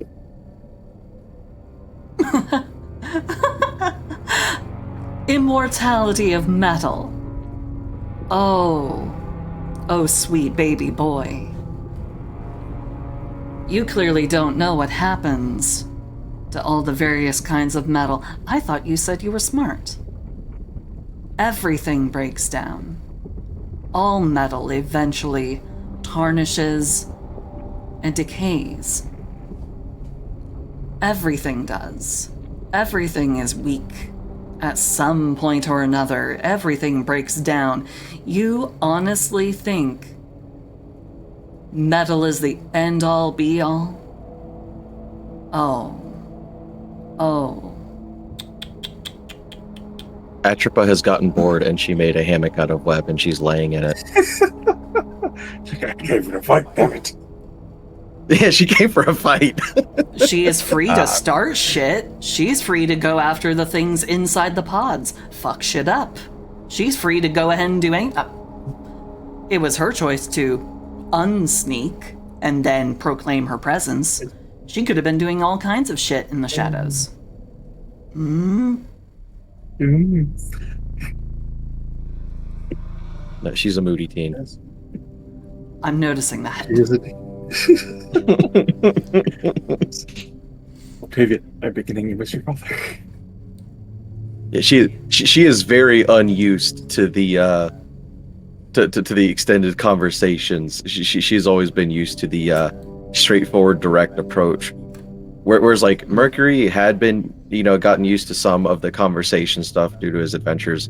Atropa has had no introduction to that, so she thinks if there's a fight, there's going to be a fight. Why is there talking? Let's take care of the speed bumps then and make our way to the failure-making doctor. Indeed. No, I'm sure about Bellana, wake the rest of us. And the failsafe, wake him too.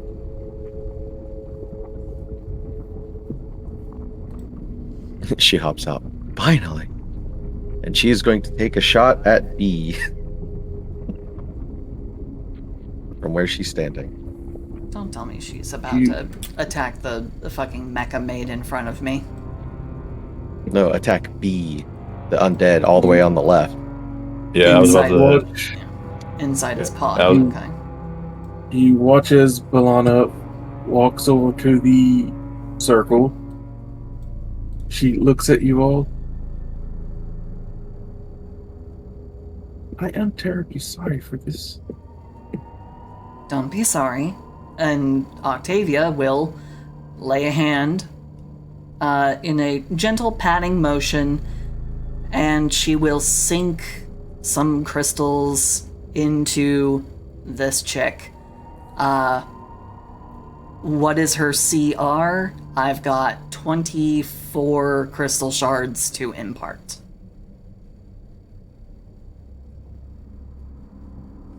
Moment, please. This is how we do it.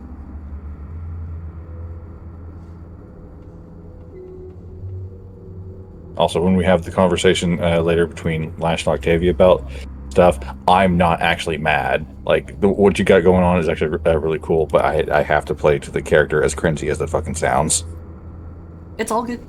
All good. Just know I'm not actually mad. I've actually been brooding for you. I even planned fun ways to bring it up for you to go, and then potentially lie your way out of it, because that's just what Octavia can do. But like, you were the one who made such a big thing about how, nope, it doesn't matter what you say. No, she knows that you could literally lie to a dude right to his face, like as you're stabbing him. So I'm Yeah, just because- like, well, deception's not gonna work.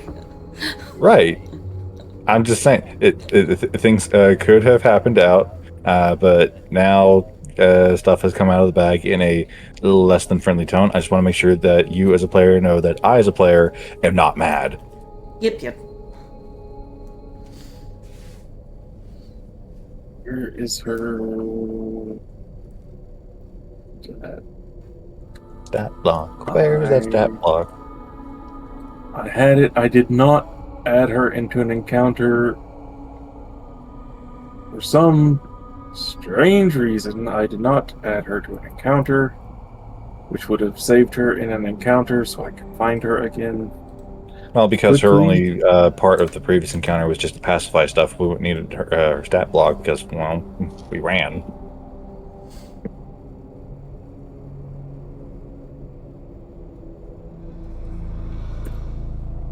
Hopefully she is not a CR of 12 or higher. Well, she could be 12, but I hope she's not a CR of 13 or higher. Because that'll be a problem. Why is it like 2 crystals per CR? Yeah. And I've only got 24 because of the 2 that you handed me, so I'm able to cover up to 12. It is But yeah, the way that it's a wonky imparting system that Boss and I had to work out for, volume versus control. So Yeah. So the way that Lash was going to bring this up, that I had planned out in my head for a little while now, was the next time that she knew you were lying, like you had told her what the truth was, and then saw you obviously lie to somebody else, she'd start getting a weird look whenever you asked about it, because, well, Lash is not subtle with that resting bitch face. She would have been like, you lie as easy as you can breathe. How do I know I can trust you? Can we just maybe get like a small truth about something, and then just bring up, well, what about those little baubles that we've been getting you? I haven't seen you use them for anything. You've got this new armor. You've bought a new tiara that looks like it's made out of the same stuff. Yada yada yada. So just what have you been using it for? I've been using it as collateral on my loan for my houseboat.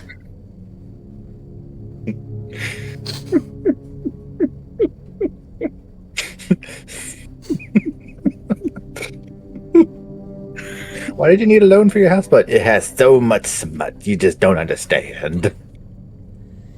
It's a wonderful houseboat. It's out in the middle of a Midwestern lake, far away from everybody. I can smoke as much as I want. The wife can't come at me because she's still stuck at home, the schmutz. So I'm just having the time of my life, okay? Don't encroach on my midlife crisis, please. Let me crisis I also in keep my peace. computer. I also keep my computer out there so they can't see my search history. I'm always watching you, Wazowski. Always watching. Always watching. Oh god. Hello. I love the bloopers. Okay. Did we find her? Did we stall I long have- enough? Yes, I have found her. Thank you. The stat block I'm using for her, she looks nothing like the actual creature that I'm using the stat block for. Okay. He went and found a 26 CR just so you couldn't take control of it. Son of a bitch. So this is very much not what she looks like, but this is the creature whose stat block she's using. Okay. I don't like it. This is also hugs. a reautomaton. It's called an injector, I wouldn't have guessed. and its entire thing is either debuffing or buffing enemies or allies.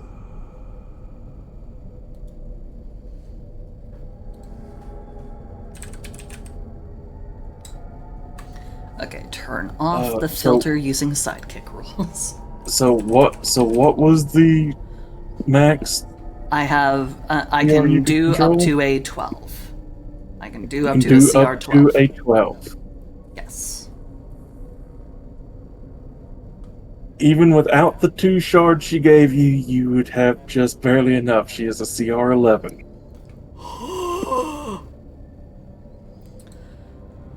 So I am down to only 2 shards. But Yeah. I am patting her before she activates the thing, so.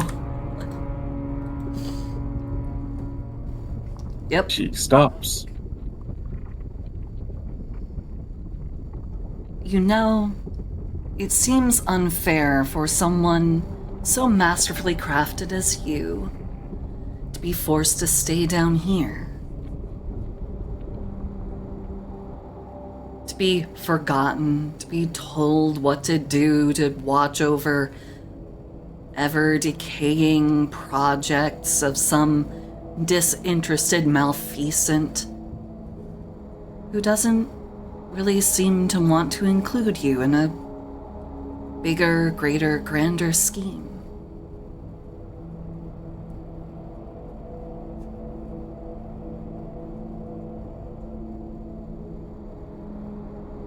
Why don't you come and join me? I promise to treat you not only with respect and care, but I will appreciate every single thing that you do. Truly appreciate everything that you do. He stops, looks at you, looks at Lash and Atropa.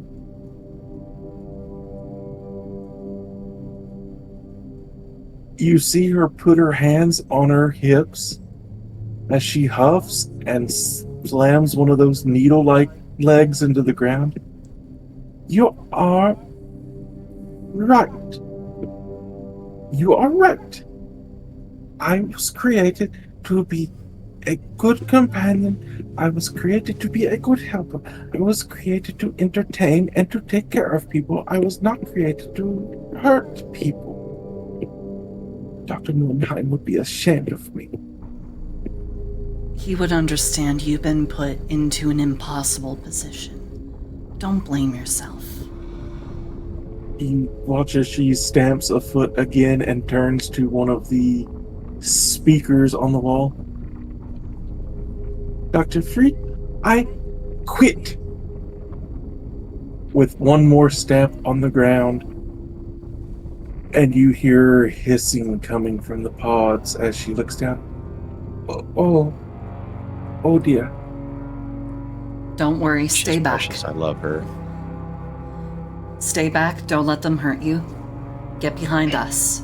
And Octavia will actually step around to get between her and I guess B, as she's going to oh, wrong one, Silsey. I need to come at this one. There we go. So, we need you all to roll initiative, and from the glowing pod to the right. So close to being good. 5. Teetered 7. on 19 for so long. Fuck. Dirty 20.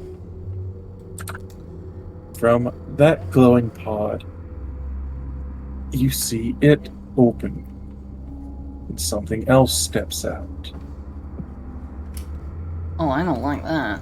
I don't like that at all. Octavia, you get to see the scrap beings that the others had fought. Now you all get to see something different. Something more refined. Something that did not set off your undead ping lash. This is less undead now. This is more construct. There you go in NPCs. I don't like this at all. Oh, this thing. remember- Oh, God. So remember the invincible Yep, the reference you reanimate. made earlier, Saf? Yep. Invincible what? Invincible reference, the reanimen. Oh, yeah. It looks like it's gonna scream, stop. And How big are they? it is medium. Okay.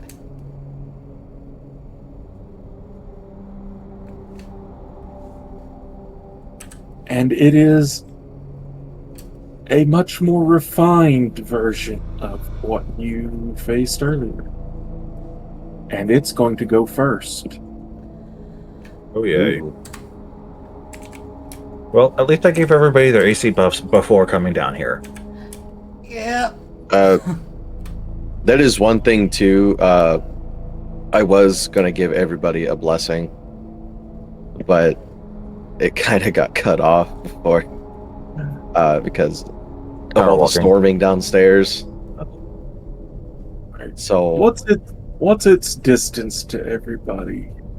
How close is it to folks? 5, 10, 15, 20, 25, 30, 35, well, looks like 40, it's closest to me. 45. It would take 45 feet of movement to get up to Lash.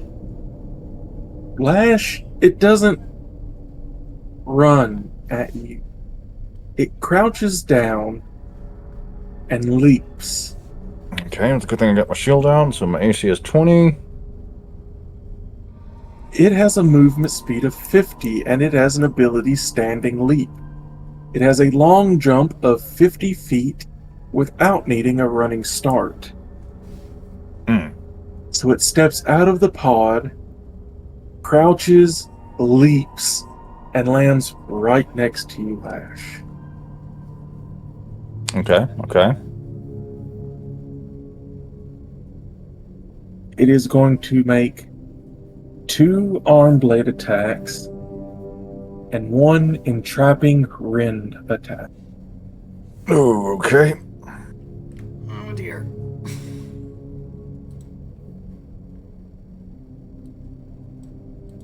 So attack 1, 18, it's a miss. Attack 2, 22. Hits. But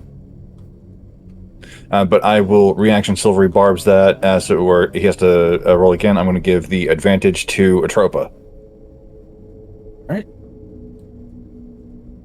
A 22 again.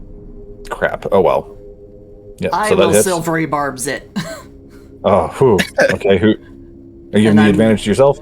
No, I'm giving the advantage to you in case there's some kind of additional thing that it does.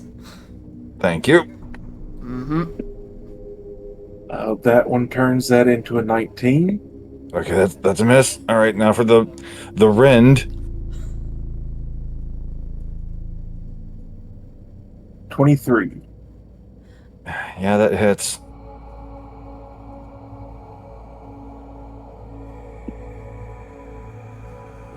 $20 piercing damage.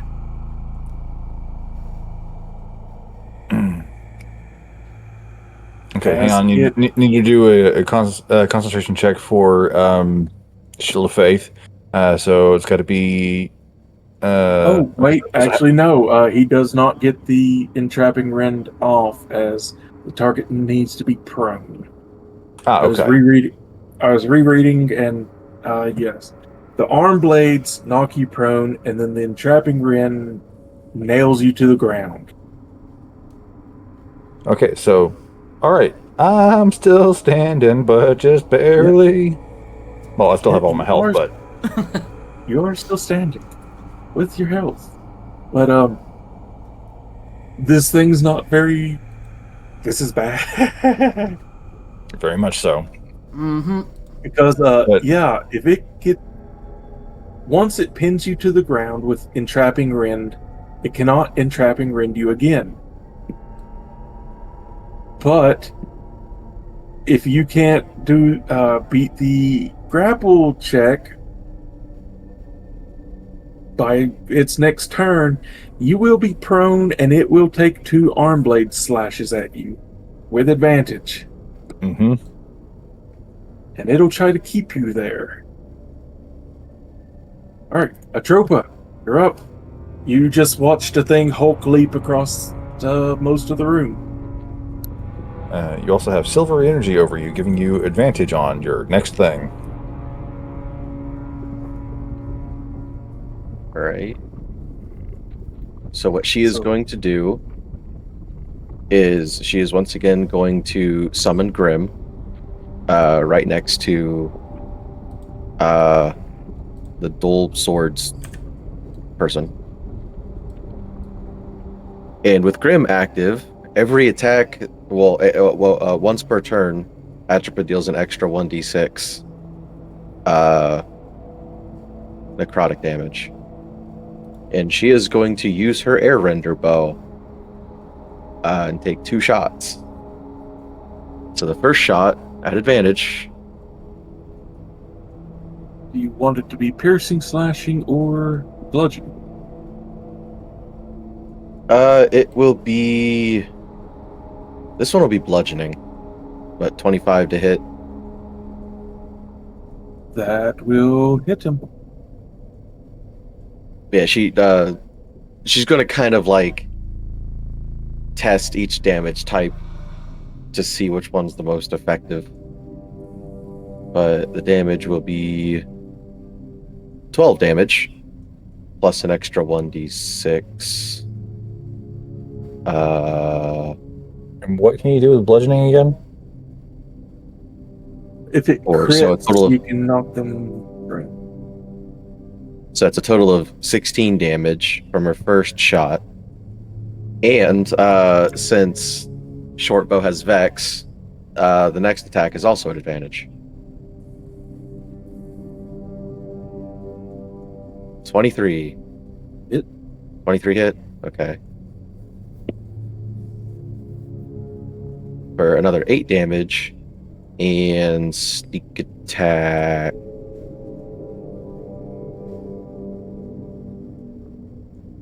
For 13. So the total is, let's see. Oh my goodness, why is it all the way up there? So 16 plus 8 for 24 plus 13, 37. And then Good boy, Grim. 2 of those. Hold on, 2 of those. I'm going to use Hex Slinger. So I roll 2 of the dies that I used for sneak attack. So 2d6. And there's a table for whatever range it lands on will have an extra effect. So dice tray. Roll 2d6. That is an 8. So 8 to 9 withered arm until the end of its next turn. The target has disadvantage on d20 tests that rely on strength. So, like, attacks that Strength are check? strength or, yeah, strength checks. Very good. Very useful. And that is the end of her turn. Because she already used her bonus action to summon Grim. But as part of the bonus action of summoning him, you can have him do a thing. I have to use a bonus action to actually have him attack. Otherwise, he only dodges or moves. I could have sworn that the part of the long moment, description let in me- him allowed you to Let do me thing give when it a you read real quick.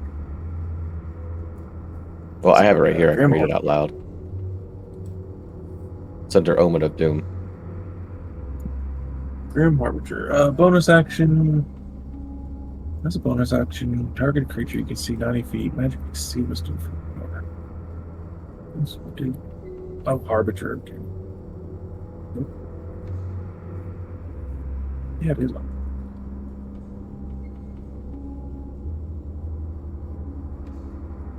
You can also command it as part of the bonus action you take to use Omen of Doom. Or you can sacrifice one of your attacks when you take the attack action command. Okay. But yeah, So as yeah, part of the if- bonus action, as that you use Omen of Doom, you can command him. Yep. When you summon him, you can have him. You can command him using that same bonus action. It's like spiritual Oh, weapon. okay. Okay, so he will use Ominous Rend.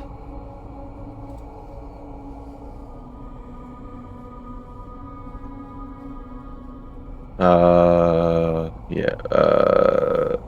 D20 plus 6.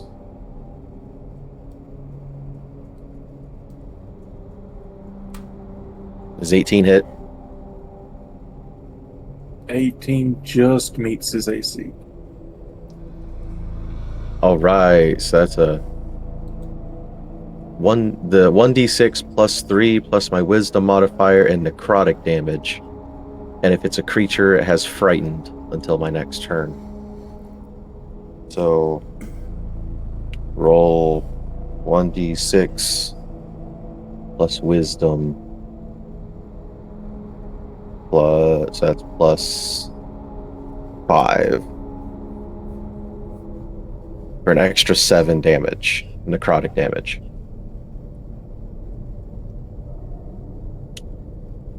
So the total damage would be D7, 20, 28, 44, I think. 28 plus 6, yeah, 44, and let's see, 11 of it is necrotic. Very good. The necrotic does not seem to be reduced in any way.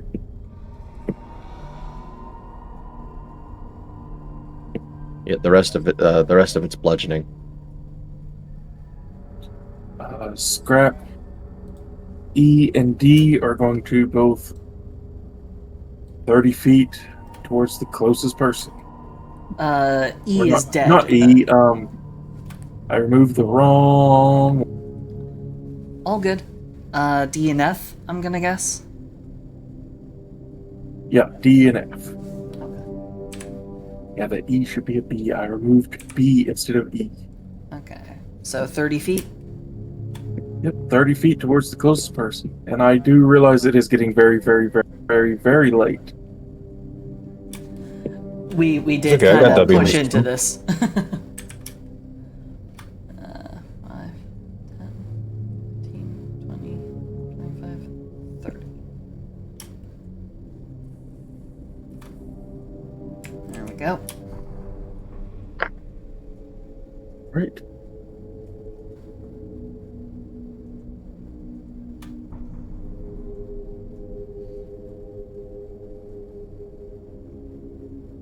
It is Belana's turn.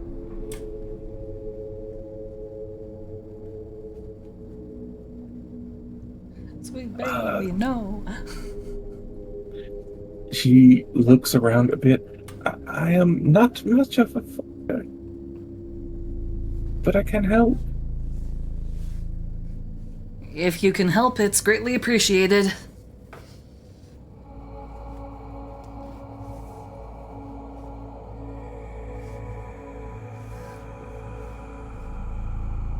Is anyone damaged currently? Atropa. Yeah, she was damaged from before. Didn't fully heal from the bee. She's a little far for. Yeah, It's okay. She's about 45, 50 feet away. Oh no, then she is good. 60 feet movement. That's right. She's a fast baby. Yeah, I am zoomed out a bit, and I was like, that looked a little far for 60. No, she can get there. 5, 10, 15, 20, 25, 30, 35, 40, 45, 50, 55. She comes over to you, Atropa. Please hold still. This will pinch just a little.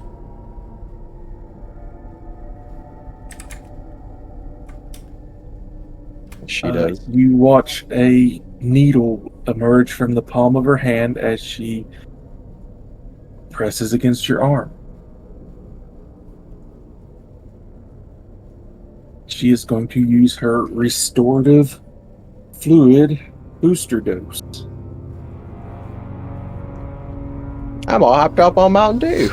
So here's what the restorative fluid does. You're going to heal 34 hit points, and anything past your maximum is added as temporary hit points. Jesus. It's a 10d6 heal. If she uses it You on said you and you're 30. at full, yeah, 34. 34. Yeah, so Right. anything pat, so I think it would take like what, 8 to get you up to full? 9. But Nine. yeah, but so that's 25. Temporary hit temporary points 25 temporary hit points. Tropa, on you the feel, Rogue Ranger. Tropa, you feel kind of great.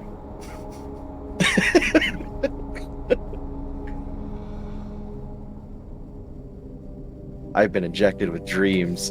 The hopes Don't and let your dreams dreams of. be memes.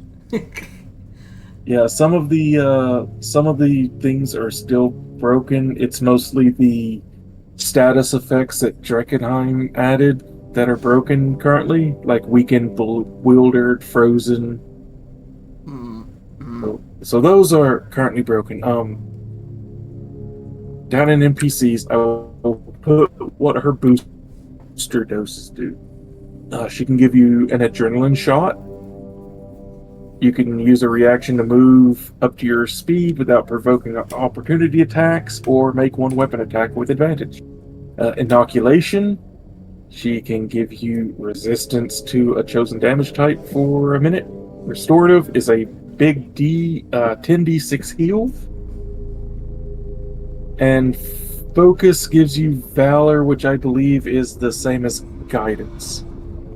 Ooh, interesting. She does also have attack syringes. We'll think about that later. I'm mostly just happy that we don't have to actually crunch her. She's a sweet baby bean.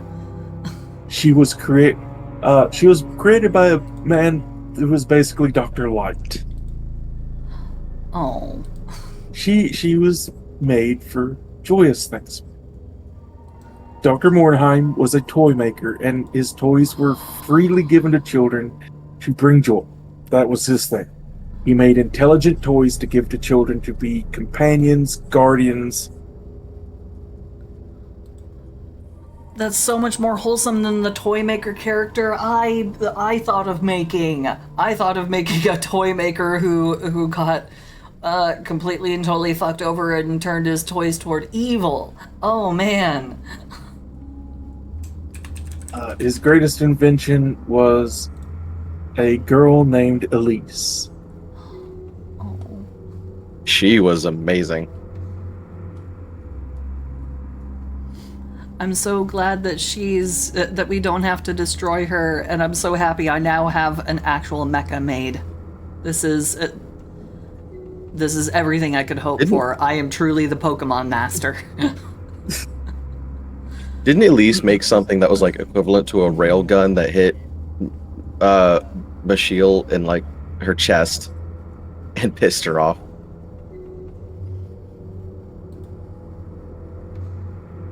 Yes, she created a Ravnica item, which was like a gigantic lightning gauntlet. And she created a lightning Tesla cannon on top of the toy factory to fight in the coming war. Anyway, Oh boy. Lash, you're up. This thing tried to boy. pincushion you. But you're doing just fine. So I believe I'm just gonna try to Kershmack him. Kershmack. Okay, so let's see here. Is Lash So, just before me? Just this question. There's one more automata before you. You're sadly at the bottom of the. I'm at the bottom, yeah. Well, hey, it's okay. Sometimes being last in initiative's good. You Yeah. can get a good sense of the battlefield. Yeah, I can determine where I need to put my focus. I don't need to worry about Atropa now. Atropa's fucking good. Yeah, Tropa's feeling good. Okay, so I don't have my Swift form put into D&D Beyond for rolling and stuff, but I can go ahead and do the Hex Master on something else in order to be able to roll the attack roll. I just got to roll the damage a different way. All right, so it looks like I have a +9 to hit because of Hex Warrior stuff. Woohoo! Ooh. All right, so let's see here. So 19 is going to hit, and I'm going to be putting in a first level Divine Smite. So that's 1d8 Radiant. If he had been undead, it would have been 2d8, but if he's not undead enough in order to ping my Divine Sense, he's not undead enough for the Smite. Yeah, he is now considered a construct. Yep. So I need to roll a d6 Slashing, a d4 Bludgeoning, a d4 Psychic, and a d8 Radiant. +5. Jesus. You know, I'm gonna do this Shadow's Dice Tray. So let's see here. So 1d6 plus 1d4 plus 1d4 plus 1d8 plus 5. Wow, for a total of only 19 damage. So it's 3 slashing, 3 bludgeoning, 1 psychic, 7 radiant, and 5 just because I'm charismatic. So that was attack 1.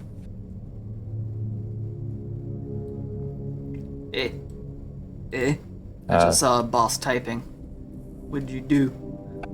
Oh. I don't know. Oh, and posted He it posted a Elise. picture of Elise. Ah, okay. Yeah, that was let's see. that was Dr. Mordheim's greatest invention, Elise. Oh, second attack didn't hit. I'm going to use my inspiration for I was hanging around with my family in order to get advantage on this roll. Even worse. Yep. So the second one is just going to be missing. Okay, so that's it for my action.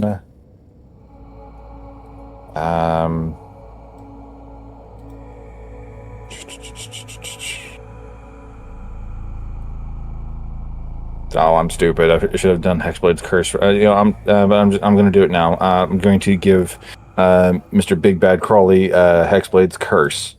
So once for short rest, as a bonus action, you can choose one creature you can see within 30 feet to curse for 1 minute, or until the target dies, you die or incapacitated. Against the cursed target, you gain a +4 bonus to damage rolls, score a critical hit on a 19 or 20, and regain 6 HP if it dies. So, did not get the extra damage this time. Live and learn, hopefully. But that's my action, bonus action. I am not moving, and that's my turn. I do get my reaction back, thankfully.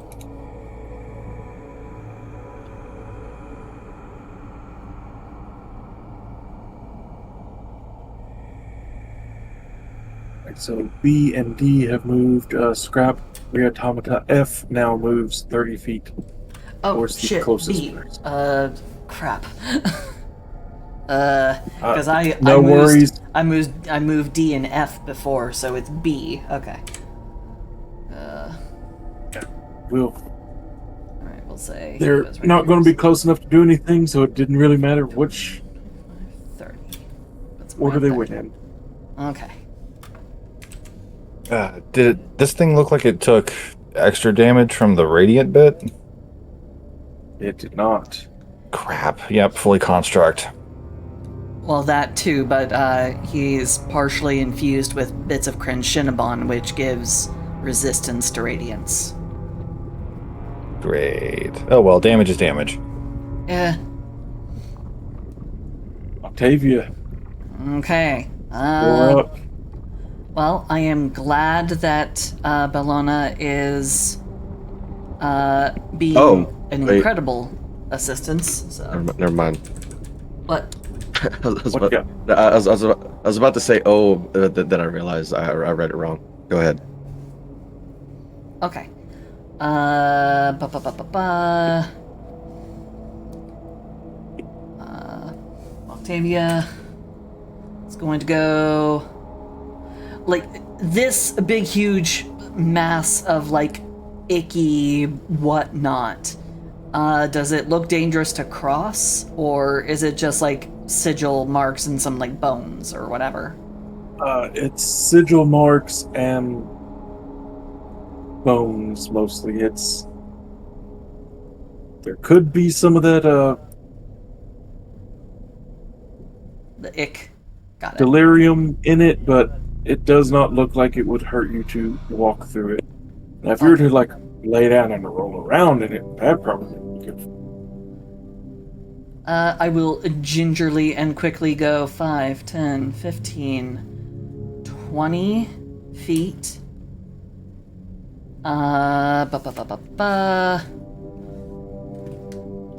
Action casting command on Mr. Reaniman in front of Lash, and I am going to use my my crystal hairpin to give him disadvantage on the wisdom save.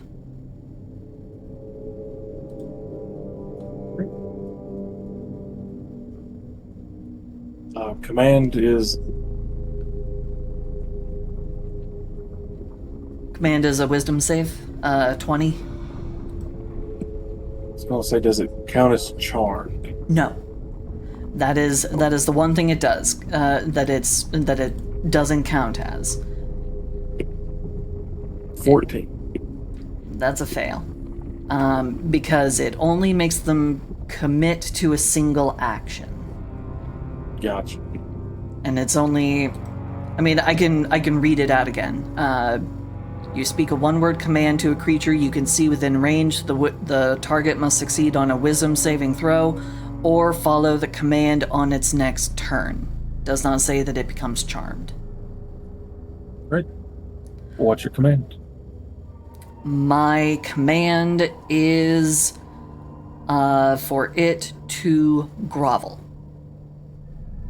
Our bread and So- butter this campaign. So on its next turn, it will grovel, giving it the prone condition, and it will then end its turn. Right. Anything else? Let me quickly check my bonus actions. I will give a bardic inspiration to Lash. That's a D8. Yes, currently a D8. Yeah, Thank you very much. you're very welcome. While the Reautomata's turn, it goes down to the knees, blades on the ground next to it. Atropa, you're up. You've got incoming from So- the right. So since Grim is not concentrate, she is going to cast Hunter's Mark on the dual sight dude.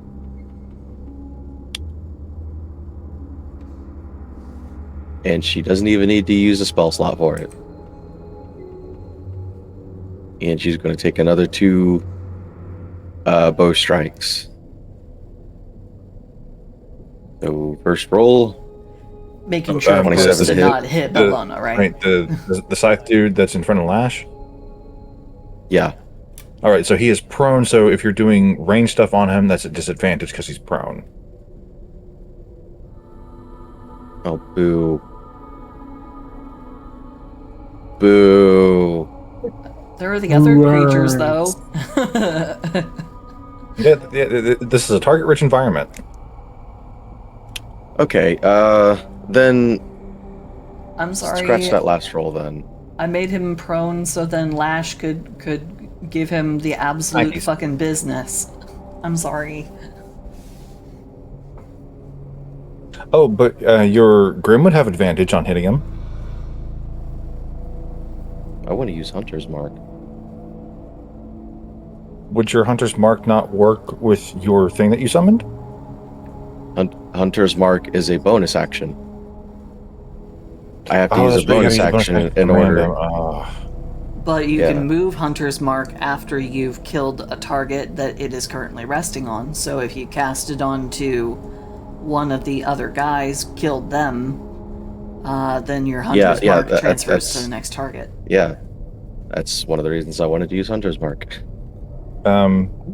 So If you want to mark. quick question: when you summoned him and part of the bonus action was to attack this guy, do you have to command him every round to attack this guy, or does he just continue to follow the previous order? I have to command him every time. So Okay. I would have to use a bonus action every time to use him to attack. Gotcha. Which it kind of sucks that he's not his own thing, but you know that's just what they made of him. Oh, well. How far away is B? That's 5, 10, 15, 20, 25, 30, 35, 40, 45, 50, 55, 60, 65, 70, 75, 80, 85, 90, 95. She's going to step get like let's say 20 foot closer, so closer to Octavia, and use Hunter's Mark on B. Then shoot that bee. as well as as well as the roll. So just 25 to hit it. Yep. All right, and then next one at advantage because of Vex.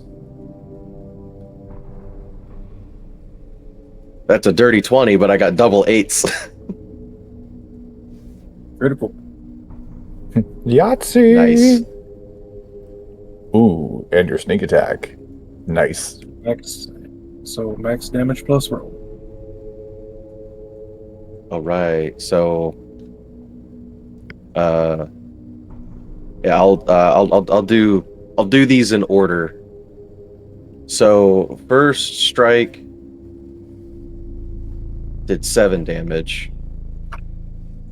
Second strike would do 12 plus 9, so that's 21. 21 plus 7, 28.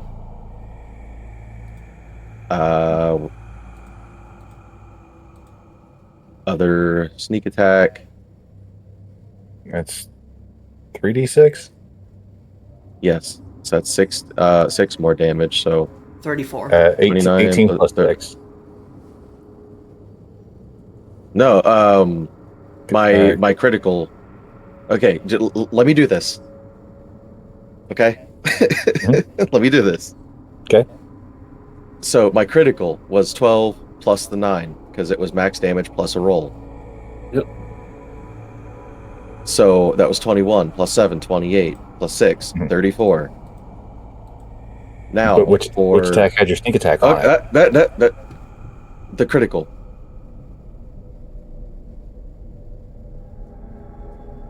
I don't think that that doubles those die too, does it? Full plus roll. Okay.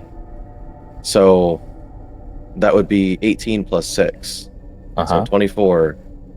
Okay, let me do this. So 28, 34. Wait. Damn it, okay.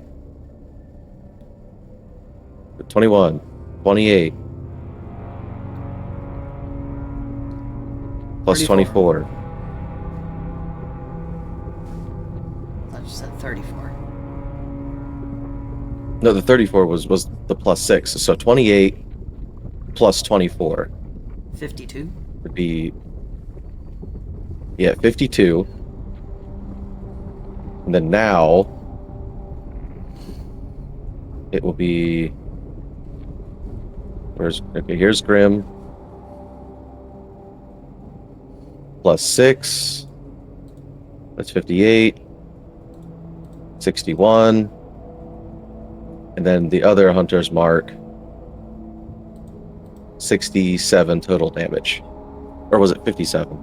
67. I was keeping track with the calculator. Okay, yeah. 67 here's total the- damage because Piercing, Because, slashing, or bludgeoning. I'll do bludgeoning.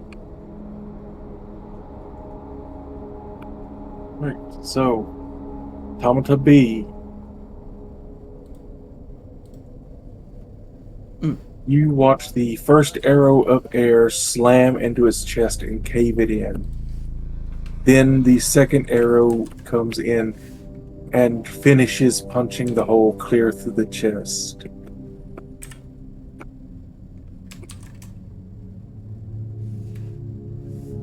They're dead. Awesome. Awesome sauce. Now we only have to focus on things coming from one direction. So and not D, Korea. P 30 foot towards a trooper.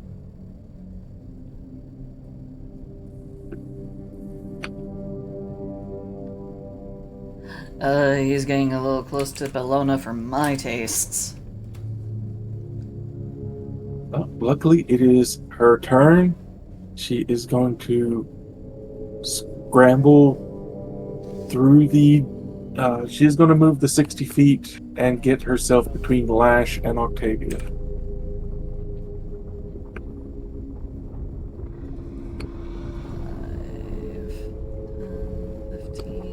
Her movement speed, she'll be able to make it. We'll put her over here and we'll say she like went around behind me, like climbed on top of the table like a party animal.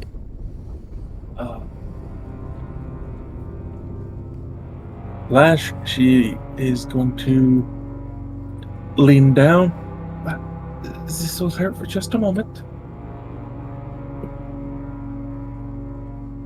Okay, I'm not hurt. She jabs you in the arm. You feel a rush of energy. If you wish, you can use your reaction to move up to your speed without provoking opportunity attacks, or you can make a weapon attack with advantage. Weapon attack with advantage. You just got an energy shot. 5-hour energy. No, All no, right, no. She gave you a sip 22 to of hit. Dubby. She gave you a sip of Dubby. Oh, so yeah, I have been drinking Dubby. 22 hits. Blue raspberry too. Huh? 22 Yeah, hits. I will also be putting in a second level smite on this, so it's going to be 2d8. Go for it. So, Shadows Dice Tray. I'm so sorry for keeping you all up so late. It's almost over. No, it's all good. Or at least it is for me. I'm First. fine. 1d4 plus 1d4 plus 2d8 plus 5. Wow, only 19 again? Are you fucking kidding me? I got two ones on my radiance. I'm sorry. All right, so let's see here. According to the damage layout, it is 5 slashing, 4 bludgeoning, 3 psychic, 2 radiant, and 5 from dexterity. If that does anything to modifiers. What a waste of a second level spell slot. But them's the rolls. So what was the total? 19 total. 19. Well, he's out of the triple digits of health.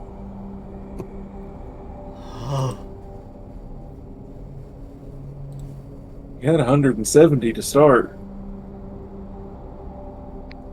Okay, then. Lash, it's your turn. Whack whack. And these are Oh. advantage as well because he is still prone. And he still has my Hexblade's curse on as well. Yeah. So that would have been shit. Where that? I'm on the wrong fucking character sheet. I don't know why I'm on that. See here, features and traits. Scrolling down. Where is my Hexblade's curse? I think it was like an extra 4 damage. Against a cursed creature, you gain +4 to damage rolls, so 4 more damage to him from the curse. And I did not roll a 19 or a 20, so there was no crit stuff. All right, so now I'm going to and do my bat bap. Give him the skibbity paps. All So right. extra. No, First attack. I'm going to add that D8 Bardic Inspiration die.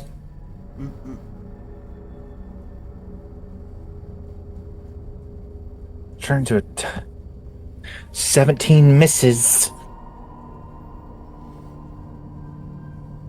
Oh well. Second attack. It's not your fault. D&D Beyond hates me. Alright, so second attack. There we go. 26 hits. it does. Slapping on a 3rd level Divine Smite. So 3d8. Oh, but you didn't lose the inspiration. Oh, I didn't? Unfailing inspiration. When a creature adds one of your bardic inspiration dice to its ability check, attack roll, or saving throw, and the roll fails, the creature can keep the bardic inspiration. Awesome. Because I'm fucking inspiring. When you do get a chance, take a look at the attacks she can make. Oh yeah, I've Read been that looking at first one, those. Makes 4 syringe attacks, can replace any number of the attacks with uses of booster dose instead. So it can do 1 heal, or, well, actually it can do multiple heals. Okay, so this But one is only- a much more solid hit. 36 total.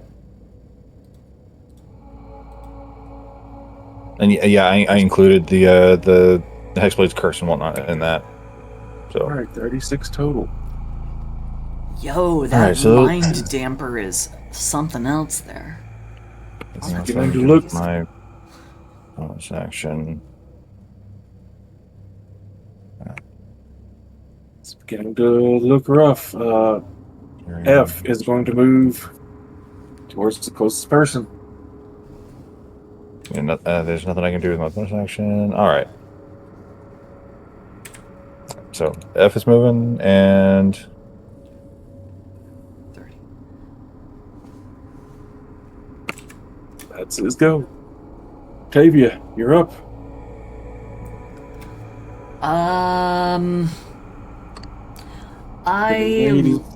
I like that dude on the ground and not hurting the fuck out of Lash. So I'm going to use command once more. And I'm going to command. Well, actually, wait. Hold on. No, wait.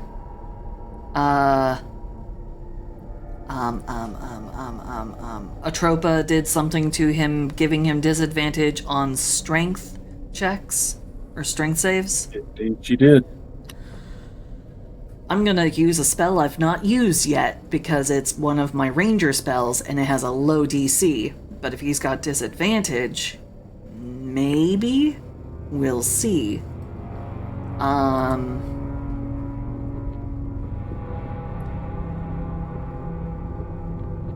No, because I don't want that to affect Lash. Never mind. It doesn't distinguish. So never mind, I'm not going to do that. I'm going to go back to my original idea. I'm going to use command, and I'm going to command him to roll like a dog onto his back. I'm just going to say, roll. So Disadvantage on this one, or is I can this one only flat? I can only do that once with the pin. So Right. DC Okay. 20. 13. That's a fail, and he Goes will roll on his back on his turn and continue to be prone. And if you don't have anything else, it's his turn. Bonus action, inspire Atropa. So Atropa gets a D8, and now I will end my turn. Attack roll, ability check, or saving throw. All right. We're onto his back. Atropa, you're up. You've got incoming on the right, and they're getting close. Atropa is going to move over to the guy that has rolled over onto his back. So between Lash and Grim. Other side, so that she is within range. There we go. And she's going to cast Hold Person.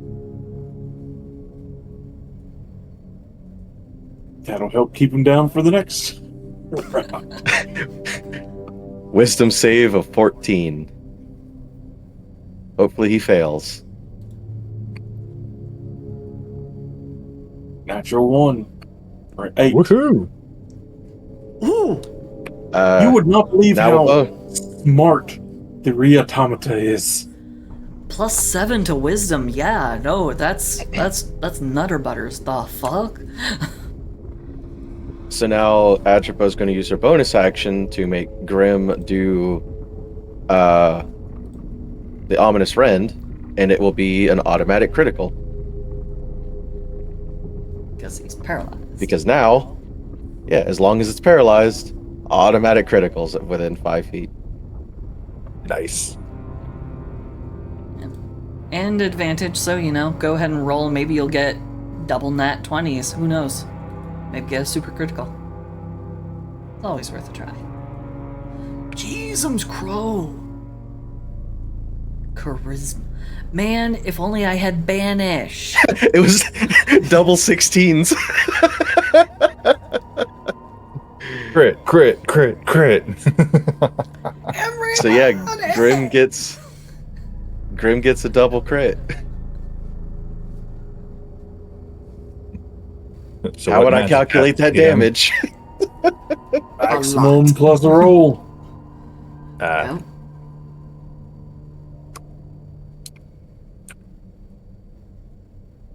So for a double crit, still just like a regular crit. Because it would have been a crit since it was paralyzed anyway, and then he got the Yahtzee crit on top of the normal Oh. crit. This is actually true. This is actually true. So we're going to do double max plus roll. All right.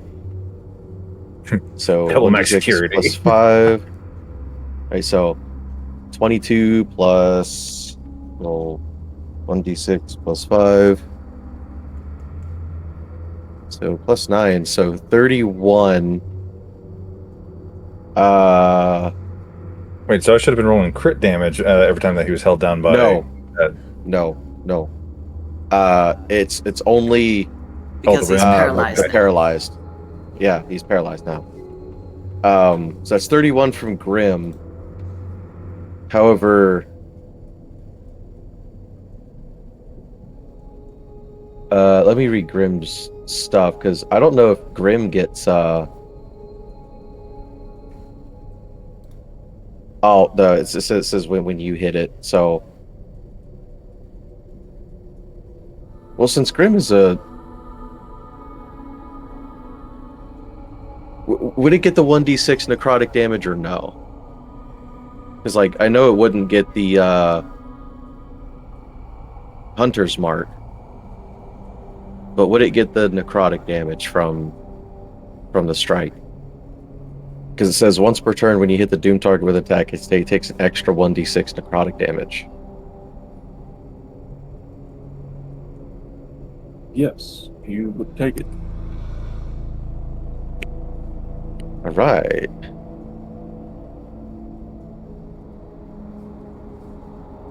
So another 3, so 31 plus 3, 34. Yeah, Grim did 34 damage. And he's a very good boy. This thing is looking extremely haggard. God, and I can't get over the Grim difference did. between the stats of the scrap version and the production version. Especially Grim the took a mental hold and stats. Grim took a hold and just shook it like a rag doll. Shake her like a Polaroid picture. Alright, anything else, Atropa? Nope, that is the action and bonus action.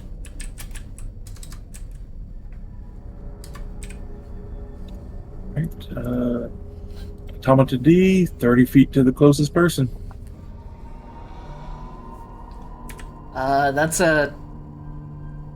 That'd be the Grim. Grim is technically the closest thing.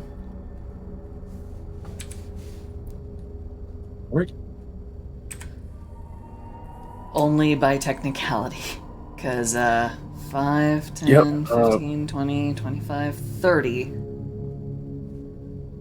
Well, 25 would put him here, and that would allow him to attack Grim.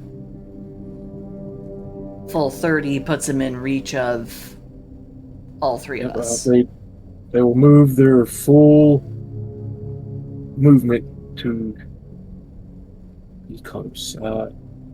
He's going to take his 2 attacks. One's going to go Atropa, one's going to go Grim.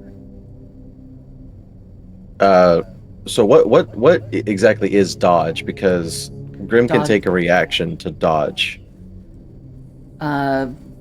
It imposes disadvantage, if I recall correctly. Yeah, any attacks coming in towards it are disadvantage. If he can dodge as Okay. a reaction, that's a hell of a thing. He's a good boy. It's a good boy move. Yeah. So yeah, Does- if I don't command it to take an action, it can either move or take an action to dodge on its own. Does anybody want to Silvery Barbs this because it rolled a critical against Atropa? I will. And then give the advantage to Atropa.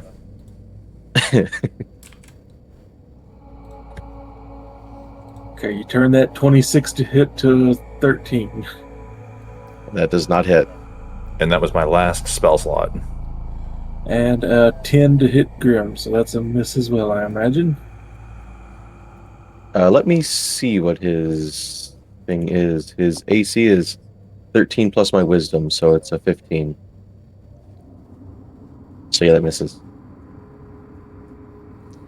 Yeah, I've been chewing up my spells, keeping that guy rolling on the ground. Thank you. That's Well, all now you don't have he's to- got. Now you don't have to use up your spell slots anymore unless he breaks free of the wisdom modifier, the hold person. He's got impressive wisdom. Way more than should be afforded to a, Monster. to an These are undead. these are the production models. Yep. Not great. Because that's a +3 to wisdom, and apparently he's proficient in wisdom saves. They're meant to be purchasable shock troops who are not prone to being commanded by other people. They're immune to Gotcha. charmed, immune to frightened, 120-foot dark vision, understands languages. Jeezums crow. 50-foot movement speed, 50-foot climb speed. That's nutter butters. Bull. Imagine a field of these. No, thank you. I'm good. All right, One is so fair enough. it is your maid's turn.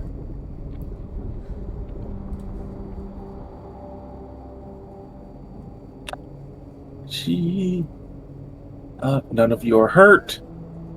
She cannot give anyone a. Actually, no. Atroba, she leans down to you once more. This will sting again.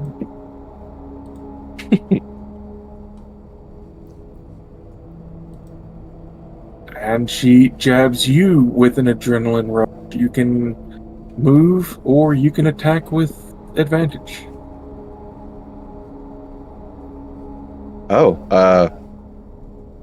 She will attack the production model with advantage. It's How about 'em? paralyzed. And she will be using her daggers this time since she is up close and personal. Stab. That is a 28. Automatic critical. So that is 9 plus 8. So 17. Then another because Nick would Nick work here or does it not? It says you make one weapon attack with advantage, and I believe Nick says if you hit. Does It says say Nick when you make when you make an extra attack of the light property, you can make it as part of the attack action instead of a bonus action. Then it'd be part of that attack action. Awesome. Tank that bitch. Another 23 and then Auto crit. 18 more, so 17 and 18. How do you finish off the re-automata? She will take a page out of Mercury's book and she will stab both daggers into his chest and pull him apart.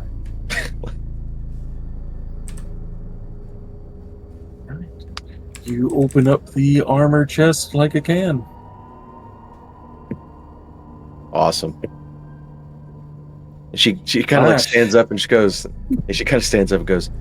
"Whew, that was fun. See why Dad does it." Flash, you're up. You got a small fry very close. You get a small guy incoming. Okay, and I can travel through friendly spaces just fine. Yes. So I would like to go down and right, so diagonal down right, 2 squares. Actually, you know what? Down one more, so letting. So is it a advantage or just a +5 from flanking? Flanking is Advantage. advantage. Awesome, awesome. All right, smack, smack. Skippity paps. Does a 13 hit this thing? Actually, you know what? No, hold on. Let me use the Bardic Inspiration before I know the end of it, because I can only do it if I know it before knowing if it hits or not. Okay, does a 16 hit? It does not. Crap. Well, That's I guess okay. at least I keep the inspiration. Yep. All right, so Good thing. sec- I like that inspiration. second attack. That's a 21 to hit. Very much. I don't have any spell slots in order to dump any more Divine Smite into. So it's just going to be everything that the weapon does. And one would think I would have copied this by now so I can just make this easier on myself. But I'm a glutton for punishment. So, You should write the command down in your notes so you can just copy it from your 1d4 notes. Plus 1d4 plus. So, yeah, 6 plus 1d4 plus 1d4. There's no radiant. Plus 5 from being dexterous on.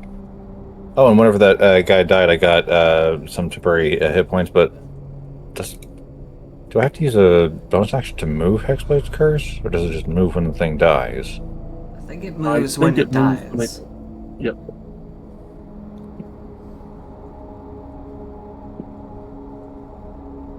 That's Hex Warrior. Hexblade's Curse.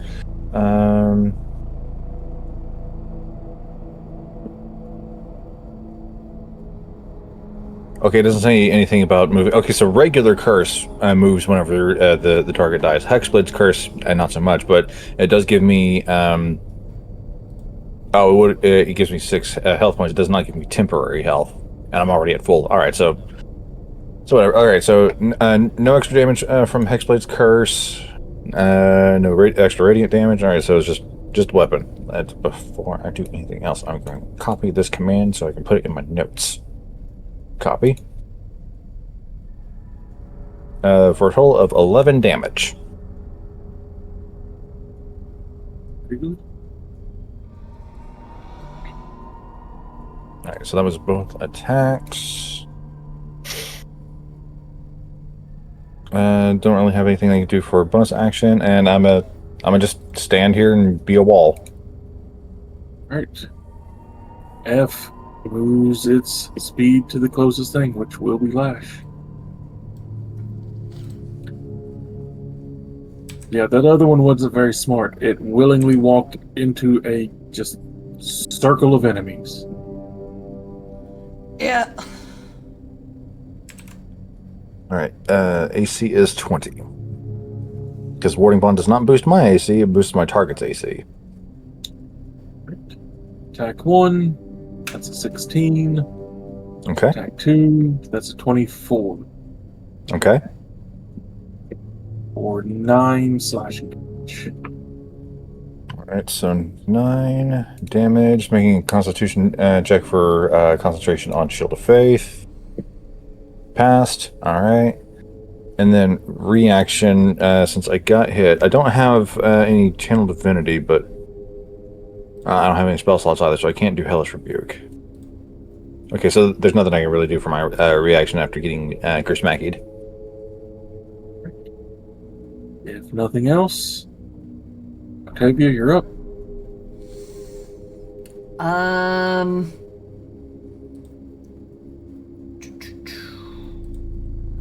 Octavia is going to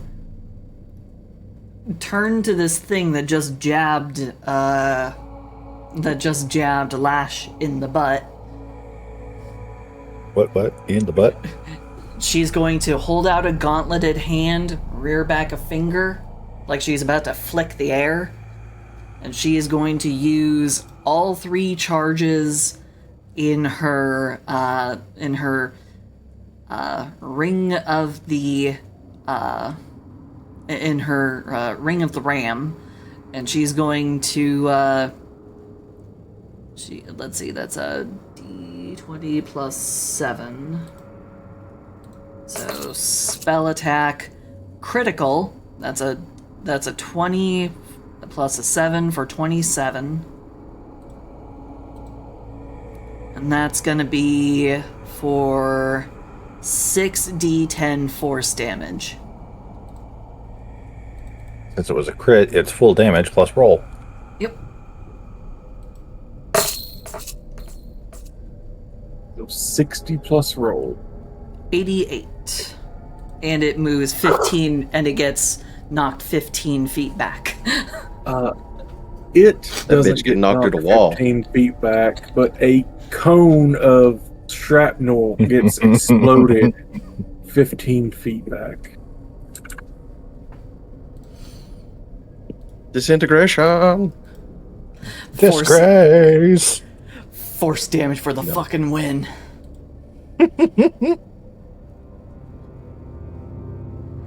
And I'm gonna hold on to my remaining inspiration things, because there's that other thing that I can use my inspiration for that I haven't used it for yet. And I intend to Anything else? nope. Well, Maybe? Possibly. nope. I do not have a bonus action that I'm willing to use at this time. So nope. All right. Have fun disintegrating Joker. F. Chopa, you're up. You have this thing flanked. You have advantage on it. Woo! Okay, so which one got blown to pieces? The F. one behind Lash.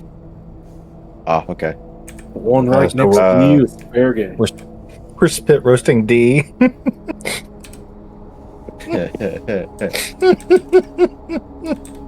Since she is up close and personal, she's going to be using the daggers. So He's already at advantage. all right. 27 to hit for 8 damage.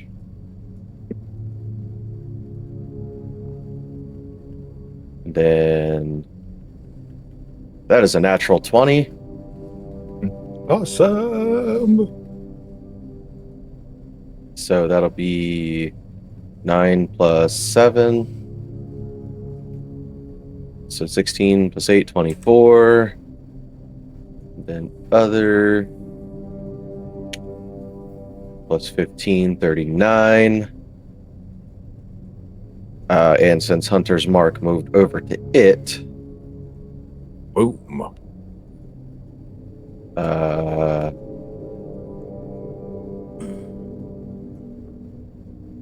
Okay. Where are you at? Here you are. For an extra 1 more damage. So What's the total looking like? it's in the 30s. It was 8 plus 16, so 24, 39, 40 damage. 40 damage. Yes.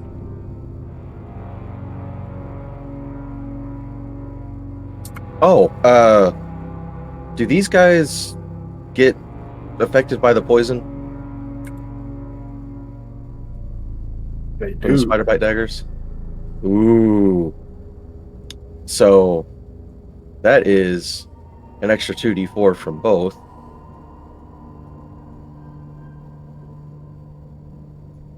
Does the poison increase with a crit or no? Let's see. Is it dice that you roll? Yes. Full plus roll. All right, so that would be, yeah. So roll 4d4.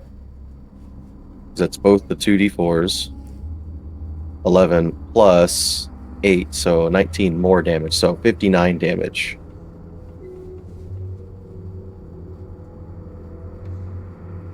You tear apart the final scrap reautomaton. And See, the part of me was a release little bit on it. worried that part of me was a little bit worried that Atropa wouldn't be able to do as much damage as Mercury, but she's holding on. She's doing good. He is her father's daughter. The room has gone quiet.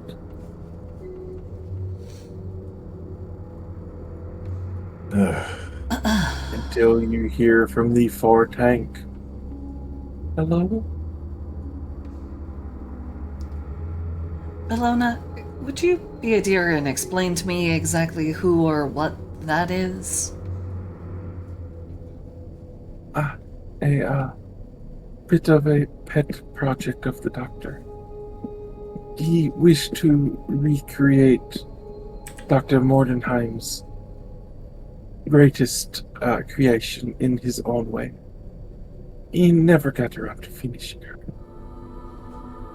Popping a divine sense just to see if she's undead. It is undead. No, I'd have to kill a construct of Elise. I love Elise. Lash is making her way over to the containment unit with the undead thing. Mercury would have a whole lot of conflicting feelings about this, but Atropa doesn't know Elise personally, so she'd be like, okay, it's an undead, it has to go. Doesn't know her personally, does know about her. Yes, does know about her. So do you look through the glass on the door? I do. Inside, suspended in a viscous purple liquid, you see the upper torso of a young woman. Pale white skin, as far as you can tell, white hair. There is a wrap around her eyes. You're not sure if it's to keep her eyes closed or what, but it prevents her from seeing. Below the rib cage, there's not much of anything. A bit of a spine, no hips, no legs, not even arms, just the upper torso.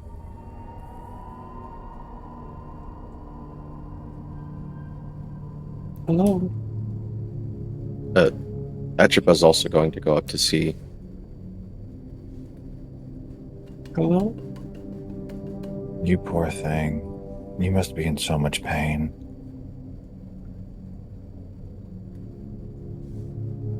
Hello? Your voice sounds new. I'm not in pain. The doctor took away the pain. The cold, the hunger. Took away everything that made you human, mortal. He Sweetie, was making us better. no. Sweetie, I can help you out. Would you like to go to a very, very wonderful place, guided by a merciful queen?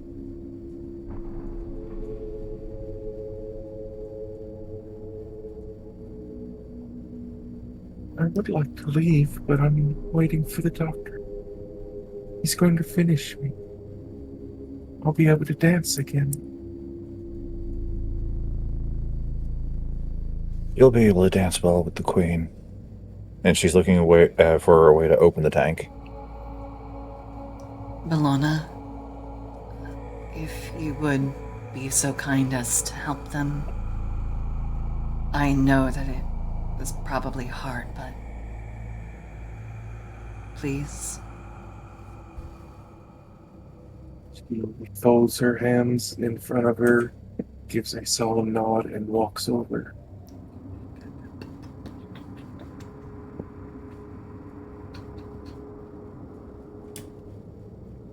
Shh. It is all right, Alyssa. It is all right.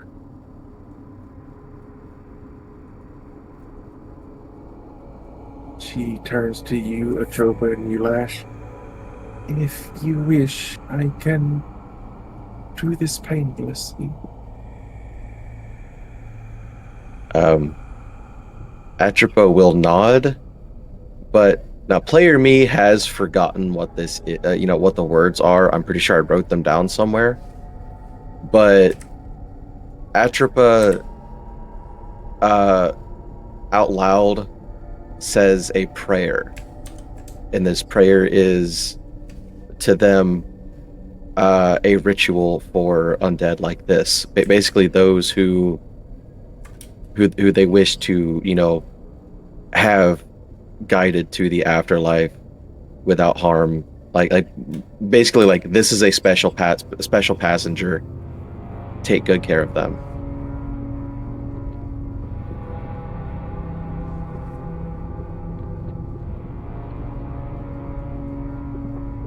because their kind does not blame the undead. They only help them by killing them. Alona kind of motions for you both to back up. He does. She opens up the door. The liquid pours out across the ground. Lana gently reaches in, unhooking a few straps, keeping her suspended when the tank is drained. She brings the partial torso up into her arms.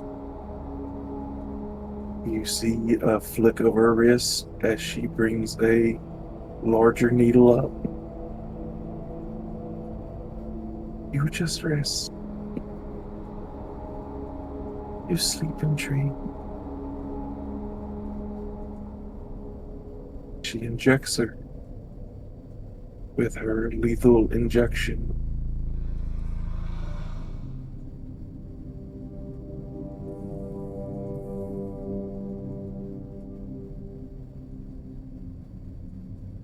The girl goes limp in her arms.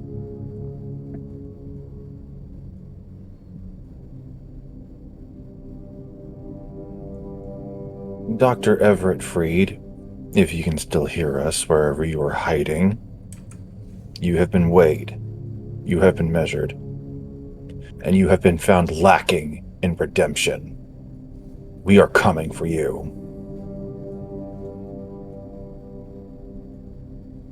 Silence.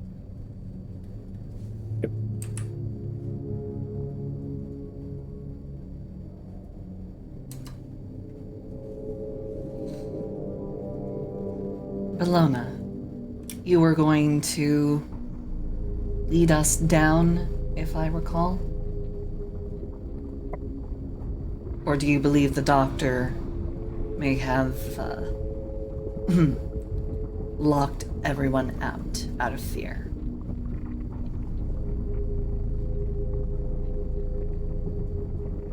Oh, the academy is not here, ma'am.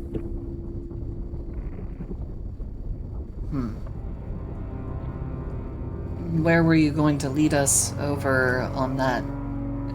Wait a minute, wasn't she gonna lead us to a place? His workshop. That's right. She was.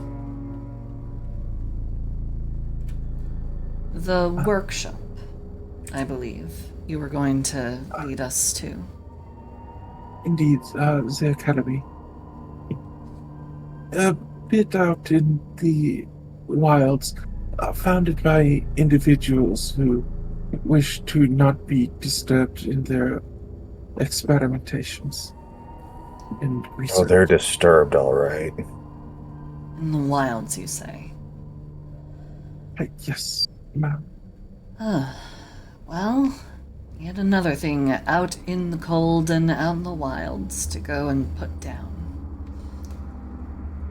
We can attend to that later then. Let's get out of this place. I'm about to vomit. On our way out, we can ask Scrivenscry if he found anything interesting in those notes I gave him. Indeed. Come along, Bellona. On their way out, Lash is going to be at the back of the group because she wants to try something as they're leaving. Hey. What would you Bellana stop. Bellana stops. She makes sure that the hair is out of the girl's face as she puts her back in the tank, closing the door.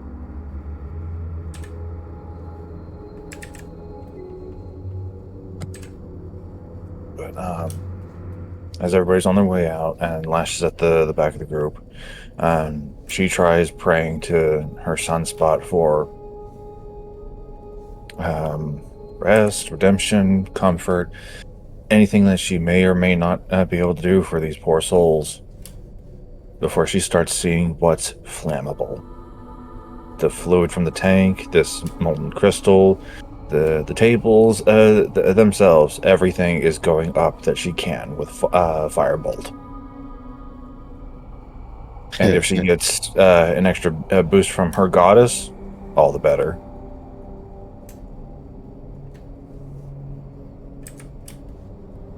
The chemicals and the corrupted crystal go up like oil being hit with a spark.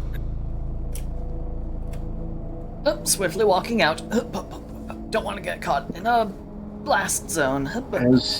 As you all leave the basement, Balana quickly rushes into the upper floor, returning with several books in her arms. I cannot get all of them before the building goes up. I will grab some as well. Atropa will also grab some. Because she quick, she sleight of handy. I as well. In fact, I can Uh, vorp things into space because I've got that. I got that ring.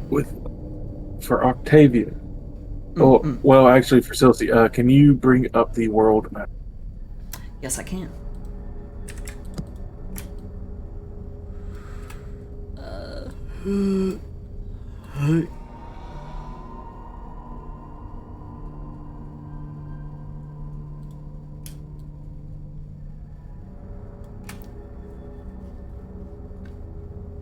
World map is up.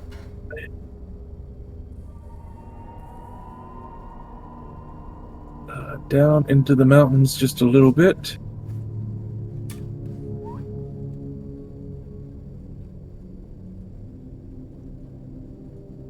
And to the right, please.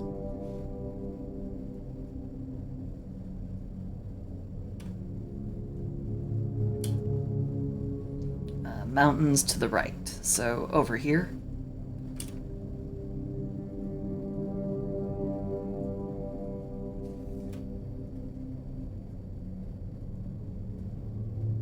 Let me see here.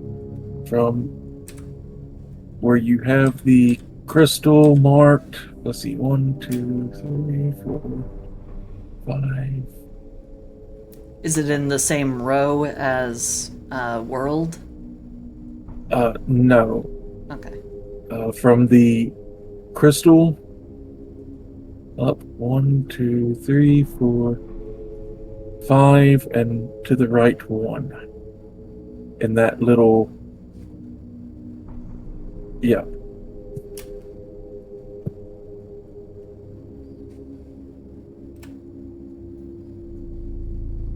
The academy. It's been marked on your map.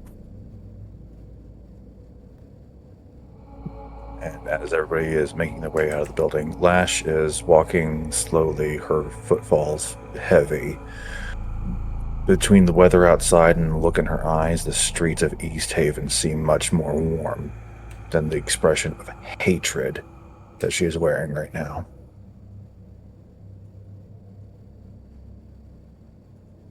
As Bellona gathers things up and moves to the door, she hesitates at the threshold. Smoke beginning to come up from the basement. She takes a step out. And Octavia is right there next to her. Just kind of gently with a hand on one of her legs. She's looking up, around. This might be the first time she's been out of that house.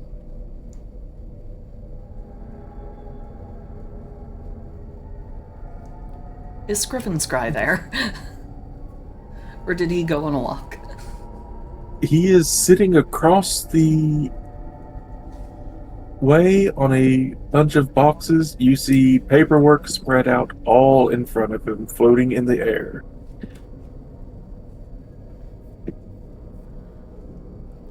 Ah, mistress. I was beginning to worry. Scrivenscry, if you would be so kind as to write down a note for someone who is now officially on my absolutely under any and all circumstances kill on sight with extreme prejudice.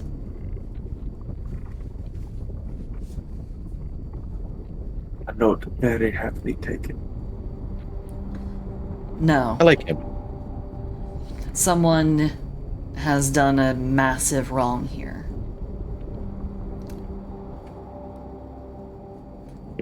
Hence why you wish him done much harm. I'm happy to take this note for the harm to do. Thank you kindly. Dr. Everett Freed. While This man Well, is mentioned many times in these papers. while Octavia is giving her orders to her demonic minion, Lash is going to head down like the nearest alleyway, and behind some crates or something that blocks her from just like the regular sight of the street, is going to vomit. Yeah, she is sick. She's that stressed. Atropa looks like she got like she just came out of a really good warm up run. And it's probably the She's only one having a actually- good time right now. Oh yeah, this is like her first gloves off combat experience, and she's just like, yeah, we killed that motherfucker. And She's also, having a good time. Scrivenscry, when you have the time, if you would be so kind as to escort Bellona, if you're able to, could you take her back to Targos as expediently as you can, so that she can begin working at the fishery. Just general maintenance, I promise you. There's quite a bit of dust and dirt to be cleaned up, and it would really, really do a great deal to help me out. Oh, you don't want her to come with us? Because honestly, she felt good. Well, I mean, if she wants to come with us. I just don't want to put her in a situation where she feels she has no choice but to harm others. I want her to make her own decisions. Dr. Mordecai made me very sturdy, man. All right. Meaning she has 150 hit points and Jesus. 17 AC. That's true. Yeah. She's not small. The only changes to her sheet over the normal injector is she has 60-foot movement instead of 30, and she has true sight out to 30 feet. Oh, that's real good. Well, then we will be in your care. Thank you, Bellona. Yeah, we're here to rid this place of the evil that's corrupting it. And we have a tall lady to help us. All I wanna do is see Turn into a giant woman, a giant woman. So she's going to kind of like plop down next to Scrivenscry and be like, so did you find anything else on those papers about some of the potions I got, some of the delirium crystals? Anything? I have them all stored.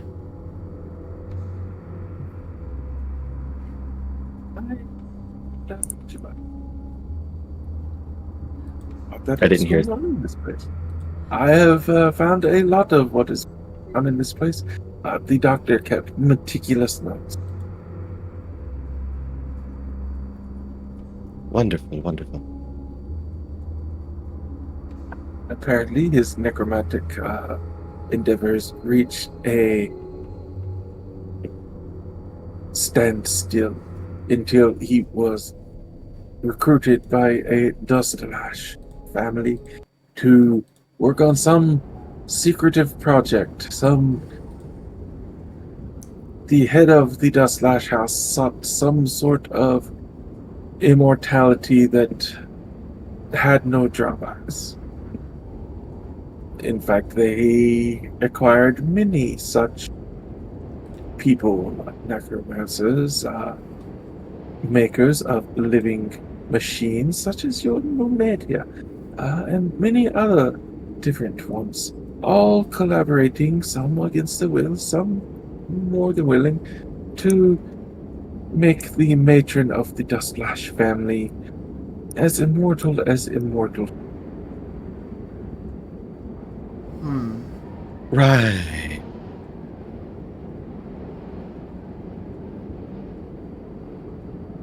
Well, Dr. Freed was, after his patronage, given a great deal of this chemical known as delirium. He found it enhanced undead by a great number, but it was unstable. So when he moved to the north, with the cold being better for working on undead, keeping them, fresh, he stumbled upon a certain material, a mineral, that boosted his necromantic arts, stabilized his undead creations, and made them much more resilient. He then proceeded to mix this material with delirium to make, well, what you probably found below. And she will pull out one of the vials from her bag of holding. Well, she will half pull it out and then remember what happened to Octavia. But then, so then she'll get in between Octavia and Scrivenscry and then pull it out the rest of the way, thinking that her blocking it will prevent yes. that. This would be it. Lana has a +7 to medicine. ooh, Is this something that I should keep or get rid of? He holds out a hand. I would suggest you give this to Scrivenscry. Mortal beings not known to react well with raw delirium. Totally How- not how Octavia many- in the background, just kind of going. So how many vials were on the tables? Because she You did pick them found all up. 4 vials of raw delirium. She hands all 4 vials over to Scrivenscry. He tucks them in the big bushy jackal tail. God, it's just being around it just makes me feel sick. Oh, delirium, among my kin, we call it the cancer of magic.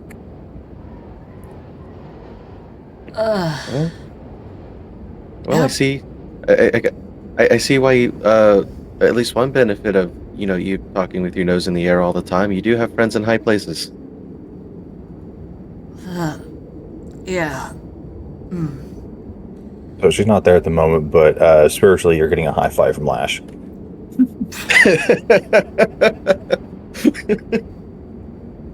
But no, if anybody looked down that alleyway where Lash went, she's gone. Lana kind of looks down there like, ma'am, your friend is gone. Friend. Oh. Wait, where The did one Lash who go?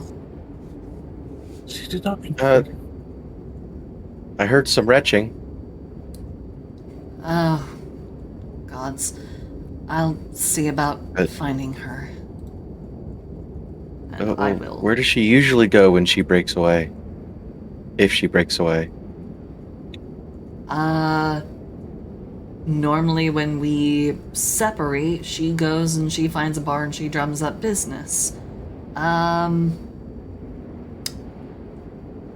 don't Oh. think that's what she's in the mood for at this moment.